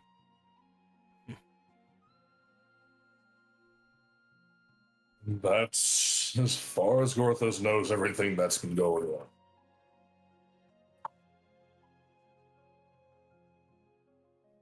So you don't even know if what you did happened, or if you were even successful. You were inside of some sort of a tomb whenever the others have found you. And even to And this day, you haven't regained too many of those memories. Not from lack of try. Though it's impossible to really try. It just happens. Also, whoever put Gorthos in that box has a very cruel sense of humor. And left silver rupees in there.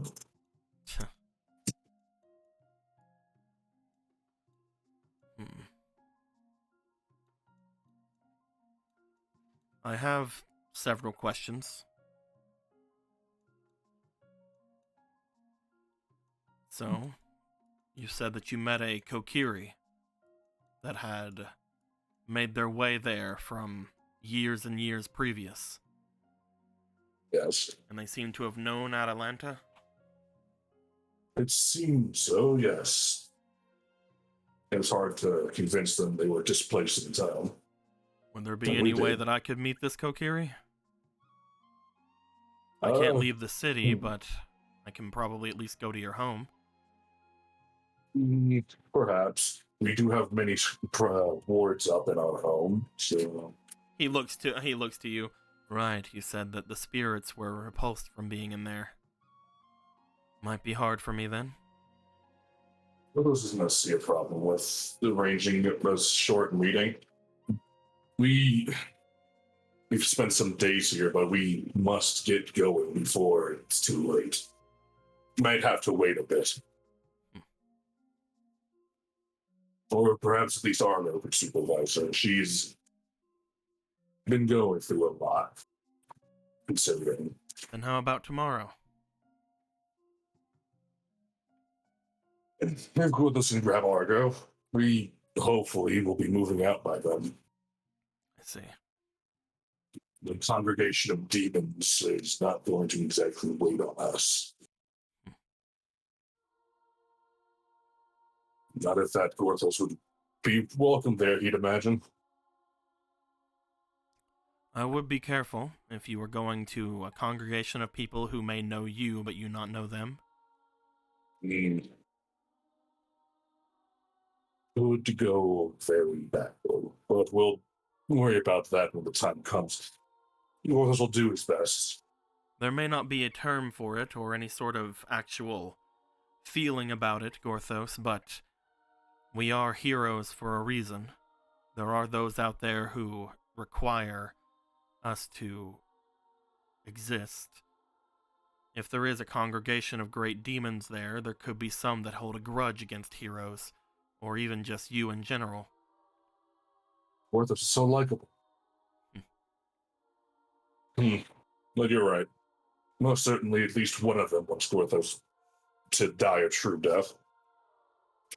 I want you to promise me one thing if I'm going to be helping you with this inscription. Hmm. If you learn anything about what happened in that forest. He stares at you as if waiting for you to continue. Gorthos will tell you immediately. In the end, it was me who went along with whatever you needed us to do. So, I can't entirely blame you for everything, as much as I want to. As much as these last few hundred years have given me a want to. In the end, it was my decision. But still, I want to know what happened. Gorthos is finding more and more recently that he has quite a few things to attend for. He'll do his best to make good on those. If you can tell me that my time being here protecting this city has not been for naught, as much as I can do in this state, that would be enough for me. Also, if you are the one who set me up for this, after everything is done, I would like you to release me. Of course. But you need not ask Gorthos if this has been worth it, Theodore. Of course it's been worth it, hasn't it? You've protected Castletown as much as you can. You've done all you could. More than most, considering your state. You needn't look to Gorthos to validate that for you. You've already validated all that. Have you not seen the city? As you said, this place is already looking as if it's falling apart. Like you told me. That means I haven't been doing my job. It's hard to do anything when you don't have a way in, but he looks to his hands. What little things I can hold and what little things I can push forward onto other people. I think I've done a good enough job. I just don't know if it's enough for whatever this plan was. You do not know how many times Boogie Meal has threatened to eat me over these years. Yet you sit here. I guess I'm just interesting to him. Don't give yourself so little credit, Theodore.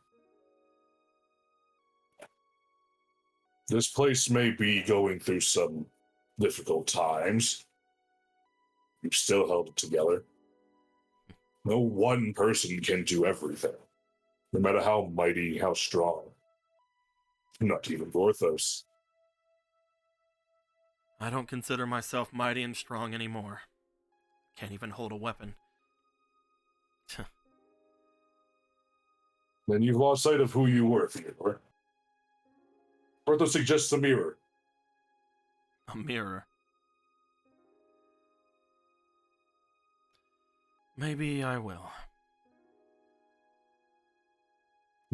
Sorry if it dishonors me to have a need for validation. Why would that ever be a thought that anyone would have, Theodore? I've had much darker thoughts over my years. They are inescapable sometimes. We have to power through them. It's okay to think those.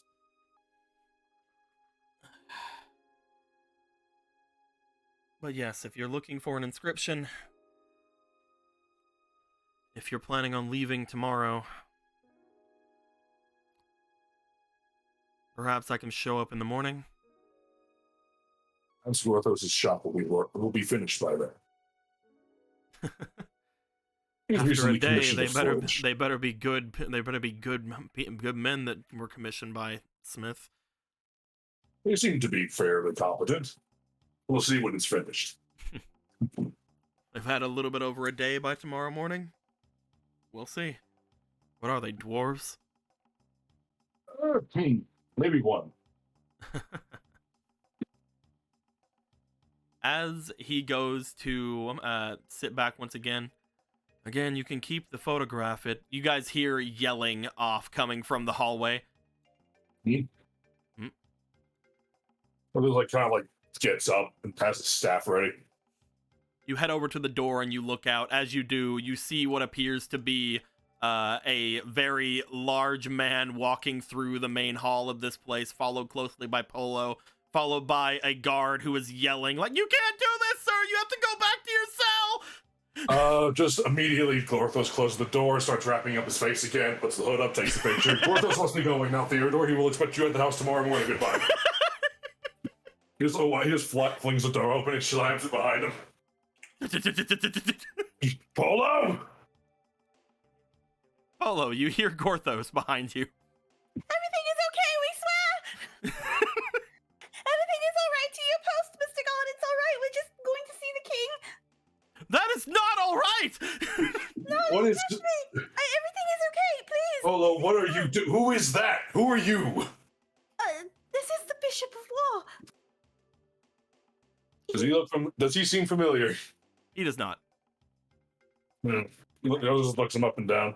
Yeah. Trust me, he is under my most vigilant watch. He simply needs to see the king. Anything happens, it is my responsibility. She says, wearing a maid outfit. Did you say? Looks over toward Gorthos. You know the champion? Once we go through this right now, I will have. we have more. Surely there's more important. You go those motions of the bishop to the guard. Yes, I need to take him back down to his cell. I will take him back to his He needs to be cell. fully suppressed. His magic needs. It's far too powerful. I let him out.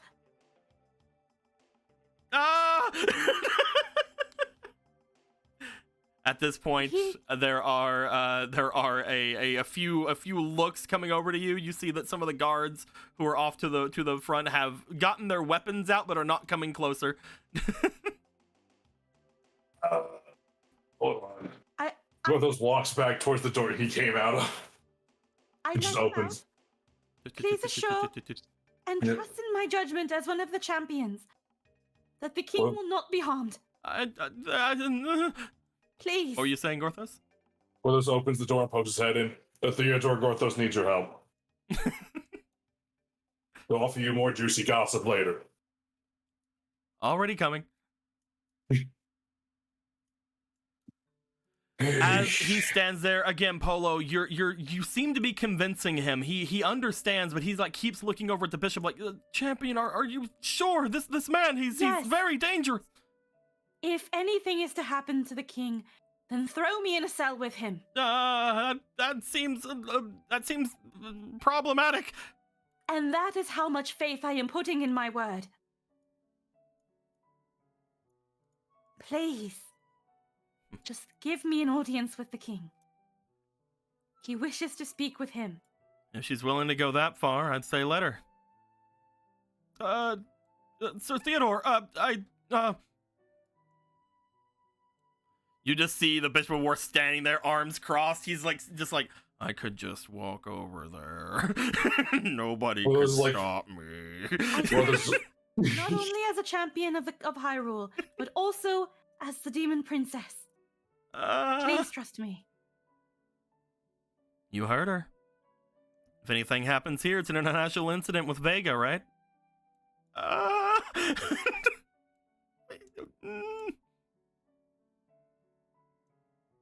Gorthos just standing there. He's not saying nothing. He's just watching this happen. We are going now, sir. Don't. If you wish to stop me, call the guard. That's me. I'm the guard. Well then, scramble for reinforcements while I go to the king. Come, Bishop. You see the bishop just again like start walking with you. Gorthos, do you walk with them? She's trying to act like she's taking charge. She's trying so hard. Gorthos turns to Theodore. So Galen asked for a ring. Gorthos has some sketches back in the house. Mhm. But it's quite a clashing aesthetic, as you can see. Gorthos needs to probably go with her. See you in the morning. Indeed. Bring all your best talent, Theodore. As Gorthos, you go to catch up with them. They get to the end of the hall. One of the captains is still like standing there with his spear. As he looks back to Theodore, Theodore just gives a nod. As he just calls out, "If he's really that powerful, do you think any of you can stop him? As well as a champion?" He's right, you know. Husan looks back to you guys. He looks over toward to the two that's with him.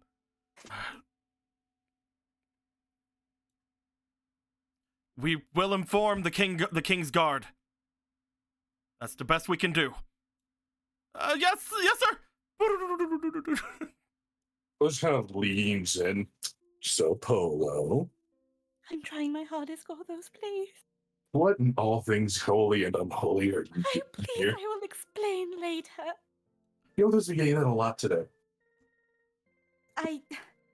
Everyone's It is- complaining a lot for me wanting to save their king. I will explain, Gorthos. You know what, Gorthos, come with us if you want an explanation so badly. You assume that Gorthos wasn't already going to do that. Okay, good. Then let us not dilly-dally. You see that after a minute, the guard returns with Bala in tow.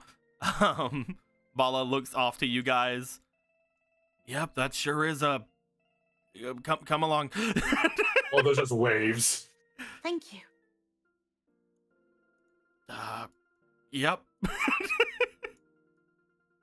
You guys are brought out in front of the area. As you guys do, you see that Blaze has been called out as well, as he's standing there with all of you.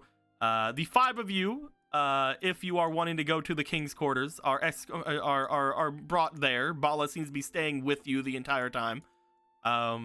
As all of you are brought up to the quarters, you just see that the Bishop of War is like staring around, just like, no wonder he doesn't want to come down to see me. It does look very comfortable. Gorthos could sleep here forever. Hello, Gorthos is Gorthos. You are the Bishop of War. He looks over towards you. Is that a family name? Seems very obvious it's a title, but I'm sure you understood that when you said that. He's really trying to make small talk. You didn't take me for one to do small talk. Let's try not to judge too many people based on appearance alone. He'd be quite the hypocrite if he did so.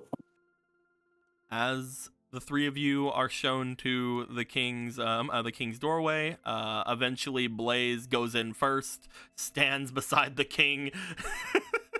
The king, again, in the same kind of manner he was in before, whenever Ronan had made his way there. You see him sitting at a imposing-looking chair that he didn't sit at whenever he talked with you before, Gorthos, but he was told to probably sit there to look more, menacing or intimidating or whatever. The royal pajamas. The royal pajamanams. As he looks off, you see him see the bishop, and then eyes go over toward you, Polo, and over toward you, Gorthos, as he seems to narrow his eyes toward all of you. Well, it's just how looks around, looks behind him, is like, what? And Gorthos looks confused, like, why is he getting a look? Your Majesty? Everyone that does not need to be here can leave. They're not going to kill me, Blaze. Oh, good.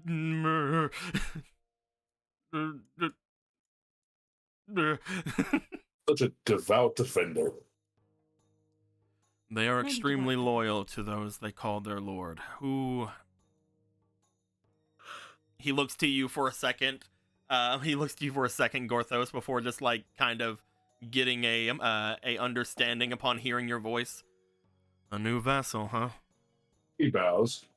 Recently acquired and extremely useful. The person that once inhabited it was a good person deep down. I see that Well- Ronan probably couldn't keep his mouth shut. Pardon? No, What? Majesty. Is that what they refute? Wait, they told you? I knew about the Bishop of War being here for quite a while. He and Oh. I made an arrangement over a deal in exchange for information. He takes a bite of the bread. Is that what Oberyn and Ronan refused to tell Gorthos? I have no idea what you're talking about, Gorthos.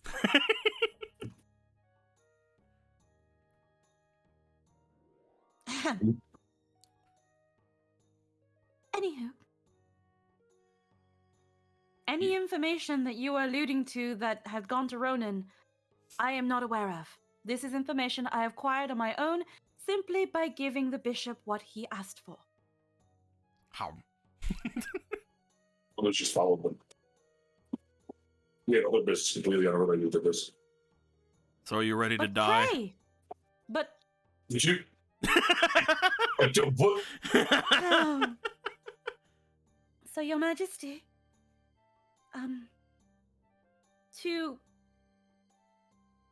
put it more eloquently, the bishop is here to extend your life. He seems to sit at the throne, looking back toward all of you. There's like look between the bishop and Polo, and the king just confused. I usually make my way down to him to get that to happen.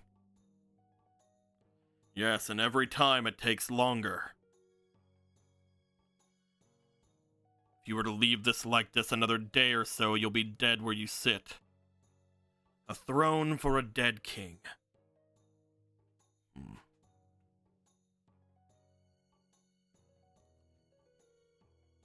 Tell me, why does this girl bring up Matilda?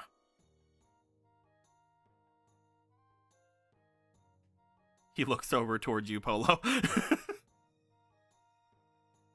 But this also looks toward you, Polo. Huh? What does my daughter have to do with this? Your daughter would frequent the bishop. I should have known. Of course, you would be the one to take her away from me. Mm. You just see the bishop look at him. No, she left.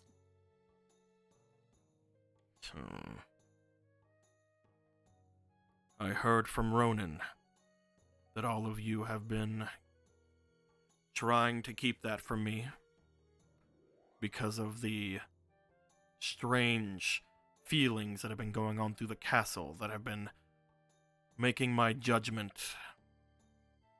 harder. I understand that you've all known this from the beginning, then?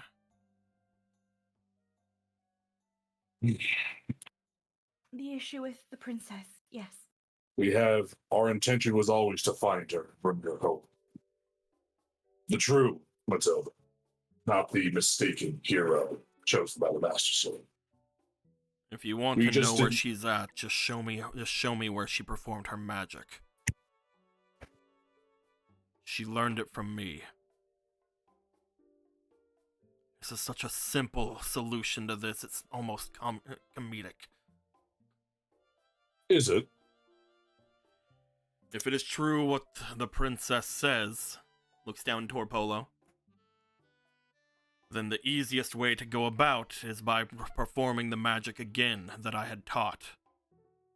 Or even reading the residual magics that could be there. If she learned magic from me to get away from this place, then it goes to know that I should be the one to be able to trace that magic. And if she's doing this for you, he looks off toward the king, then you should know how important it is to keep your life going. He whispers to Apollo. Porthos feels he's missing a very large chunk of information. How about you?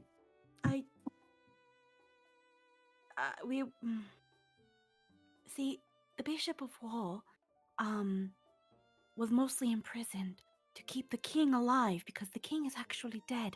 I know it's odd, but he is keeping the king alive because people that were under the bishop's rule went mad and overconfident and are the reason that the queens are dead.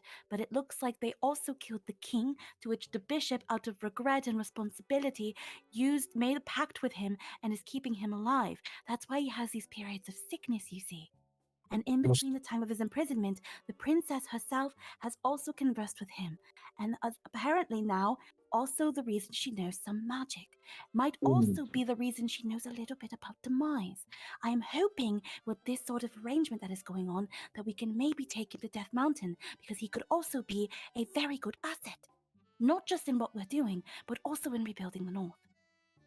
Is that everything you require, Gothos? Porthos thought the queens were assassinated by cultists wearing red robes.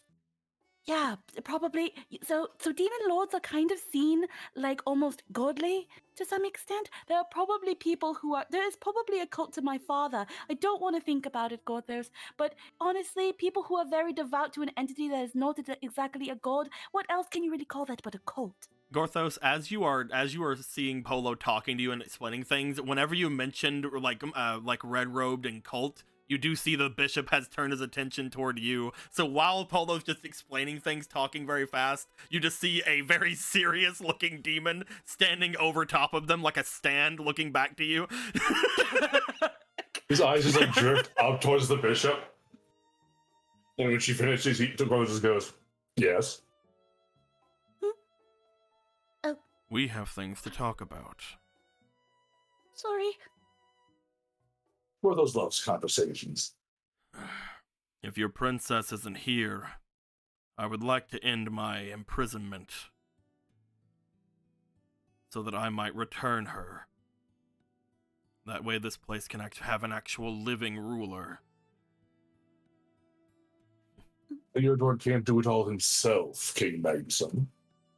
We have the same idea. I would also like to continue living until my daughter returns. At which point I would like to see if Ronan can do anything to aid me.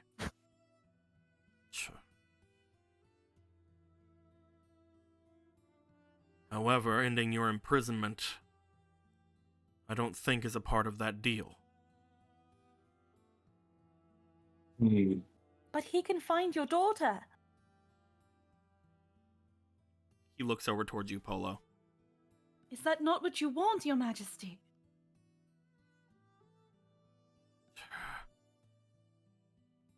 You knew what would happen. This man who stands in front of all of us is the reason I lost everything.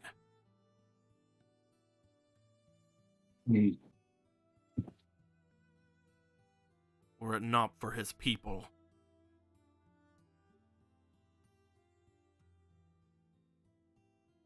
he stops. No one's denying that. I still take responsibility for what happened. But if you want to see your daughter before your body breaks apart, you need to find her. Give me my leave. Allow me to go up to the top of the mountain. Apparently there is a large gathering there. If your daughter is looking for demise, she will go there. Makes sense, though why anyone would seek that out? Porthos is confused. Demise is nothing to lead. Demise is a stronger demon than me. Porthos knows his demise was. I believe she thinks that upon making a pact with a stronger demon, she might be able to give her father stronger magic. If that child knew anything about demise, the last place she'd go is to him. Assuming this mage is just toting that name around in the most most disgusting manner. I'm not saying it's something that makes sense. I'm saying if she thinks that her father is going to die, she will do something desperate. If she is desperate and So- it is out of love, then of course she would do something this wild. Good King Mags. No, Yes, Gorthos is not Gorthos. asking you. Said yes, Gorthos. Gorthos is not. No one is asking you to forgive or forget the horrible things done to you and your family. But this seems to be a chance of genuine reconciliation and a chance to find the last thing you have to bring home safely. Mm. If Gorthos can overcome his nature and be the hero that he has been, then why not them? You haven't truly lost everything, Your Majesty. Your daughter is out there. We can find her. And without you, happy, healthy, and able to do your job properly, there may not be a Hyrule to bring her back to soon. You may have been bettering for some time. The castle town, all of Hyrule, seems to be crumbling at the very foundation, King Magnuson. Gorthos does not know how long it has been this way. Or he's 1,000 or so years out of date. But you must be able to see that much. Gods know you're probably the only thing keeping it together. If word got out, you need look only to the north to know what happens to a land with no ruler to unite it.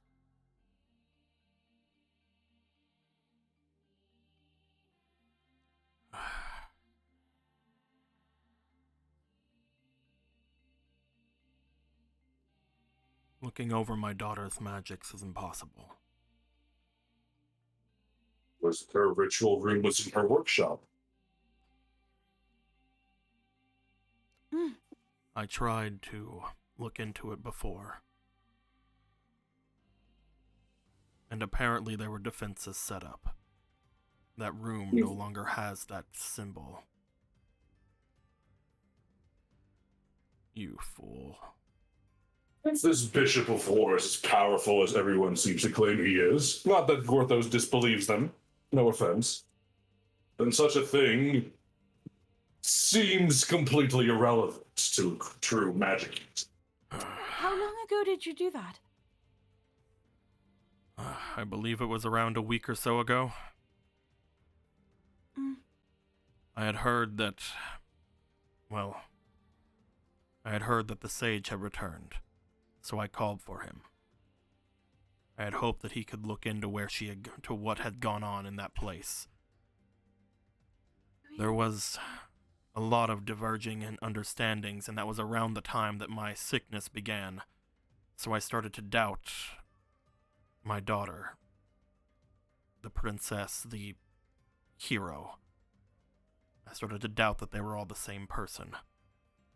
To be fair, Jason had never once said that she was anything but the hero. I know. Gothos, Hmm. we do not still have that time stone, do we not? It only works in bursts of 5 seconds. Oh. Good idea, though. Gorthos enjoyed it. If we had a larger chunk of time stone, then perhaps we could have gone farther back with that. Oh. Sadly, such minerals are certainly non-existent anymore. I was There's told also by the sage and his companion that the room was completely destroyed. No doubt by their hands. Whenever I sent people down to check onto it, it was also the same. Gorthos has no doubt it was by their own hands. I wonder if we could convene with the goddess of time. that would even work. Galen is often one to have the ears of the gods. Northos believes it's possible. And if that doesn't work, again, we know that they're looking for demise. And the only time that anyone can see these great demons usually are at their turfs or during these summits. Your princess, your daughter, could be on Death Mountain as we speak. Now let me extend your life. Every time you do, you take more. It feels more because you're running out. It's the same every time.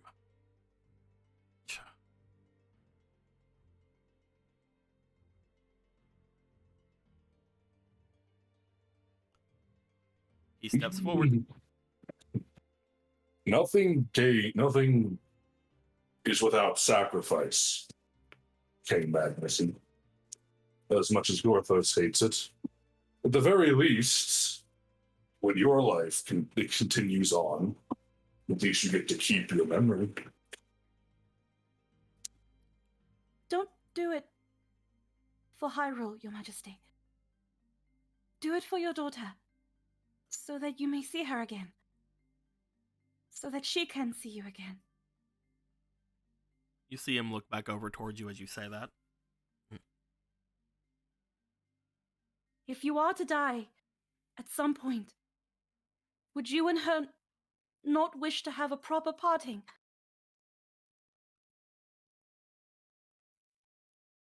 To tell her that you love her. And that while rather foolish, that you're still proud of her. That's very fitting news. I changed it. Yeah. You learn with time that the worst feeling, one of the worst feelings one can have, is never being able to say goodbye to the ones you love. It never gets easy.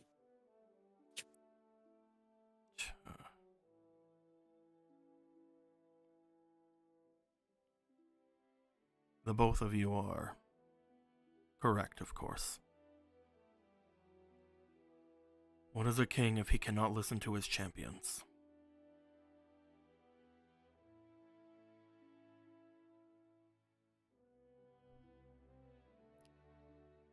If you are not back by the end of the month, I will put your face in every inch of my kingdom.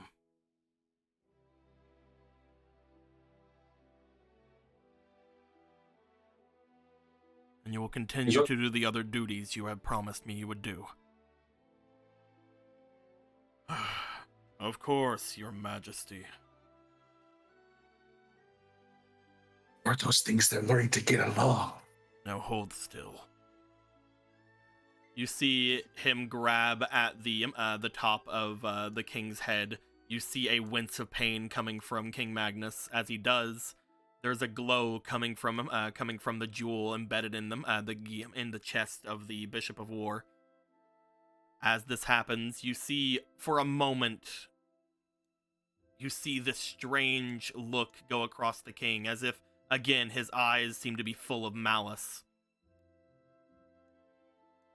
For a moment, you see wrinkles appearing on the king's face. You see hairs beginning to turn white. And then the eyes return to normal.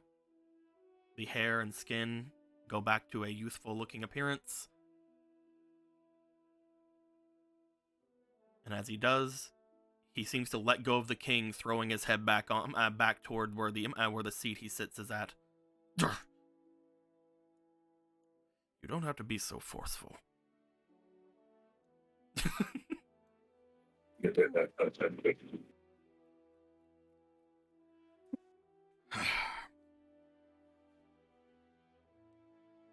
Gorthos, Polo. Tell my guards I would like to go for a run. Yes, Your Majesty.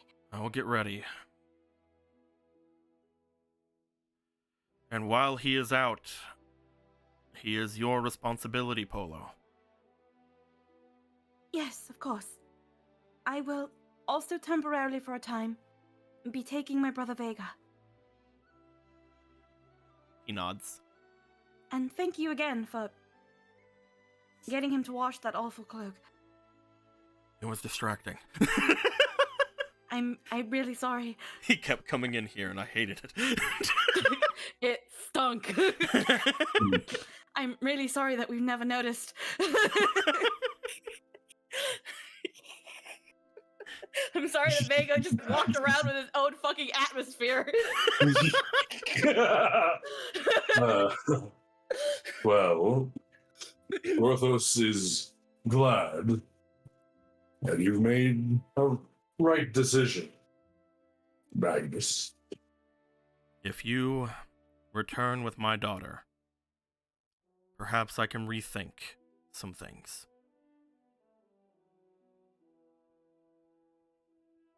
Thank you, Your Majesty.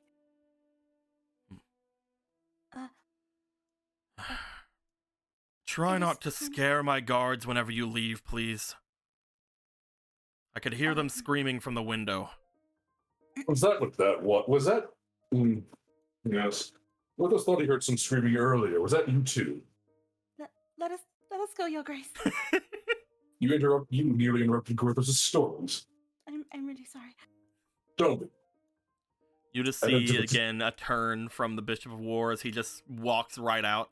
You note that after doing what he did, you do see that there are you see that his beard as well as his hair begin to have a slightly brighter sheen to them. As he steps away, again, this was a prisoner. You note that his clothing was a lot more tattered and ripped before, but as soon as he turns to go to leave, he puts his hand onto his chest, and at least the undercloak, the purple cloak, as well as the pants and the large belt seem to look as if they repair themselves fully before stepping out. Orthos swears he's As- seen that kind of magic before, but where? As she's also stepping out, she just goes to Blaze. The king wishes to inform you both that he would like to go on a run. Please help him accordingly. Run! Sirs. A run! Yeah, of course! Yeah, I'll get it ready! Congratulations on your early parole, Bishop. You said the magic word. It's like you just see Bala go in to check on the king in Blaze's head. Like, a run! You're right, I'll go get Chuck! Oh my god. Your Grace, You can stop calling me that. I do not know what else to refer you as, Sir Bishop of War. Bishop or big man. That last one seems rather rude. Is Krieg a better word? Krieg? What is your name, friend? Krieg? What is Krieg? Krieg means war, but Ah. it sounds fancier. It's German. Blitzkrieg. I What is see. German? I'm sorry, it's Northish. It's Northish? Northish. Whatever the fuck you want to call it. Northwestish. Thank you Yeah, very sure. much. About westish, eastish, one of those. Northwest Eastish. You know. Down south. Northwestern.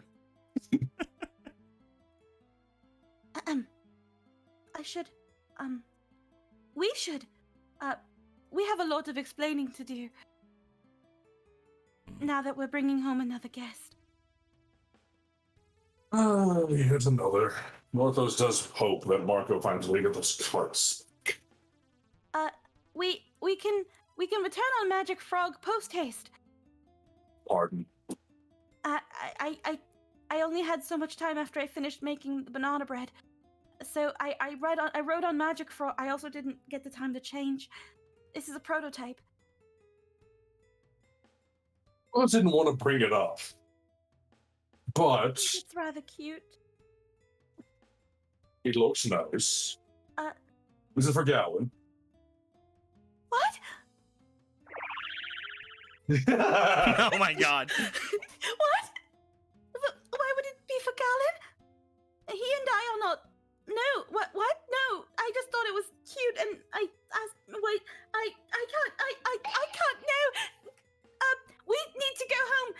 Well, as you can see, dear Bishop, it's that easy. As he's just watching you guys, as you started talking right afterwards, he just kind of gives a sigh. Shouldn't you be working on a ring? Valorous. What was that? He goes to walk away. I didn't hear what you said. What? He said Valorous. Valorous, Mr. Valorous. And you should be making a ring, not teasing me. Well, this was talking to the one to aid him. Theodore will be of a great assistance, but he's still missing Argo. You think he'd see him running by at some point? Again, Gorthos' business here was completely unrelated until he heard the screaming. Harumph. Harumph indeed. As you guys would make your way down, you guys would notice that there are quite a number of guards over by where the library would be posted.